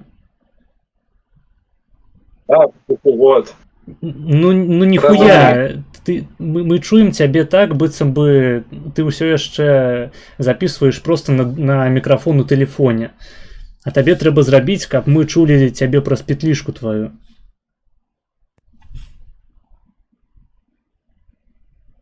Я не знаю, что здесь вообще есть. Ай, какие комбинации, девушки. Тут вось глядзі, каля мікрафону ёсць такая стрэлачка ўніз. Ты яе націскаеш, і там можна абраць input device.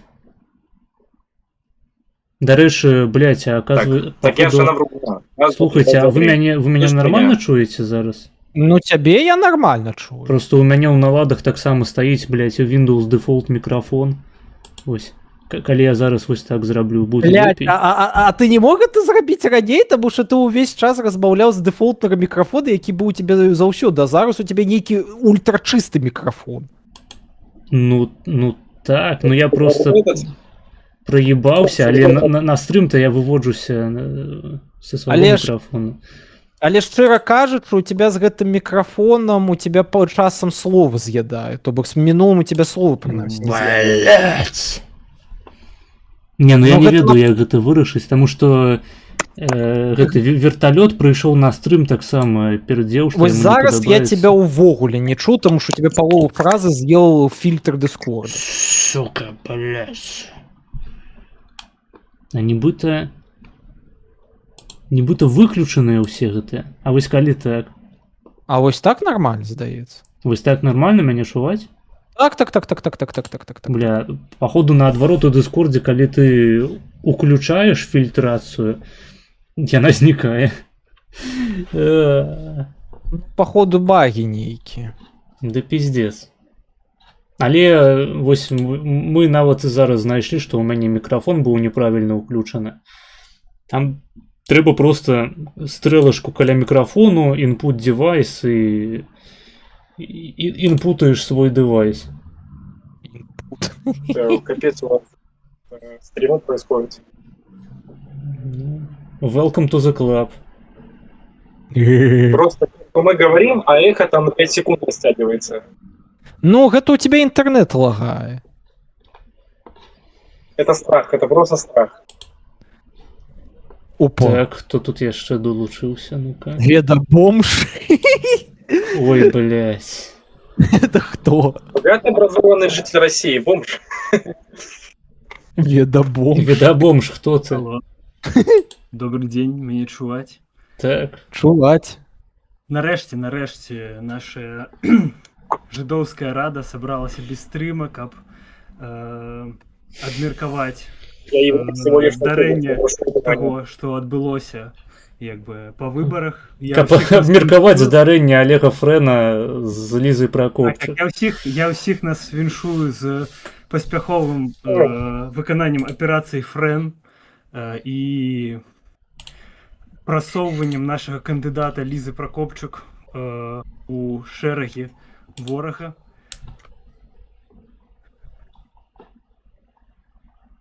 Так, гэта так званая генетычная інтэрвенцыя адбылася.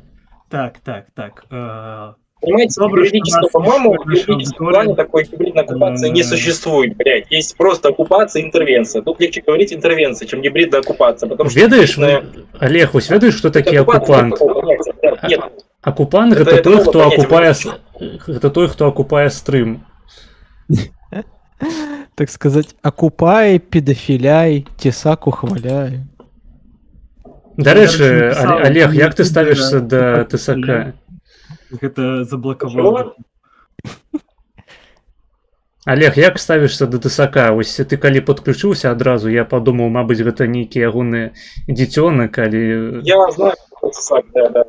Ну, извините меня, я, по сути, теперь урод, но, к сожалению, мы все люди немножко чем-то уроды. Ну вот я лысый, выгляжу как урод. Не, гэта база, але ТСАК, як да ТСК ставішся? Довольно интересный человек. А чым вось ён цябе прывабіў?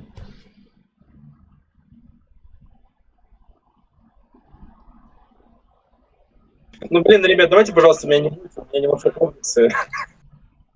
Да не, гэта, ну, я не стараюся цябе выставіць нейкім там нацыстам.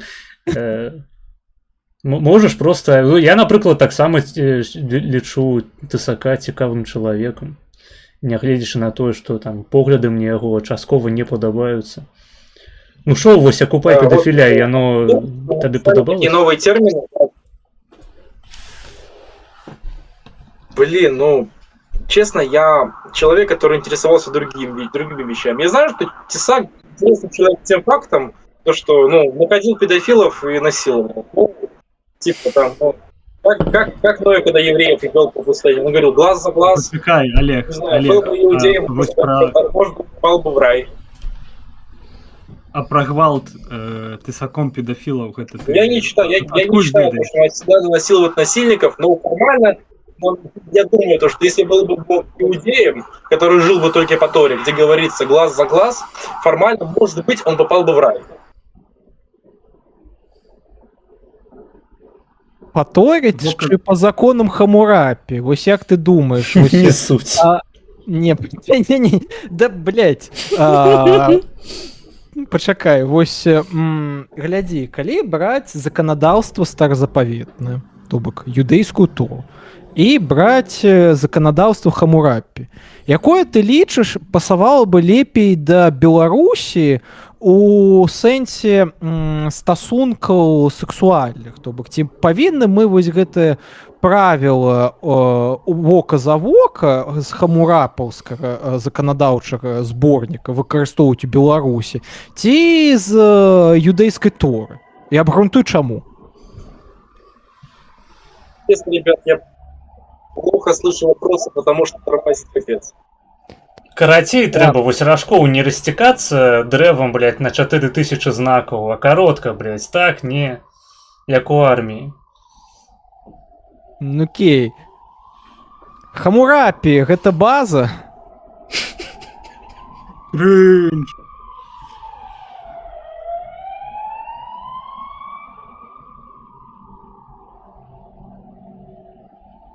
Я калі скажу слово Хамурапі... Апрацоўка пайшла. У цябе мікрафон выключаны, Олег. Я хочу поставить гэты мем, типа... Да, я слышу, я хочу просто слушать конкретный вопрос.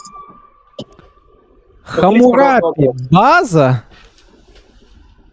Честно, буду честен, я плохо разбираюсь. Единственное, я могу цитировать тебе Тору. Окей. Я тебе не отвечу, честно, не разбираюсь. Не знаю.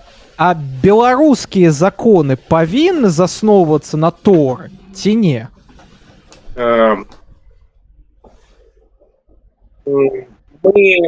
Мы можем. Я считаю, что, в принципе, мы можем рассуждать, но я считаю, что всегда мы имеем право судить людей по Торе, глаз за глаз, но я считаю, что всегда можно быть и выше. Мається на увазі шоколадне вока?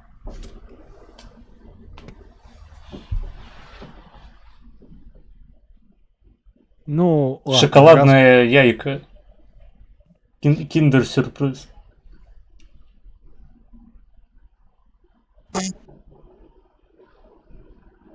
Не, ну раз у нас усё ж таки ты лічыш, што ў некаторых выпадках Тора мае месца быць на Беларусі, то можа ты выступоўваеш за юдэйскую тэакратыю на тэрыторыі Беларусі?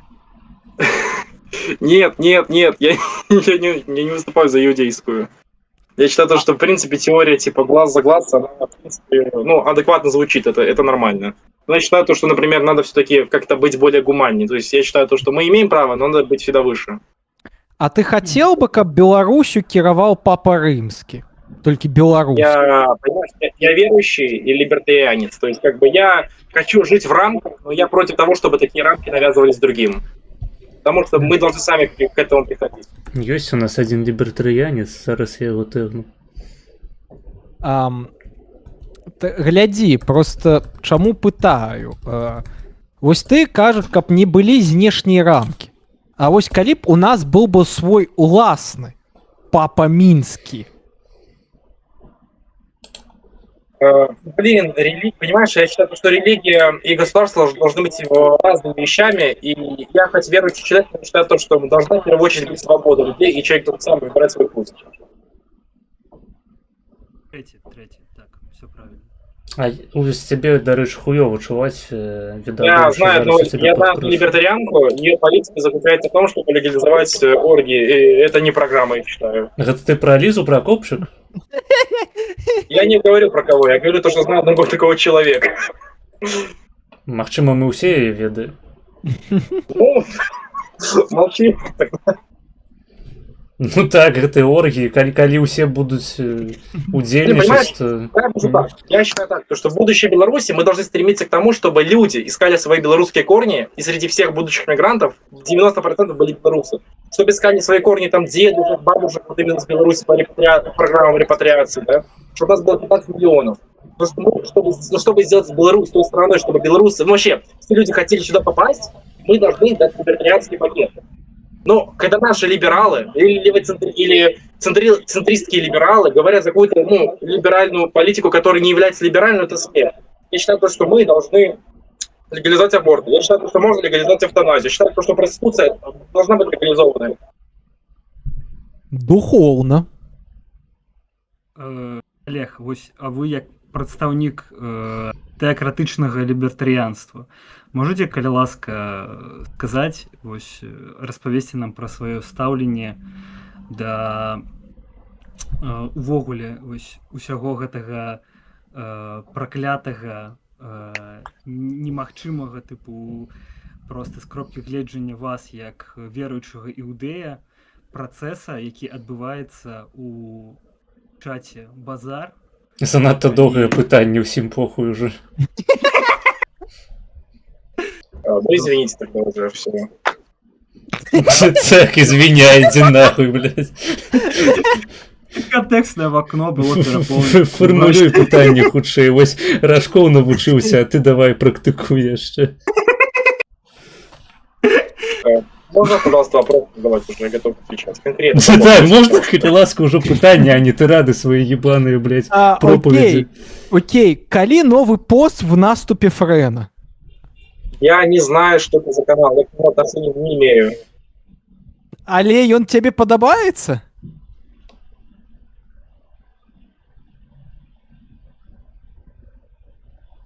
Олег.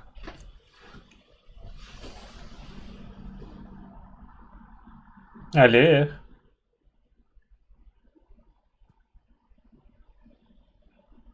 Олег. Олег. Эй, Олег. Блять, как лагает, пиздец. Ну, нарэшце адказ. Не, давайте ўжо пытанні якія-небудзь, а то... Вось я, напрыклад, хочу задаць пытанне. Як ты ставішся да такой вось тэакратычнай мадэлі КР, дзе галоўны папа гэта латушка? Я не желаю, чтобы у нас была такая монополия на должностях, что один человек одновременно и премьер-министр, и спикер, и депутат, потому что латушка может быть, например, депутатом легко. Но есть же такая практика, то, что в парламентах депутаты, которые... Не слышно? Так. Чуем. Подождите, раз, два, три. Так, тебе добро чуваць. Протягивай. Смотрите, есть такая практика, то, что вот если ты идешь в парламент, должность секретаря партии – это отдельная должность, ты не сидишь в парламенте, но мы имеем такую практику, когда один человек является и премьер-министром, и секретарем партии, и партийцем, и слишком много обязанностей. То есть я считаю, что это централизация власти, она слишком бессмысленная. Я больше стою за децентрализацию в формате должностей, потому что я не хочу там разжаловать латушка. Я говорю, что он слишком... то есть у него монополия. Он одновременно и премьер-министр, и секретарь. Ну, то бок ён як такі Октавіан Август беларускай палітыкі. Як вось гледзячы вось на ўсё гэта, тады ты ставішся да імперыі беларускай і імператара латушкі вось на яе чале. Як ты глядзіш на такое? І да імператара Фрэна таксама.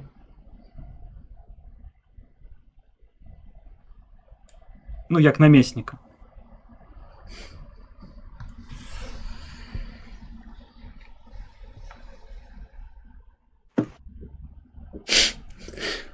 Так. Дарэчы, Олег, а чаму ты камеру выключыў? Можна назад яе? Ну, я немножко стесняю себя. Да не соромся, боже, мы усе Немножко свои. комплексы. Боже, я могу нават вось вам свои грудки показать, калі вы хочаце. Так мы нават Я с радостью бы посмотрел, но не сегодня. Не сёння, а калі? Не сегодня.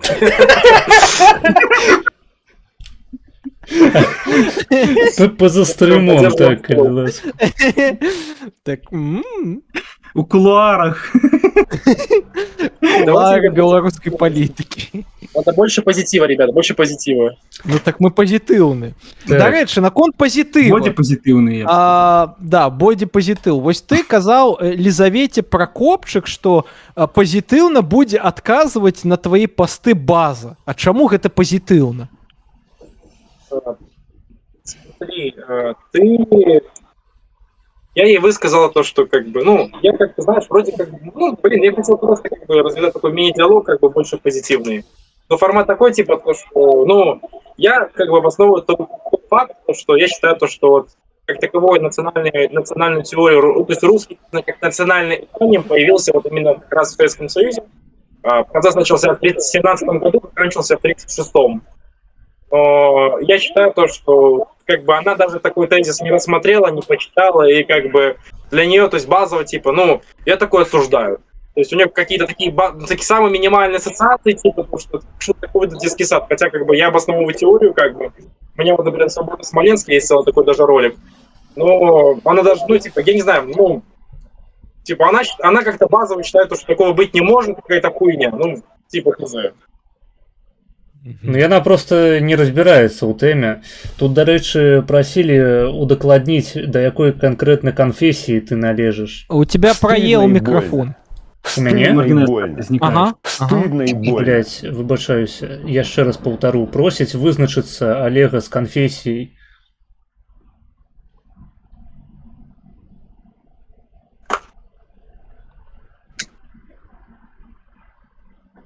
Ну, ты христианин, правильно?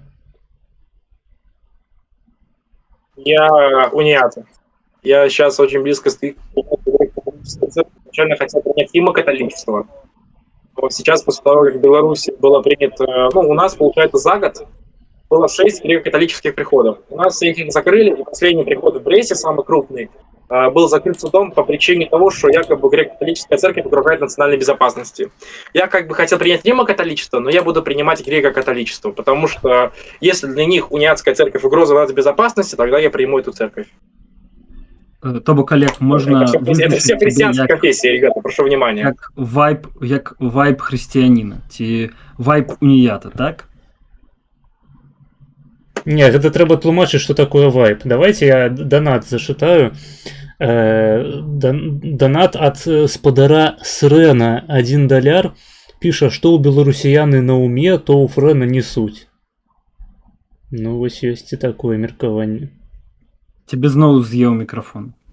Блять, як вы заебали, просто пиздец. Давайте... Переключися на винтовский микрофон, как тут чутно было, типу, а на стриме... А теперь нормально меня? Потому что с тобой микрофон нормальный. Чувать. Пойдзе. Добра. Я кажу, вось, донат прыйшоў ад спадара Срэна $1, піша, што ў беларусіяны на уме, то ў Фрэна не суть. Ну, вось ёсць і такое меркаванне. Гэта, хутчэй за ўсё, беларусіяна самы напісаў, блядь. Дарэчы, вось... Штосьці пра выбары трэба яшчэ даведацца, таму што ўсё ж такі унікальны досвед у цябе, як у кандыдата. Ты задаволены, вось, скажам так, вынікамі задаволены ці не? Я доволен тем фактом, что мой список прошел. Мне очень печально, что не прошел я. И это разные вещи. То есть отдельно, то есть я радостен за то, что мой список минимально прошел. Мне грустно, что не прошел я, мне грустно, что те, кто прошли, они в розовых очках. Угу. А ты маешь на увазе на дальнейшую политическую карьеру? Что ты говоришь? Какие планы на дальнейшую политическую карьеру? У меня есть планы на... Да, блин, это эхо от микрофона, я не пойму, слышится заторможено все, либо как вообще слышится? Либо то, что вот повторяется, это только у меня слышно. У нас эхо няма. Мы добра чуем. У нас все охуительно.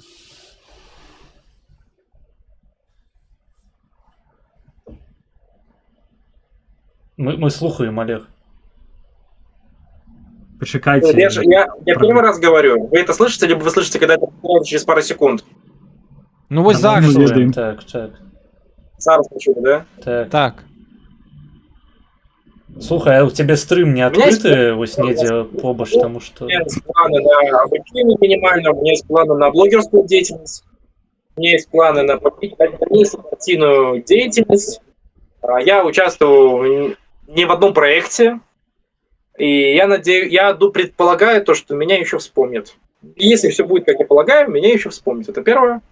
А второе, даже на юридическом, даже с моим поступлением на программу Калиновского, то я скажу одно. Вот я сейчас поступаю на программу Калиновского, получается.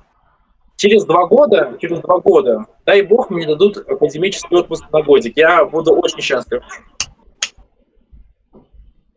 Нормально, ну 4 пункты фрэна, гэта ўжо... Олег, а для чаго вам патрэбны акадэмічны отпуск на годик менавіта праз 2 гады?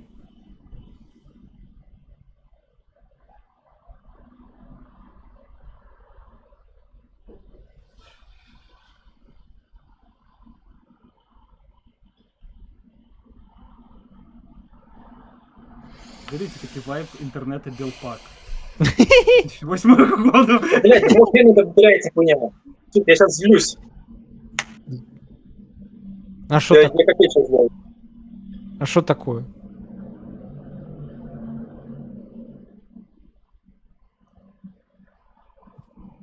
Я полагаю так. Мне нужен академический отпуск, когда я буду выездной. Мне это очень надо. Я об этом мечтаю.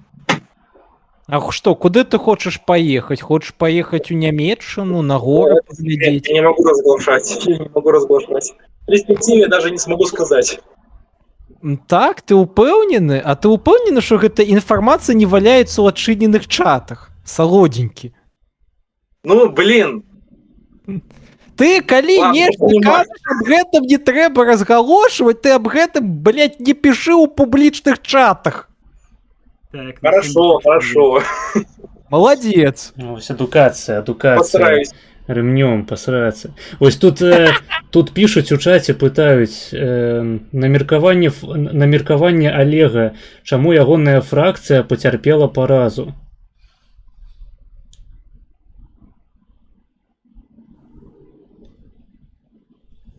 Так, прогрузка. Блин.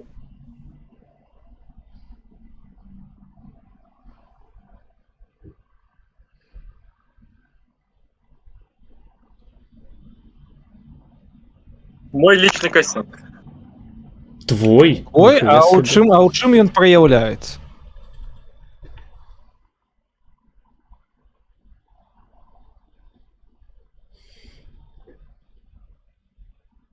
Проблема в том, что у нас во многом, то есть вы, например, посмотрите на фракцию Азарова, 26 голосов или 25, по-моему. У нас, когда, по-моему, Андрей Колос проводил празднование, скажем, тем самым, что мы хотя бы прошли в КР, там было людей больше, чем проголосовало за Азарова. Суть такова, то, что КР, во-первых, он теряет популярность, есть очень много людей, которые просто бастуют КР. И есть очень много движений, которые проявляется, что именно, то, что бастуют, или то, что малая популярность. Олег, я буду говорить честно. Кажи честно. Кажи широ. Кажи.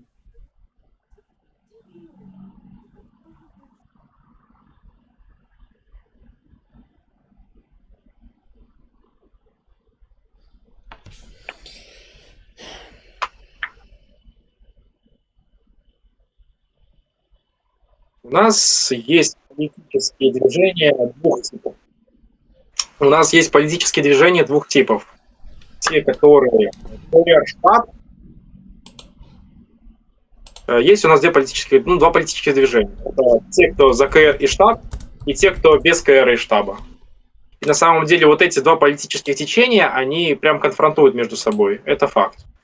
И то есть, когда, например, в 22 году, когда началась война в Украине, был самый легкий пример того, что появился, во-первых, полк Калиновского и полк Погони. Полк Погони это был создан проектом Прокопьева, это бывшей нашей фракции, который был под штабом, который финансировал данный проект. И был полк Калиновского, который был на самофинансировании. То есть у нас на самом деле то есть разногласия большие между оппозицией, представителями КР и штаба и представителями других течений. И сейчас у нас нет моста между ними. У нас нет масштабных денег.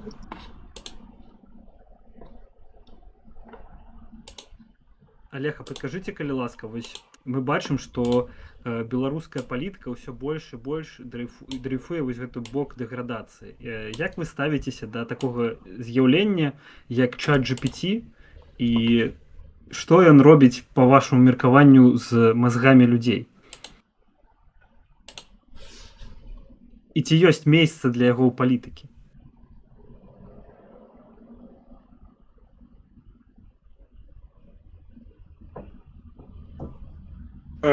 Еще такая малая проблема, то что, вот, например, в КР, то есть есть очень много, то есть там есть очень много таких фракций, как Объединенная гражданская платформа. Я, например, считаю это очень годной фракцией. Я ставлю, например, то, что в КР есть, например, белорусы Дени, минимально, но как бы они, в принципе, годные, минимально, но годные.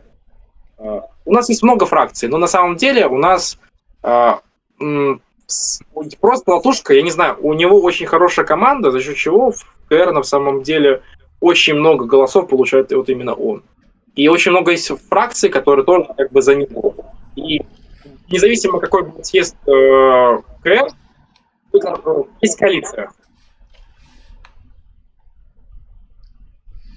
Вось, Олег, а як ты ставішся да таго, каб узяць у ваш спіс, у вашу партыю, магчыма, калі вы будзеце ствараць беларусіяну? Еще раз. Беларусіяну возьмеце да сябе? Что с беларусіяну возьму? Ну, у спіс, там, у палітычныя ваши арганізацыі. Организацию с беларусіянамі? Или что просто? Так, беларусіяну ведаеш, хто гэта такі? Ярослав Григорьев. Что ты предлагаешь по поводу беларусіяны, еще раз повтори? Ну, каб вы яго ўзялі да сябе.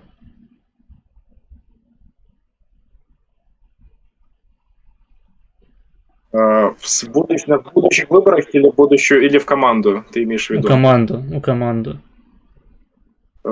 Можно рассмотреть, но надо понимать, когда это, я могу рассмотреть, буду рад, если с белорусином пообщаюсь, я могу потом, я не против попробовать. Надо понимать, что 4 мандата, на ближайших 2 года он просто может быть, я буду рад, например, я могу познакомить с лидерами фракций. Буду рад. Шлюб. Взяли белорусиян. Могу познакомить, пообщается он с лидером, со мной пообщается, с другими людьми, как бы я могу познакомить. Гэта правільна, супрацоўніцтва, сацыяльныя кантакты ў палітыцы гэта найважнейшая справа. Дарэчы, я хацеў бы запытацца бы у Олега. Вось вы кажаце, што вы такой антыкамуніст. Правильно? Вы антыкамуніст, так? Я ненавижу большевизм, да. Большевізм, так? Але у меня ёсць пытанне, таму што на вас тут накапаў кампраматик невялічкі, які даказвае адваротна. Давай кампраматик. Зараз, як ён прямо узбудзіўся на кампрамат. Таму што мне здаецца, што вы наадварот падтрымліваеце вось як вы патлумачыце. Так, ладно, я пакуль пашукаю гэтую фотку. Пару сек. Контекстная на территории Польши реабилитация коммунизма запрещена. Ну, але вам чамусьці гэта не перашкаджала пэўным часам реабілітаваць. Удиви меня, удиви. Зараз, пачакай, я гэта знайду. Я пакуль пытанне з чату задам. Вось маргінезныя хайлайты піша. Я не могу чисто физически поддерживать коммунистов. Я не могу чисто физически поддерживать их. Ты маешь на увазе, что у тебе... Во, знайшоў. Зараз я себе просто на комп захаваю, каб... Ой. Вось ты пакуль захоўваеш, я лепей зачытаю. Так, стоп. А что у нас? Не выводится на экран. Давайте. Вось, все нормально. Зачытваю пытанне з чату. Маргінес, спытай у Фрэна пра тое, якой ён бачыць палескую імперыю будучыні. Смоленская империя должна быть Не Смоленская, а Полесская. Частью Брянской области. Ладно. Это исконное Смоленское воеводство. В своем великом обычае. Смоленское воеводство, оно было частями, то есть это нынешняя Смоленская область, плюс часть Брянской области с городом Брянском, в основном Стародубский уезд. И иногда, малый промежуток времени, это точно не подтверждено, но это Невель и Себеж. Это воеводство посылало 2 делегата. Виленский сейм и Варшавский сейм. Также воевод своих. И даже когда Смоленскую губернию захватили, существовало на малых территориях Смоленское воеводство, и существовало правительство в изгнании, которое было в польском и белорусском сейме. Олег, что это такое?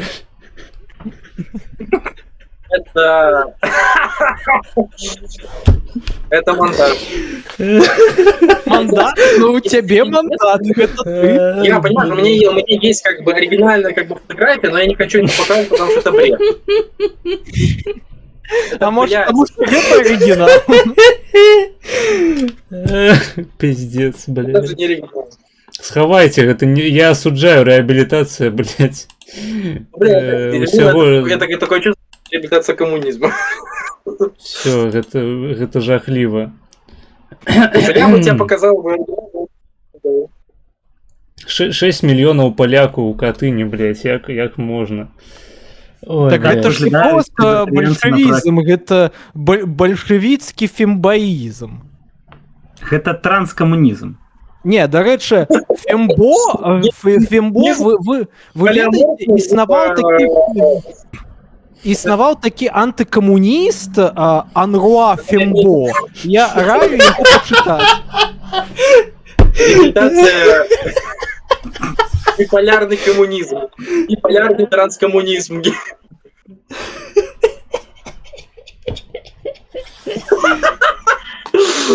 До речі, Олег, ви не поміняли своє ставлення до фембою після останнього стриму?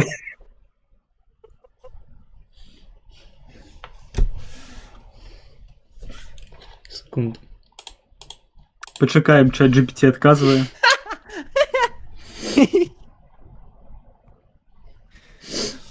Не, ну а я, дарэчы, пра Анруа Фенбо я у натуры кажу, гэта вялікі антыкамуніст, французскі падпольшчык. І он же ж гэта быў прэм'ер-міністрам у вішысцкай Францыі. Вось быў сам гэты генерал Петен, і ён быў за Петеном.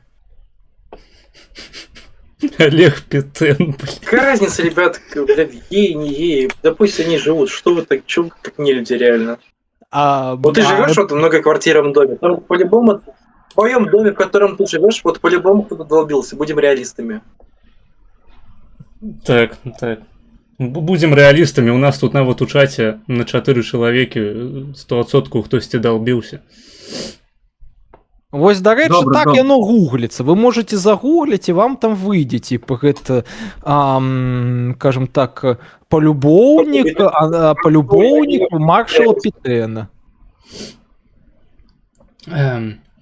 Ну, дарэчы, пытанне-то было маё з чату не пра Смоленск, а пра Полесскую імперыю, пра Полесье.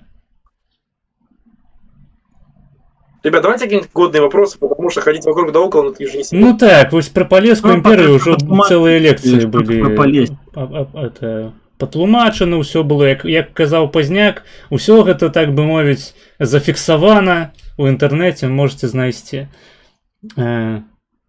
Вось пытаюць, чым віна Олега датычна паразы вашага голаса?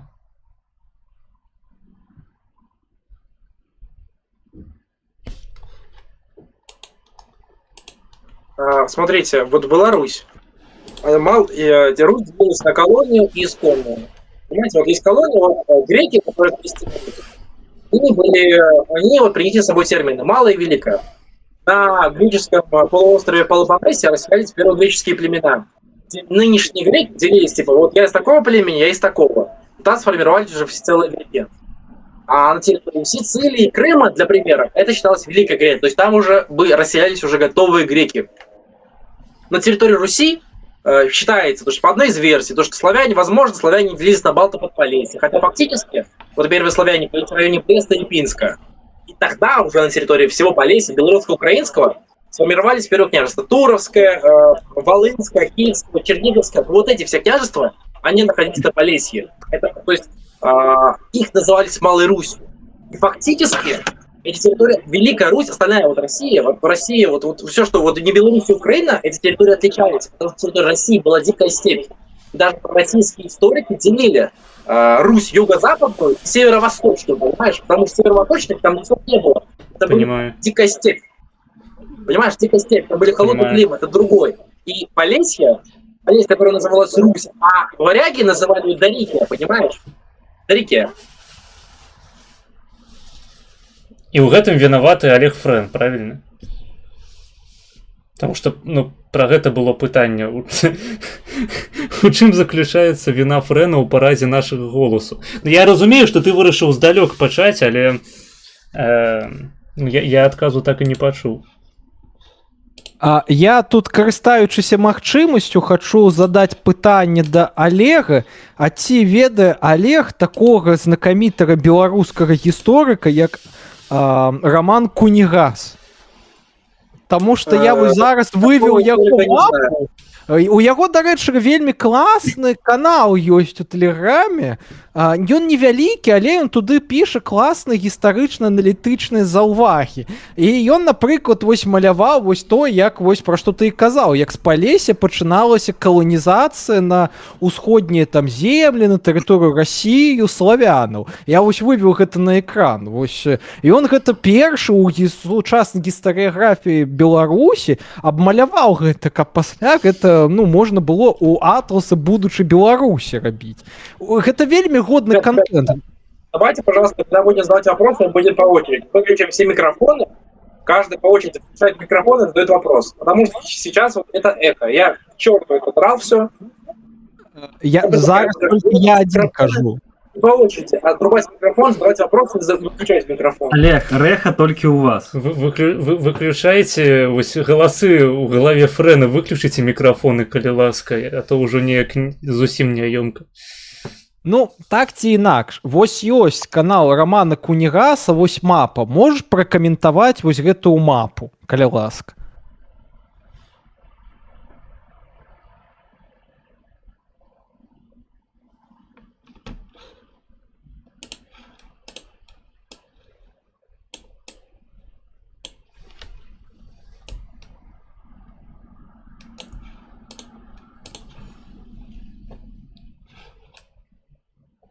Какаем покуль.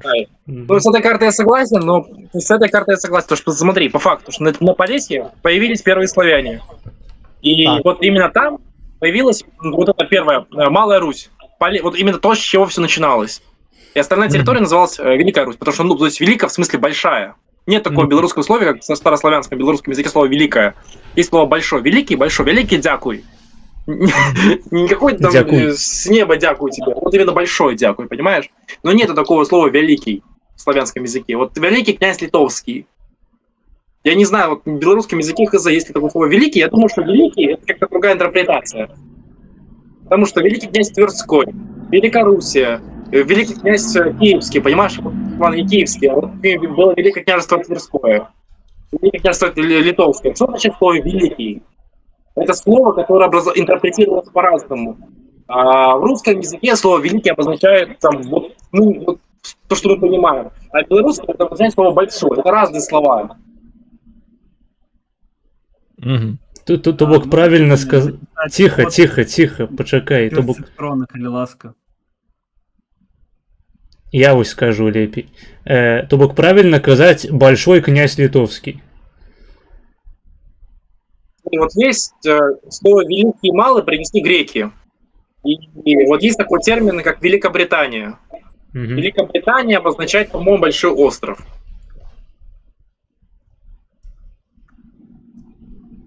Так. Допустим. А у князя литовского вялікі? Ну, князь Литовский великий, но я думаю, вот эти слова, то есть великий, он нам означает не то, я думаю, нынешняя интерпретация последних столетий, интерпретация первых столетий это была разная. И вполне возможно, слово великий обозначало, не знаю, там какой-то император, например, в этом прикол, типа. Потому что если Великая Русь это там большая Русь, типа, то, чтобы империя, Везде да, параллельно. то есть если вот мы делим, например, Русь, там, если мало это, например, княжество, а великий это империя, да, то когда великий князь Литовский называет себя великим, вполне возможно называть этим... Ну, у Ягайла была легенда, что да. Но когда Ядвига отправила своих служанок ему, они сказали, что нет. Что да, что нет? Что не было слова «великий» в белорусской мове?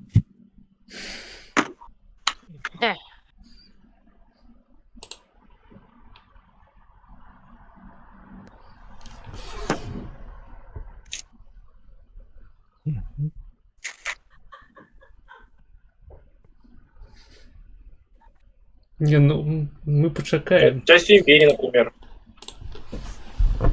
А?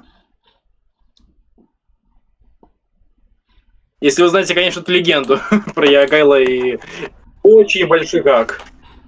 А, давай, распавядай про Ягайла и Великий Гак. Давай, нам вельмі цікаво. В общем, когда в общем, польская шляхта захотела посватать, ну, в общем, свою княжну, 13 годиков, которая была 13 годиков, по-моему, за Ягайла, она слышала легенду, то что да Ягайл, он такой страшный, бородатый, огроменный, такой лысый в шкуре мужик. Она сказала, нет, я не хочу. В итоге как-то, ну, классический белорус, ребят. Это я. В общем, потом она увидела, потом на сватах увидела Ягайла, ну такой, нет, ну нормальный такой мужик, да. Потом ей рассказал, что у него настолько большой гак, что аж женщины умирали.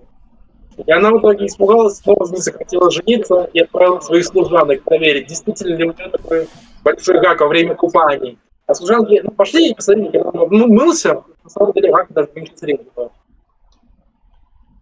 А что вы можете сказать на конт гака Андрея Колоса?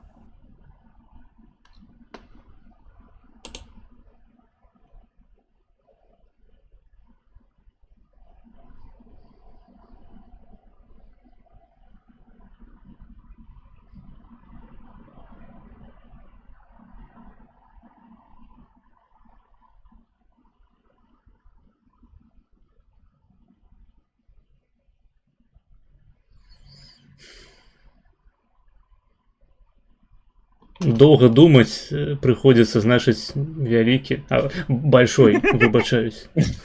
Давайте в чем-нибудь серьезном, ребят, будем. Ну, если вас интересуют гаки там Андрея Колоса, но это несерьезно как-то, ребят. Ну, мабуть, какая-нибудь легенда так само ходить поміж шальцами спису. Я легенда не слышал. А може наживо бачили, так би мовити? Я скажу вам, на самом деле Ядвига, она была не совсем чистокровной, ну, не совсем чистой, потому что она втихаря, то есть изначально она хотела похвастаться, ну, она изначально хотела посвататься Габсбургом, но решили поженить на Ягайле. А Ягайла, получается, то ли польская шляхта, то ли княжество Полское, они заплатили Габсбургам, типа, потому что святые сваты не получились, типа, но они, вот Габсбург ее полюбил, потому что они дали ему денег, чтобы разлюбил, и она втихаря встречалась с ним в костеле. В 13 годиков, а втихаря встречала. То есть изменила белорусу с австрийцем. Хотела изменить. Но белорусу я не дал никому. Олег, а питание такое. А чему ты фанат Мелстроя? Что ты говоришь? Чему ты фанат Мелстроя? Ну, и он же Змагаров не любит. Не, ну, я так чисто иногда мемы пускаю, но как минимум Мелстрой за все свое время не показал, что он за Лукашенко или за Путина, так что я могу иногда воспользоваться его мемами.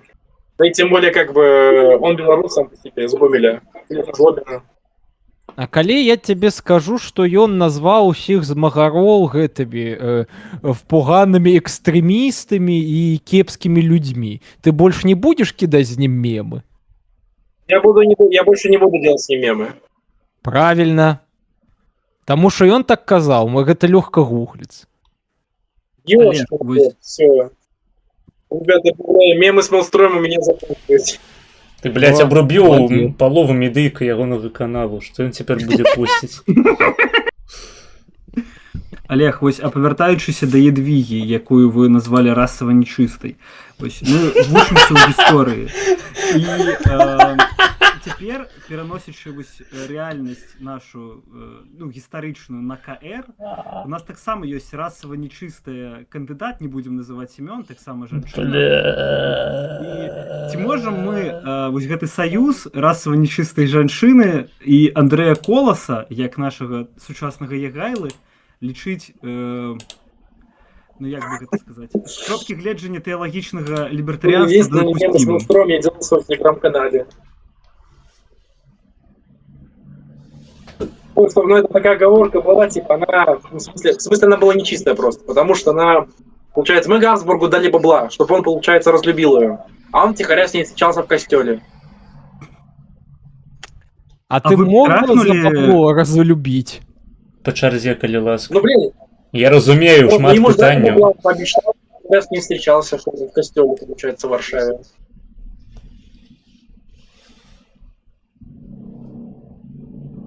Олег, а ты ебал? Она изменила Ягайлу, понимаешь, это беспредел.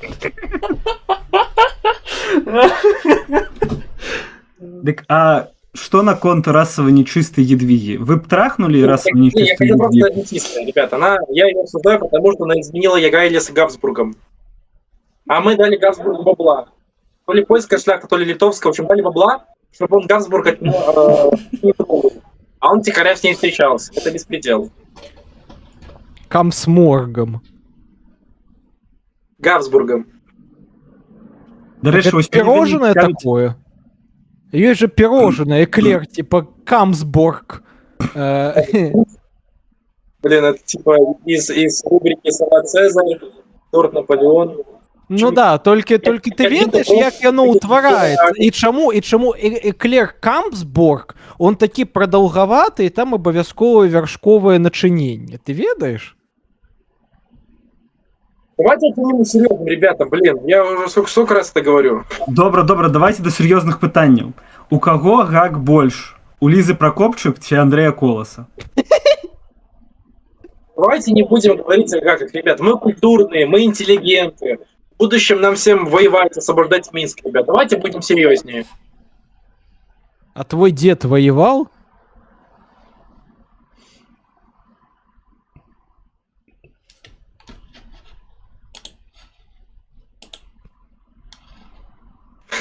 Блять. Давайте о чем-нибудь серьезном, ребята. Так а что, не серьезное питание? Дед воевал? Бабка воевала? За 9 мая накатывал? Ребят, я на 9 мая русского посла встречал с БЧБ флагом. А ты накатывал на 9 трауня? Ты бахнул за деда своего чарку? Ты бахнул? Мой деда, ребята, Ребят, буду честен, я не знаю за своего деда, но я уверен, что очень много красноармейцев изнасиловало немок, очень много красноармейцев изнасиловало полячек, очень много красноармейцев изнасиловало венгеров. 200 тысяч венгеров, 2 миллиона... А твой дед тут при чем? Сколько было уничтожено в Восточной Руси? Это был тотальный геноцид уничтожения. И гэтым усім займаўся твой дед, я правильно разумею?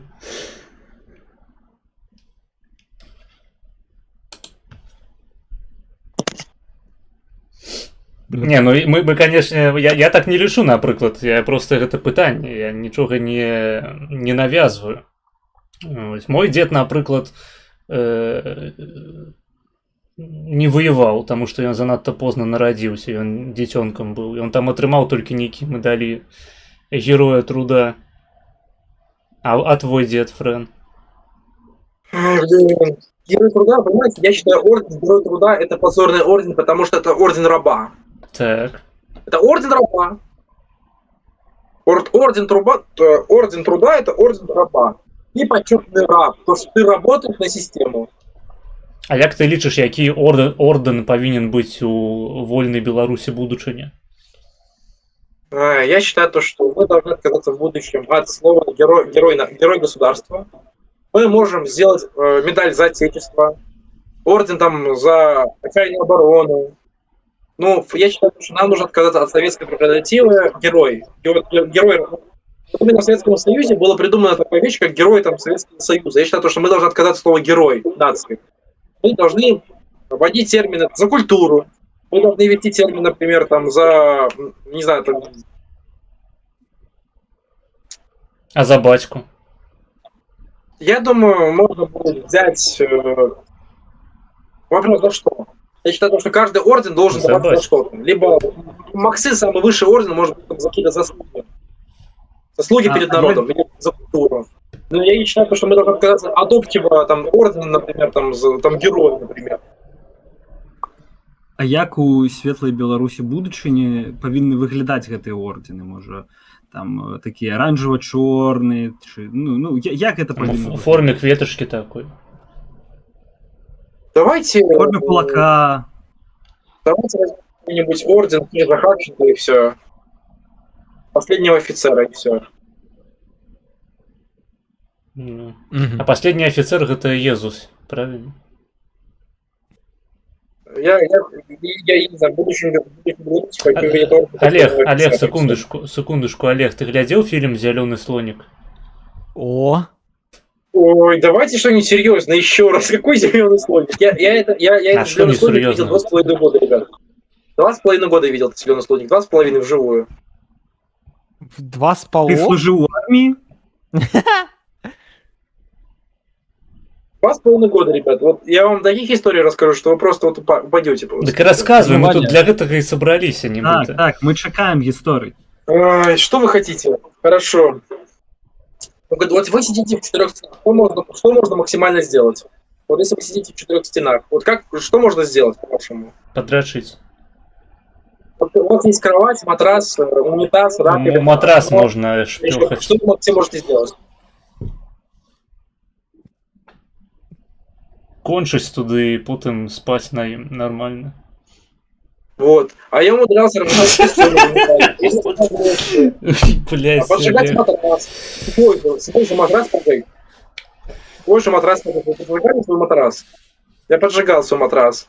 Я, получается, делал братку. Я гнал самогонку. Вы гнали самогонку когда-нибудь, ребята, или нет, на зоне? А я вам такие сейчас махинации расскажу, вы охренеете. Давай, тут вось акурат долучыўся спецыяліст па гэтых справах, беларускі лібертарыянец. Я думаю, яму трэба паслухаць і паўдзельнічаць у дыскусіі. Прывітанне, правы кут. Дарова. Вітаю. Так, я спецыяліст. А ў чым? Аб чым размова? Аб самагонкі на зоне. Ну это я відавочны спецыяліст.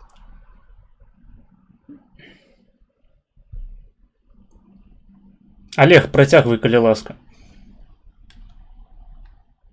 Хорошо. В чем смысл рассуждать за либертарианство сейчас? Не про либертарианство, мы про зеленый слоник. Дальше, давайте про либертарианство, потому что, все ж таки человек долучился. Мне высказаться тогда мое либертарианство. Давай. Краткий девиз. Если вы с чем-то не согласны, идите нахуй. Вы не либертарианец, как по мне. Я выступаю как? Работу проституткам, наркоманам хавку, солдатам войну, секс детям. Олегу Френу, Лизу Прокопчик. Все кратко. Женщинам аборты. Осуждаю. Так, женщинам аборты, женщин мужчинам. Олег, почекайте, а вот наркоманам. Не размаўляйте адначасова.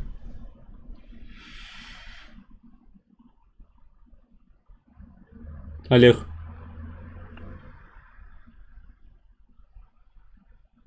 Відабомж. Олег, вось хавка наркоманам, яна павінна у рамках чаго ў лібертарыянстве раздавацца? Чтобы страна развивалась, развитие стран идет к либертарианству. Так. Прогрессивизм, я ж казав, ось глядзі правы кут, а ты мне не веру.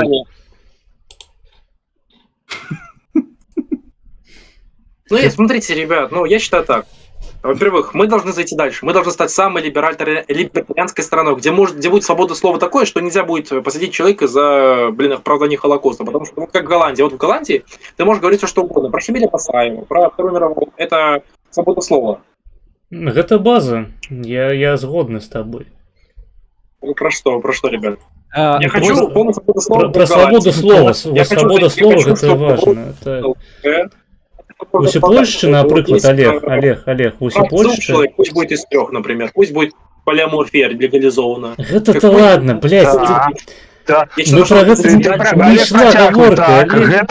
Гэта легалізуем. Працягвай, не слухай маргінезов. Так. Это максимально тупо, объясняю. Если мы легализуем проституцию, во-первых, на 60% падает работорговля. И это налоги в бюджет. Мы за эти деньги будем строить школы, например, понимаете? Это первое. Нихуя, ты что, за державную адукацию? Иди нахуй, блядь. Своим телом, как она желает. Второе. Если мы легализуем наркотики, хотя бы слабые, хотя бы какие-то минимальные, мы уничтожим весь наркобизнес. Смысл покупать нелегальные наркотики, за которые можно посадить, это можно купить у государства. Второе. Третье. Я считаю, что должна быть легализована частная военная компания, то, что должен быть именно белорусский легион создан. То есть ты идешь в военкомат, и ты говоришь, я хочу воевать в Сирии, и тебя отправляют туда. Частная военная компания. То бок я кажу, приходжу в военкомат, хочу воевать у Європі, і мене досилають у Європу. Одного. Так. Я приходжу в Ділсад і кажу, хочу... ну да, почекай. Ну так що там, Фред?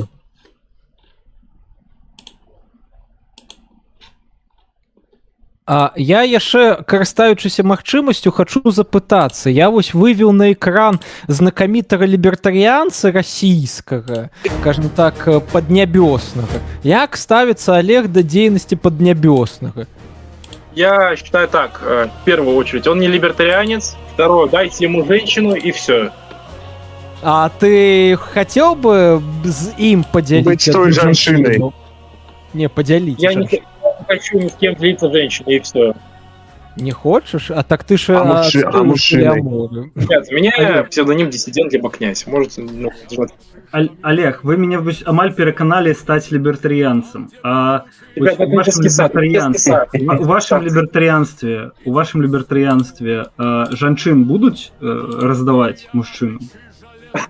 Там дадут секс на рэпте?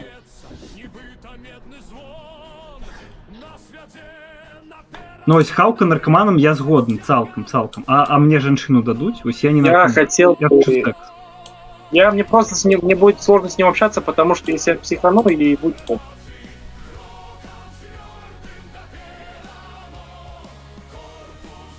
Пачакайце, пра што гаворка ідзе? Ну то, что тут этот модерации нема, доводят человека. Не доводите человека, дайте выказаться. Смотри, во-первых, легализация проституции. Это мы уже пошли. Это головное. Потому что опять падают изнасилования, работорговля. И мы сами запрещаем женщинам распоряжаться своим телом. Ты не даешь женщине распоряжаться своим телом. Она хочет продать свое тело, а ты ей не даешь. Вот я рассмотрел вот так. Тому все женщины будут гандлевать телом.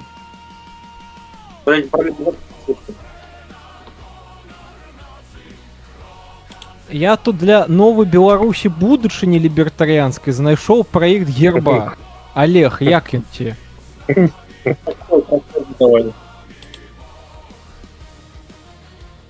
Толькі там замест глобуса павінна быць Беларусь. Каб уся буржуазія ядналася менавіта ў Беларусі. Ну так, дарэчы. Дарэчы, вось, Олег, а вы за Беларусь у якіх межах? Ну, гэта сур'ёзнае пытанне. Адкуль і дакуль павінна быць Беларусь?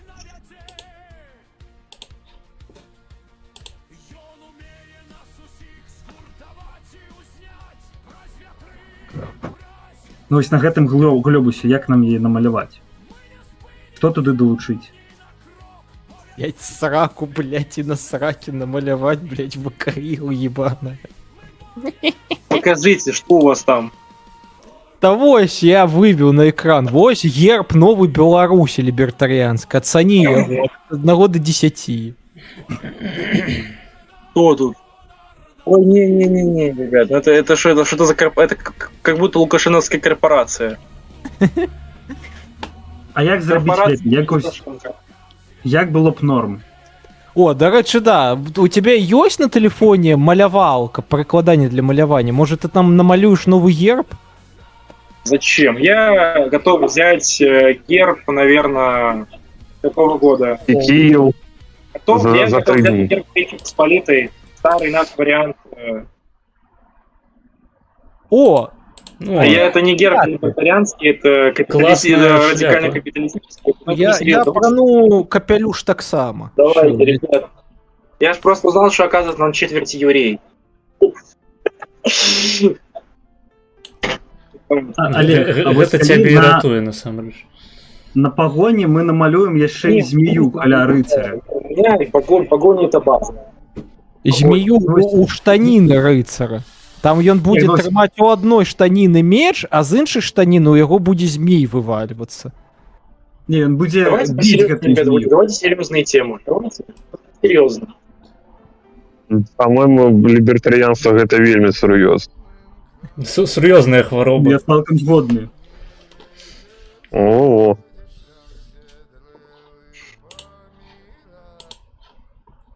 О, мне, дарэчы, прынеслі лепшую шляпу. Вось шляпа спадабаецца больш. Жыдусы ўжо мабілізавалі. Да, на чарзе. Блин, а чаму у цябе мікрафон так пішыць, відабомж? Ну, блин, это не серьезно. Ты калі рот открываешь, адразу нейкі піск высокачастотны. Заўсёды? Так. Ну я да, один гэта чую. Не, я чую так сам. Хер ведаю, я не ведаю адкуль ён. Ребят, давайте давайте так, давайте вопросы, серьезный вопрос, серьезный ответ. Я вам скажу. Ты веришь у іншапланетян? Серьезно? Моя квалификация, я не скажу. Чему не скажешь? Один сидит в Минске, другой сидит в Кремле. Ну, это два инопланетяне. Вот их я вот не верю. Окей, тады па-іншаму запытаюся. Вось апішы апошні свой начны кошмар. Вось тебе ж напэўна кепскія сны сняцца, апішы апошні. Я помню, сплю, и мне снится сон, что я вообще нахожусь в Беларуси. Гэта жиза, насамрэч, мне таксама перыядычна сніцца, і гэта самая страшная хуйня. Вось, Олег, у мяне пытанне наконт будучыні Беларусі. Вось глядзіце, як вы ставіцеся да таго, каб людзі заставаліся ў Беларусі і змагаліся, ну так, незаўважна, так мовіць. Вуснамі, можна нават сказаць. Трымалі фігу ў кішэні зараз. Вось, напрыклад, як наш Зубр Марзалюк. Вы ведаеце такога персонажа?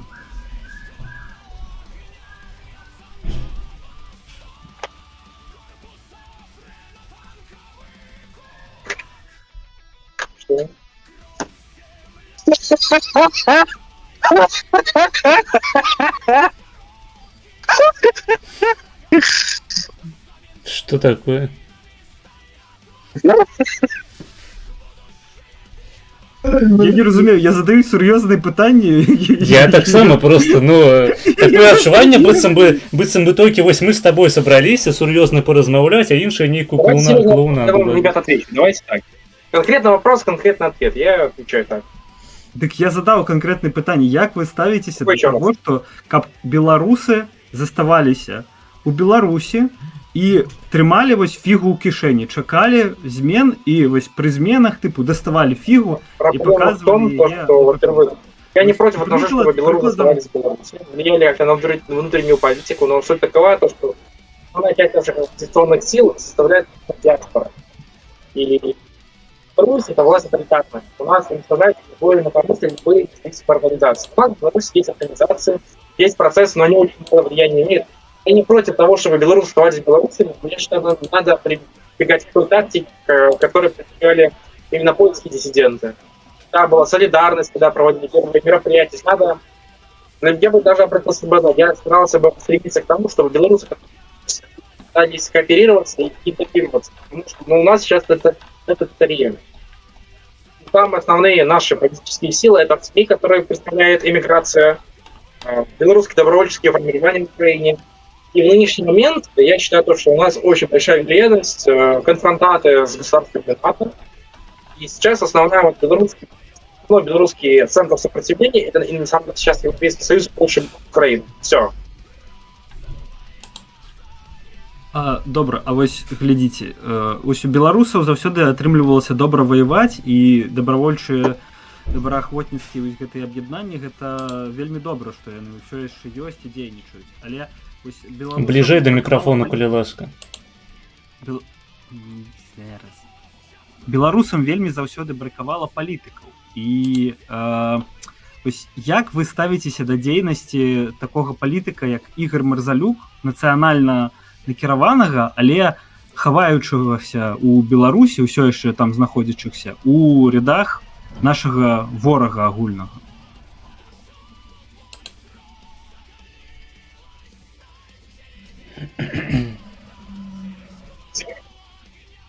Бля, зараз здохну нахуй просто.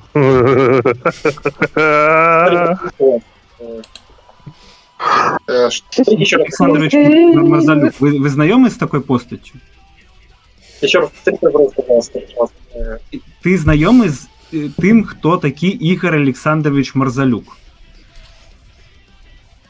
Давайте нормальные вопросы, мне при каких-то банах не надо. Я пришел сюда, чтобы конкретно отвечать на вопросы серьезно. Марзалюк, это политик таки у Беларуси.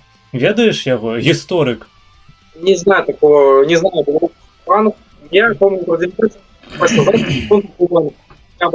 сказал, что такие будет. Вось беларусам вельмі бракуе палітыкаў добрых лідараў. Каго вось, Олег, вы маглі б разглядаць як сапраўднага нацыянальнага лідара для того, каб пад яго... Понимаешь, если я интересовался бы, если бы я знал, такой, не интересовался бы, я бы тебе сказал. Я на институте такой, Марзалюк, я тебе не скажу, про Марзалюка. Нет, да пофиг на Марзалюка. Вось іншы, каго б вы маглі параіць, ну, падтрымаць як лідара беларускага такога паўстання адраджэння?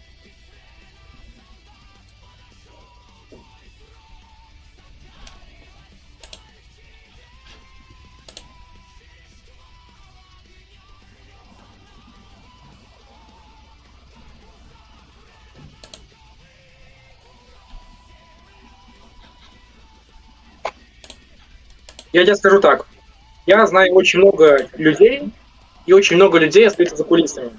Есть в политике, есть люди медийные, есть не медийные. Есть те, кто как-то содействует очень сильно, например, финансово. Тот, кто остается, например, то есть всегда есть спонсор, независимо это какая-то фундация, либо какой-то олигарх. Есть медийные люди, есть те руководители, которые стоят за кулисами, но которые тоже такие обычные люди, которые не скрывают себя, но они есть. А есть медийные. Я тебе скажу так, когда в Беларуси будет какой-то процесс, я очень легко предположу, что появится человек, который все время был за кулисами, его много кто знал за счет авторитета. Людей очень много есть даже сейчас, которые люди известны своим авторитетом, но которые широкую аудиторию были неизвестны, которые в любом момент готовы будут появиться на широкую аудиторию. То бок зараз мы не ведаем, хто будзе нашим лідарам. Няма такого чалавека.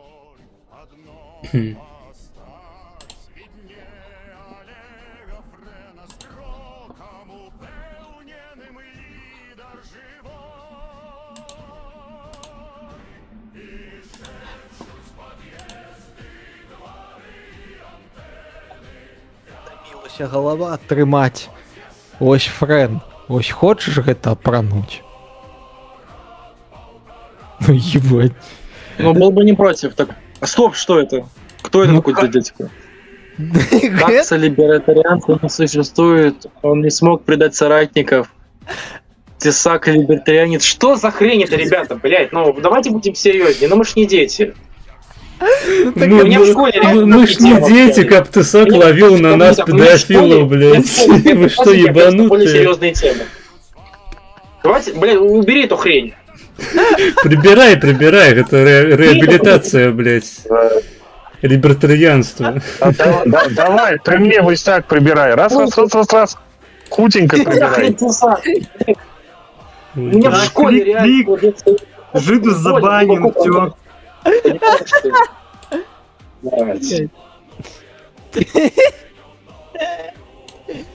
Так это либертарианство. Ну, дарэчы, Фрэн, ты ж выступал за свободу слова. Что не так? Блядь.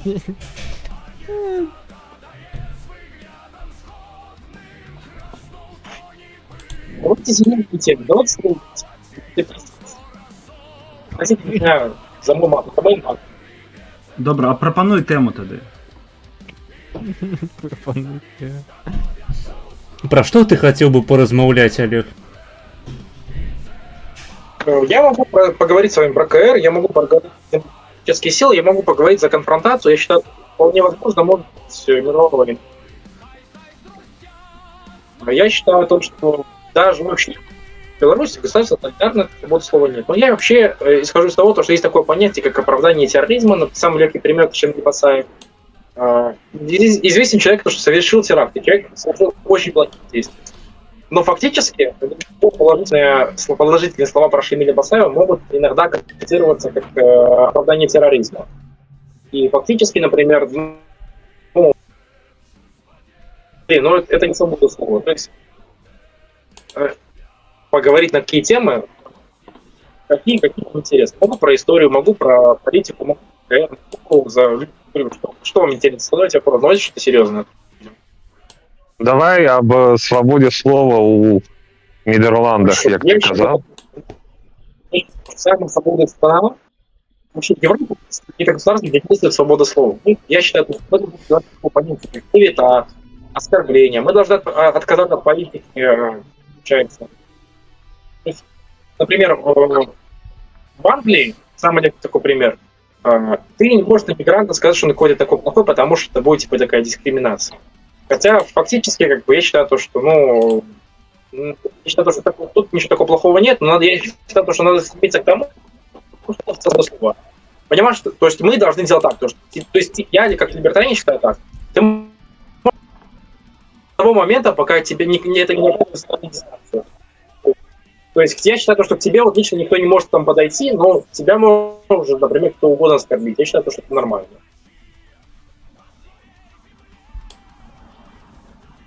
Так свобода слова в Нідерландах, яна всупроть хейт-спічу. Якраз ти не можеш підходити і когось ображати.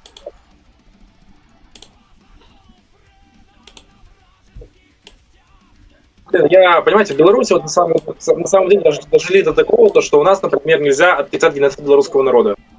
Я считаю, это маразм. А как мы можем формировать объективную точку зрения, когда высказывание того, что я не нашел план ОС документов в интернете, меня посадят в тюрьму. Это ненормально. Я считаю, что должна быть свобода слова, чтобы ты мог высказаться что угодно. Вы посмотрите, в США есть...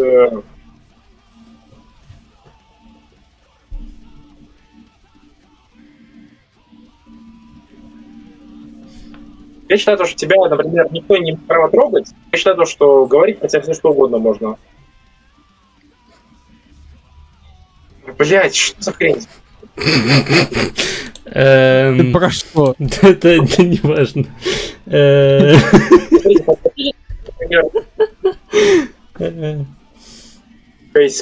Слушайте, вы тут посядите, попиздите на какие-нибудь серьезные темы, я дойду покуль что.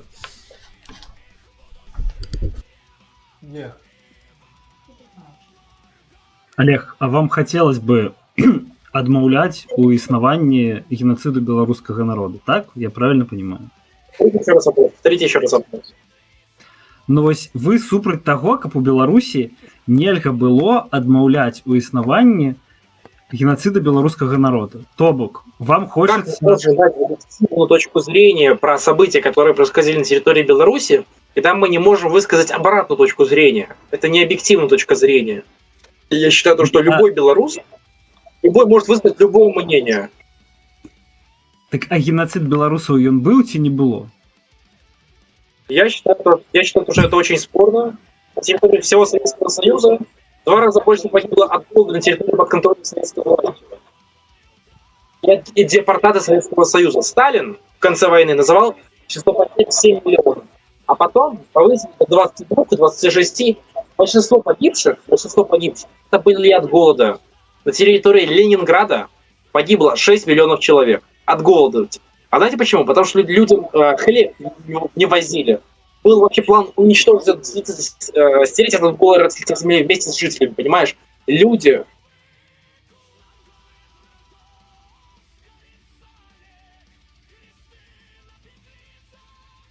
Что люди? Хуй на блюде. Блять.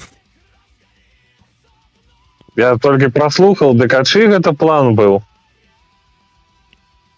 Смотрите, у нас вообще от преступлений вообще Германия делали, то есть на территории Советского Союза, то есть преимущественно был Холокост. Большинство погибших это были евреи. Но на самом деле очень много погибло просто от голода на территории под контролем советской власти, потому что были нормированные пайки в Советском Союзе, и из-за этого люди погибали. От Холокоста в основном.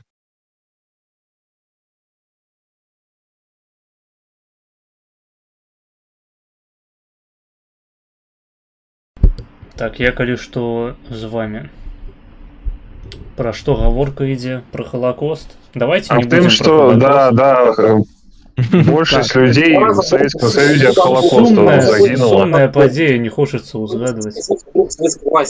При том, что коммунисты проводили депортации народных каких кирийцев, чеченцев, за то, что они устроили восстание на территории Северного Кавказа. Их массово начали депортировать, и массово эти люди погибали. У нас, например, в 1939 году присоединили и оккупировали территорию Западной Беларуси. 200 тысяч человек были депортированы, с которых 40 тысяч были расстреляны под Катынью, под Харьковом, под тюрьмы в Тульской области. Понимаете, это был геноцид. И вот мы вот это погибшее население, то есть у нас на территории Советского Союза сокращалось население. Но мы не говорим, что вот это население депортировалось и уничтожалось. Понимаешь? Мы это не говорим. Слухай, а ці можна ўспрымаць выборы УКР як геноцид спису ваш голос? Это бред. Извините, сейчас говорю, что такое чувство, это бред. Это вообще к этому не имеет. Какой геноцид, бред? У меня справка, я психічна. Слухайте, мабыць, ёсць пытанне ў чаце, давайте пачытаем чат. Там у чаце, напэўна, вельмі шмат гаднаты гледачы напісалі. Вось пишуць, Фрэн плануе заставацца ў складзе вашага голаса нават без КР. Ці Олег будзе ствараць сваю палітычную сілу? Я часть команды, я часть команды, да. Какие функции ты будешь выконывать далей, як частка команды? Я считаю, что мы в территории Беларуси было очень много евреев, и как бы планировалось даже в Бобруйске создавать еврейскую автономию. Но мы как бы говорим то, что вот все вот белорусы, которые были, то есть записываем евреев за белорусов, как бы, да, я не отрицаю, был геноцид. Но мы, на самом деле я пришел к тому, что Советский Союз свои же преступления, свой же геноцид, Катыни, Западной Беларуси, уничтожение польской интеллигенции, всех, очень много жителей Западной Беларуси были уничтожены. Но мы такое чувство, как будто записываем советские преступления к преступлениям Германии. Почекайте, это все ваша функция будет? Я не разумею, я же спытал. Ваша функция будет геноциде поляков. И дозволил злочинцу Третьего Рейха приписать советской владе. И наоборот. У чым ваша функция УКР будет далей? Ой, у списи ваш голос. Я часть команды вашего голоса. Просто кратко и все. А какие функции будете выконывать, как частка команды? А что такое? Что такое функция? Так, выбачайте, у мяне камера перагрэлася, таму я пакуль без камеры, трэба каб паўстыла. Да, окей. Я вось сваё пытанне хацеў задаць Олегу. Вось, Олег, як ты ставішся да валынскай рызаніны?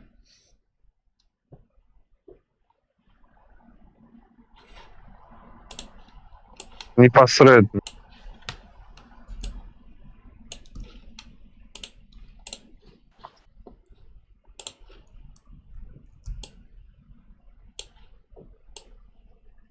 Так, пум-пум-пум-пум-пум-пум-пум. Так, увага. Я знайшоў яшчэ адзін кампрамат на Олега. Блять. Я не ироничный.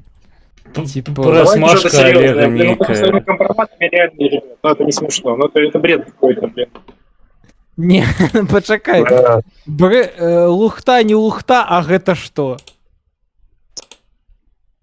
Да, раскрыются некие файлы Флэна. Блин, идите в баню, ребята, идите в баню. Охуенно. Это что такое?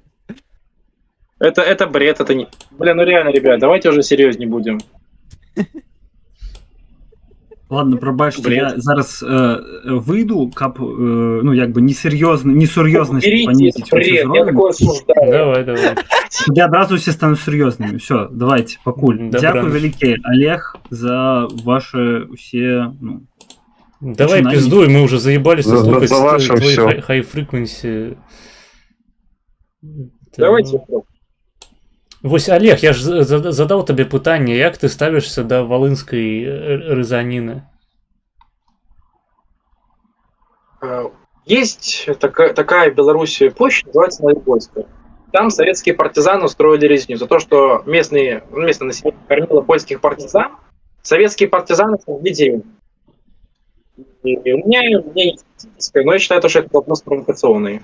И интерпретировать по-разному.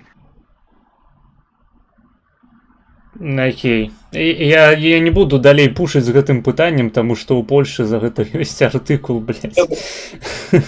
За адмаўленне Я гэтай считаю, хуйні. что у меня больше в Беларуси у нас есть деревня на любой. Советские.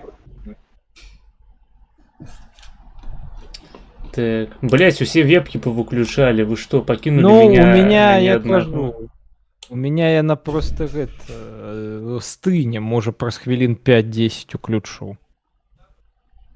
Гледачы, задавайте пытанне ў чаце. Там что, пытанняў няма? Там же было шмат. Не, ну я сказал задавать пытанне з тегом Маргинес, а все іншае я не читаю, потому что тут дохуя.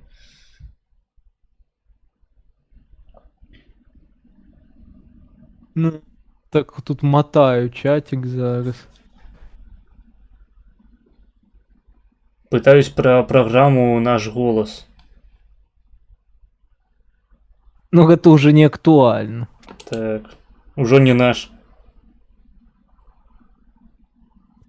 Олег, а вы будете з нами гулять на стриме у Ваху, калі у вас комп з'явится?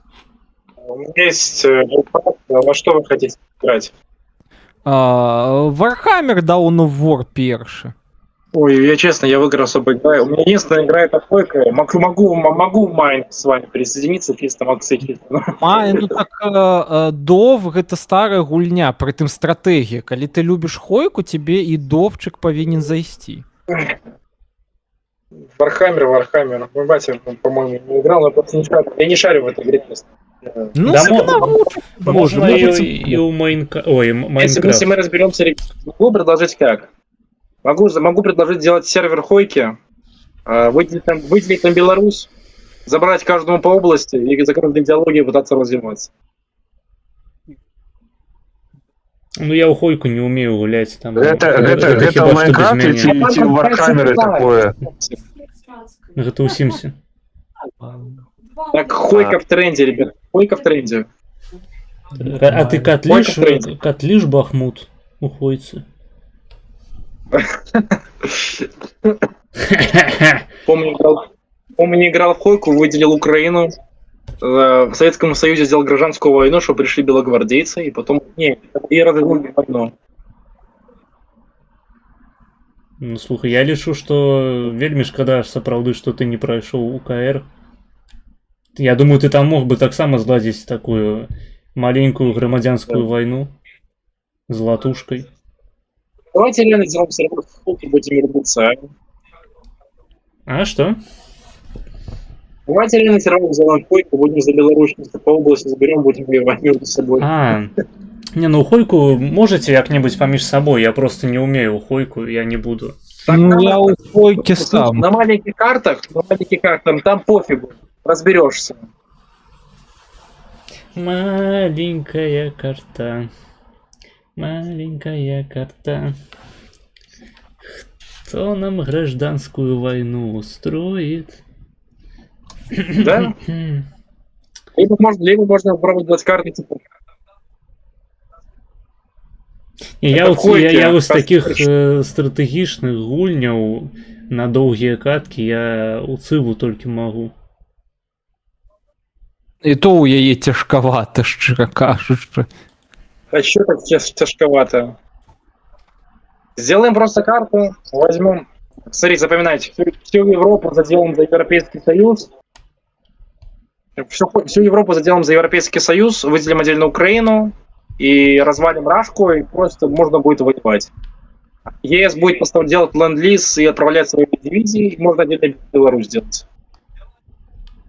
Просяць у чаце патлумачыць за рэгіянальны шовинизм. Объясняю. Вот весь Беларусь, там живут, например, поляки. 300 тысяч у нас поляков. Я считаю, то, что мы можем легко, например, белорусским полякам сделать польские школы, например, в областях региональных, где они живут, например. То есть вот есть же, например, такое понятие, как этнически признанные меньшинства. Я считаю, что мы имеем закон, например, делать там политическую партию.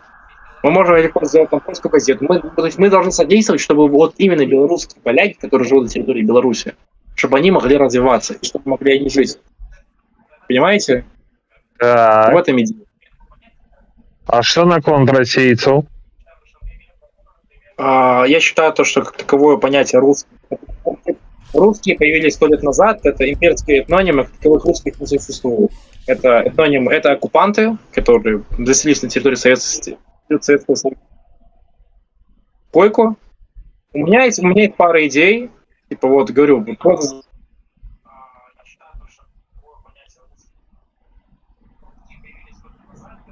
выделим Украину и... Гэта не звяртай увагі, гэта у Александра быў уключаны мікрафон. Можаш працягваць.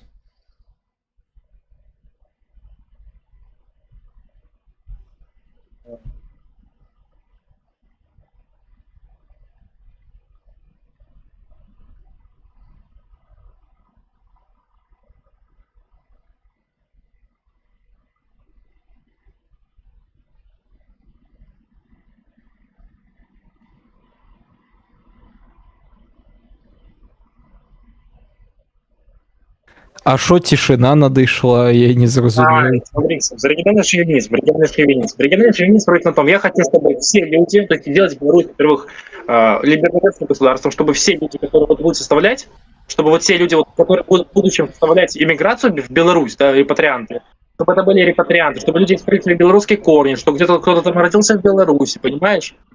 И все этнические меньшинства, это белорусские литовцы, белорусские латвийцы, полишуки, там, не знаю, липецкие татары, например, да? Белорусские белорусы.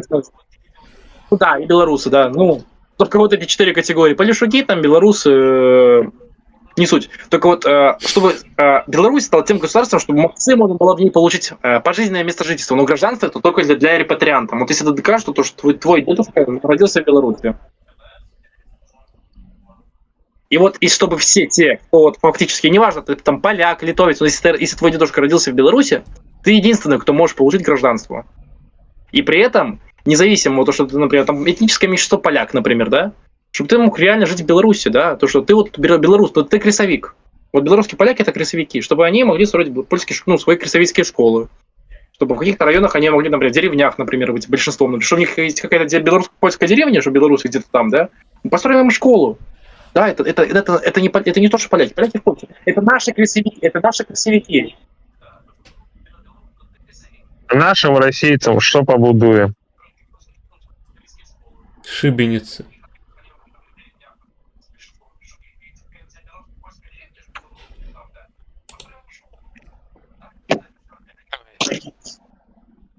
Что-то я не ведаю, товарищ, але уже я не ведаю, як у нашага, кажем так, былога кандыдата і палітыка яшчэ галава варыць нейкі адказ генераваць, таму што я, шчыра кажучы, у меня уже мозг плыве. Ну, мы потихонечку падыходзім да завяршэння стрыму. Я просто хочу яшчэ хвілін 15 пасядзець, таму калі у каго ёсць ідэі, што можна яшчэ абмеркаваць, то калі ласка, проша у студыю.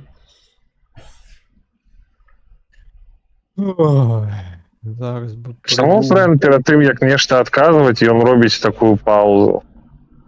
Па ГПТ грузіць ці што?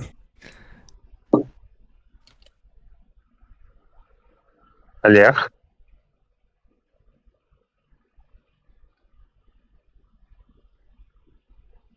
У мяне цікавейшае пытанне ёсць вось з чату. Што можа сказаць наконт беларускасці Аланы Гэбры Марыям?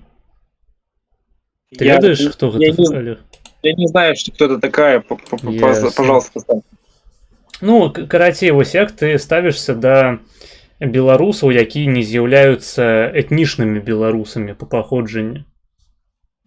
Я, во-первых, я например, я за развитие культуры, языка, нации. Но смотри, я выбрал ту золотую середину. Я считаю, что вот мы должны брать гражданское общество и шовинизировать его. То есть вот именно те, кто к нашей земле имеет какие-то корни. Вот именно тот человек, который исконно, на мой пример, имеет какие-то корни из Беларуси, хотя по дедушке или по матери, может исконно быть. То есть я хочу, чтобы все будущие наши иммигранты, это были репатрианты. То есть только гражданство, только через репатриацию. Если твой дедушка родился в Беларуси, ты белорус. И так это, во-первых, составляет нацию. Потому что ты являешься частью этой нации, являешься родственником нашей огромной нации. Ну, в принципе, не поспешаешь. А коли дед негр, что тогда робить? Меня не слышно вообще, что ли? Мы чуем, все добро. Вы слышали мой ответ? Так. Правы кут, ты нешта хацеў яшчэ дадаць. Я кажу, калі этот дед негр, это все равно будем записывать у белорусов? Там его прадед. Неважно. Неважно. Я считаю, что первая наша база должна быть именно тот факт, что ты имеешь корни из Беларуси, это первое. И второе, ты белорус. То есть именно если ты живешь в Белостоке, например, или ты олицетворяешь, что ты белорус, где ты крайне белорус, ты олицетворяешь себя белорусом, ты тоже белорус. Это вот две категории. Именно гражданское общество, подобие шовинизма, это именно самое определение белорус.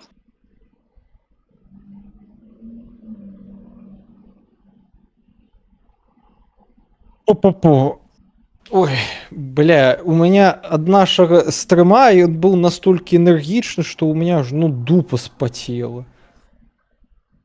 Ой. Ну я стрымлю ўжо 6 гадзіну, у мяне таксама там. Хаця не, яшчэ адносна суха. Але гэта таму, што Олег нас тут усіх трахае досуха з логікай і фактамі. Блин, ребята, извините, пожалуйста, просто мне этот стрим очень сильно напрягает, потому что у меня вот эхо, я думаю, можно просто как-нибудь нам по телеграмму сделать хотя бы, чтобы хотя бы вот я с тобой... У тебя эхо, потому что ты параллельно уключил гэты стрим на ютубе. Пусть выключи стрим на ютубе, и все будет добро. Ты на ютубе врубил, да? Я понял. Не, выруби, у тебя есть стрим, блядь, у тебя уключенный, походу. Во-первых, если ты олицетворяешься белорусом, например, ты в Подлясе родился, например, там, где-то в Вильнюсе, например, там, или в Смоленске, ты, например, считаешься белорусом, это одно. Это первое. И второе, то, что вот именно ты родом, например, по своему дедушке, подле своего дедушки из Беларуси родом. Это две категории.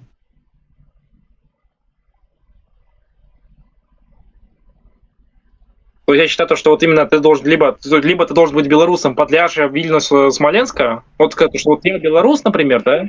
Вот мои дедушки были белорусы, вот я в паспорте, вот у меня написано, что я белорус. Блять, что такое? Почему-то вот это эхо. Я не веду, что у тебя за эхо, тебе треба разобраться. Потому что вот я слышу это эхо, это меня грузит. Это хуй веда. Может, ты на ладах Дискорда не включил эхо подавления?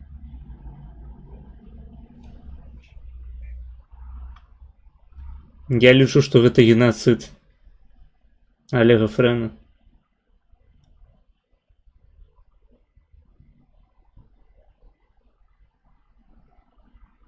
Ой, бля. Пиздец. Олег, давай напрыканцы стрыма ты распавядзеш нам рэцэпт сваёй улюбёнай стравы. Вы что ты Хорошо. готуешь? Ну, страву, что ты готовишь себе? Вы что ты кушаешь?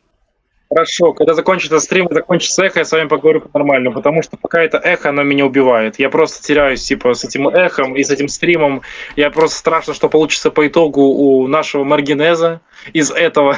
Не, Он же потом стрим, будет стрим нормально. охуенно атрымліваецца. У нас эха ніякага няма. Ну, Потым можаш ну, пераглядзець у запіси. Не, ему страшно, вырубай. Можно, пожалуйста, без, ну, в оригинальной нарезке, без нарезки, где лысый, хорошо? Мне стрёмно. Там не будзе нарэзкі, там просто прамая трансляцыя захоўваецца. Ну. Так нормально, чел, что ты соромишься лысиной? Я немного... Я пожалел, что я постригся. Так не, самые мужные мужики, яны лысые, чел, ты не соромся лысин. Сколько Плюс было у меня меня людей, которые говорили: Олег, постригись на лысо, ты будешь просто бомбой. Ну, так ты ведаешь, кто такие типа Джон Синс? Он же лысый. И колькі баб прыходаваў. Есть Джон Сина, а есть Олег Диссидент. Так. Ну, Пазняк, дарэчы, таксама лысы. Ну во. Это Поздняк можно, а мне нельзя. Тебе можно. Олег, ты ведаешь, что ты со сваёй лысиной можешь, карацей, здымацца ў пэўных фільмах, як гэты фільм Ахалабысціна, дзе там, карацей, лысы чувак гуляў вялікі фалічны сімбаль. Классное кино. І подзарабіць на гэтым можна. Трэба польскі кавер гэтага кіна зняць пра праблемы з фалічнымі сімбалямі. Туды ўзяць на галоўную ролю Олега, і ўсё, ён будзе як кіназорка, ведаеце, ён закасплоіць Рэйгана. Ён паднімецца ад кінамастацтва да палітыкі. Не, хуйня, хуёвая ідэя. Я хачу, каб Олег зняўся ў рэмейку фільма «Таксіст». В галоўнай ролі. Я стримаюсь, лысым свои ребята, извините, пожалуйста. Не, тады, калі ўжо таксіст, давай лепей уже браць тады гэта кіно па матывам кнігі Азона, типа «Ночное такси». Азова. Мне страшно. Дарэчы, а як ты ставишь... Тихо. Тут еще эхо, что вы говорите, это безумие. Давайте будем по очереди, пожалуйста. Я не могу с этим эхом. Окей, ты читал книгу Озона «Тихий Дэн»? «Тихий Дэн» не читал, читал «Тихий Дон». Очень сильно понравился русский менталитет, насиловать целый род и одну женщину. А потом кинуть ее в окно и смотреть, а что она там, что с ней? Русский менталитет. Тихого Дэна. Классная книга. Почитай Тихого Послухай Дэна. лепей яе. Да, послухаю. Ёсць аўдыёверсія. Тихий Дэн. Так. Запиши, а то забудешь потом. Як ты, Олег, ставишься до БДК? Я предлагаю снять, попробовать пародию фильма «Диктатор». Так, як ты ставишься Ребят, до... давайте я вам предложу где угодно. Я предлагаю вам по-нормальному. Сделать пародию на фильм «Диктатор», где в главной роли будет Лукашенко. Классная идея. А в чем пародия? Вы смотрели фильм «Диктатор»? Ну да, с Бароном Коэном. Так давайте реально снимем такой фильм, ребят, на YouTube. Съедемся, все снимем фильм. Такой пародия «Диктатор», только в главной роли будет Лукашенко. А в чем пародия? А я хочу не пародию, я хочу пародию на фильм «Диктатор», где в роли Дика будет Олег, а в роли Тейтера будет Лизавета Прокопчик. Вы давайте что-то посерьезнее, давайте. Вот серьезное пытание с чату пишут. Почему старый скуф Колос прошел в КР, а наш фимбой хлопец нет? Давайте о чем-нибудь посерьезнее. Еще серьезней, пиздец. Ну ты, конечно, серьезный сегодня. Я предлагаю вам собраться, надеть военную форму и пойти погулять по лесу. По лесу? А ты... Вот я вам предлагаю. Фрэн, а ты бы хацеў бы з намі карацей пазмагацца ў лесе як Білі Херінгтон, гэта вялікі амерыканскі вайсковец, карацей патрэніцца ў стылі Білі Херінгтона по Я не хочу, чтобы... Ну, я был, конечно, бы не против памятнику воздействия вместо Екатерины, но, наверное, откажусь. А чаму? Не, давай, я тебе навучу, я ж прафесійны змагар. Я тебя навучу, як правильно... Я знаю, почему ему профессийный Билли Хэрингтон. Все-таки я разбираюсь. Нихуя себе. Или бы тебе только поподъебывать и сделать бы контент какой-нибудь с этого. Возмужал-то як, ёпта. Так не, окей, давай по-іншаму. А Вандерхольм, ведаеш такого? Гэта чувак, які... Я не знаю, я сидел полжизни, на полжизни вот политикой занимался. Так вот, давай, караці, Вандерхольм гэта чувак, які здымаўся ў ролі Дарт Вейдера. Клёвы чел, і ён распрацаваў сваю сістэму прокачки мышц. Так ему я могу... Блядь, сука, заебали, блядь! Чтобы я стал Дарт Вейдером и типа баллотировался куда-то, я просто не пойму, в чем прикол. Система, блядь, прокачки мышц. Придумайте яшчэ. Дарт Вейдер, блядь. Ваш бицепс. Ты вось глядзі, якая у меня, сука, бицуха, блядь. Нормально, поверь, если я мужика сделаю. Ну, так я тебя так само я зараблю мужика, возьму. Ребят, так, опа! Так... Так давайте соберемся в Варшаве вместе, попробуем, ребят, давайте. О, да? Ты хочешь, скажем так... Молодые патриоты, ребята. Нужны молодые патриоты. Клуб молодых гачи-патриотов. Конечно, конечно. Ну, гачи, гэта, ведаеш, гэта Гатчина, регион таки у Сербии был. Гречин патриот. Сербский... Гречины, блядь. И сделаем. Меня это эхо убивает. Просто. У меня инсульт. Решта, не забивайте Френа, блядь. Слова поедет.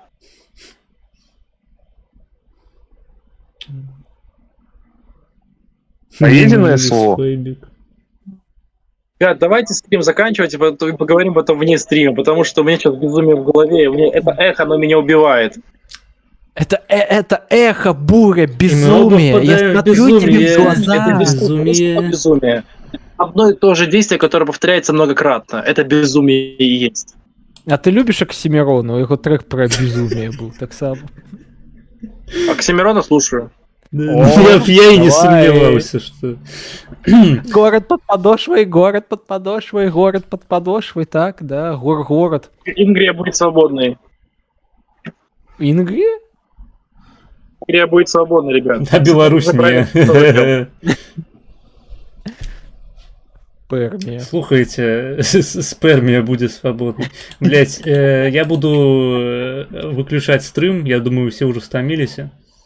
Ну да, я... Можете это, развітацца з гледачамі? Ну так, усё, шаноўныя гледачы, дзякуй, што вы з намі правялі гэты цудоўны, 6 гадзінаў, але я з вами был толькі 2 гадзіны 40 хвілінаў. Было вельмі з вами усімі прыемна пасядзець, таму завітвайце на відосік мой новы, буду вельмі рад, і ТГК будзем абмяркоўваць з вами навуковыя рэчы. Дзякуй вам. Дзякуй. Я осуждаю. Да, дзякуй галоўнаму госцю гэтага стрыму. Я таксама асуджаю, чтобы ён не асудзіў. І рэха асуджаю у яго, рэха ўсё зруініла. Так, Олег, твои словы на развитание. Я считаю, у меня сейчас вот это эхо по стриму, оно меня сейчас убивает. Ладно, сейчас скажу, наверное, одну вещь. То, что, ребята, я считаю, что придет время, скоро произойдет процесс новых геополитических событий, который станет катализатором тому, чтобы мы все скоро вернулись домой и жили в свободной стране. І гэтыя падзеі будуць адбывацца ў нас у штанах. Да. Не знаю, что у тебя будет отбываться в ФНР, но я тебе скажу то, что что-то скоро случится. Все, зараз пачнецца зноў на паўгадзіны гэтая лекцыя. Не, все, усім дзякуй, што былі. Давайте будем з вами развітвацца. Все, усім добраныч. Добраныч, дзякуй. F. Давайте.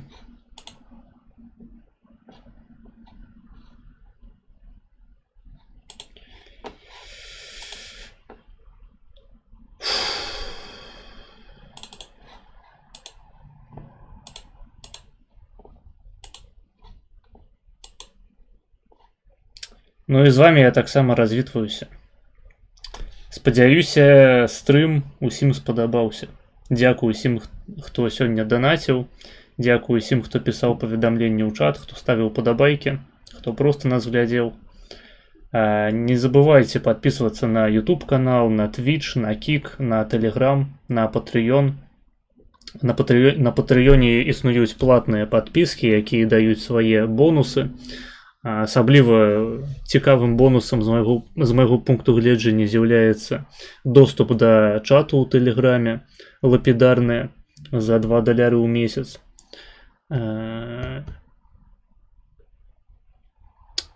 Далучайцеся да Discord каналу. Што яшчэ? На X можаце падпісацца мой, на Інсту. Вось, усе спасылкі ў апісанні. Ну і данаты вашы я таксама вельмі горача заўсёды рады вітаць. Вось, прастрымілі 6 гадзін, усё таму, што на папярэднім тыдні мы не стрымілі наогул. У суботу, хутчэй за ўсё, стрыму не будзе. Паглядзім. Карацей, зараз пакуль што са стрымамі цяжка, але... Ну, нібыта сённяшні стрым ён кампенсаваў. Я гэта так бачу. Вось, усім дзякуй, давайте. Побачымся у бліжэйшы час. Сачыце за анонсамі ў Тэлеграме. Все, давайте, усім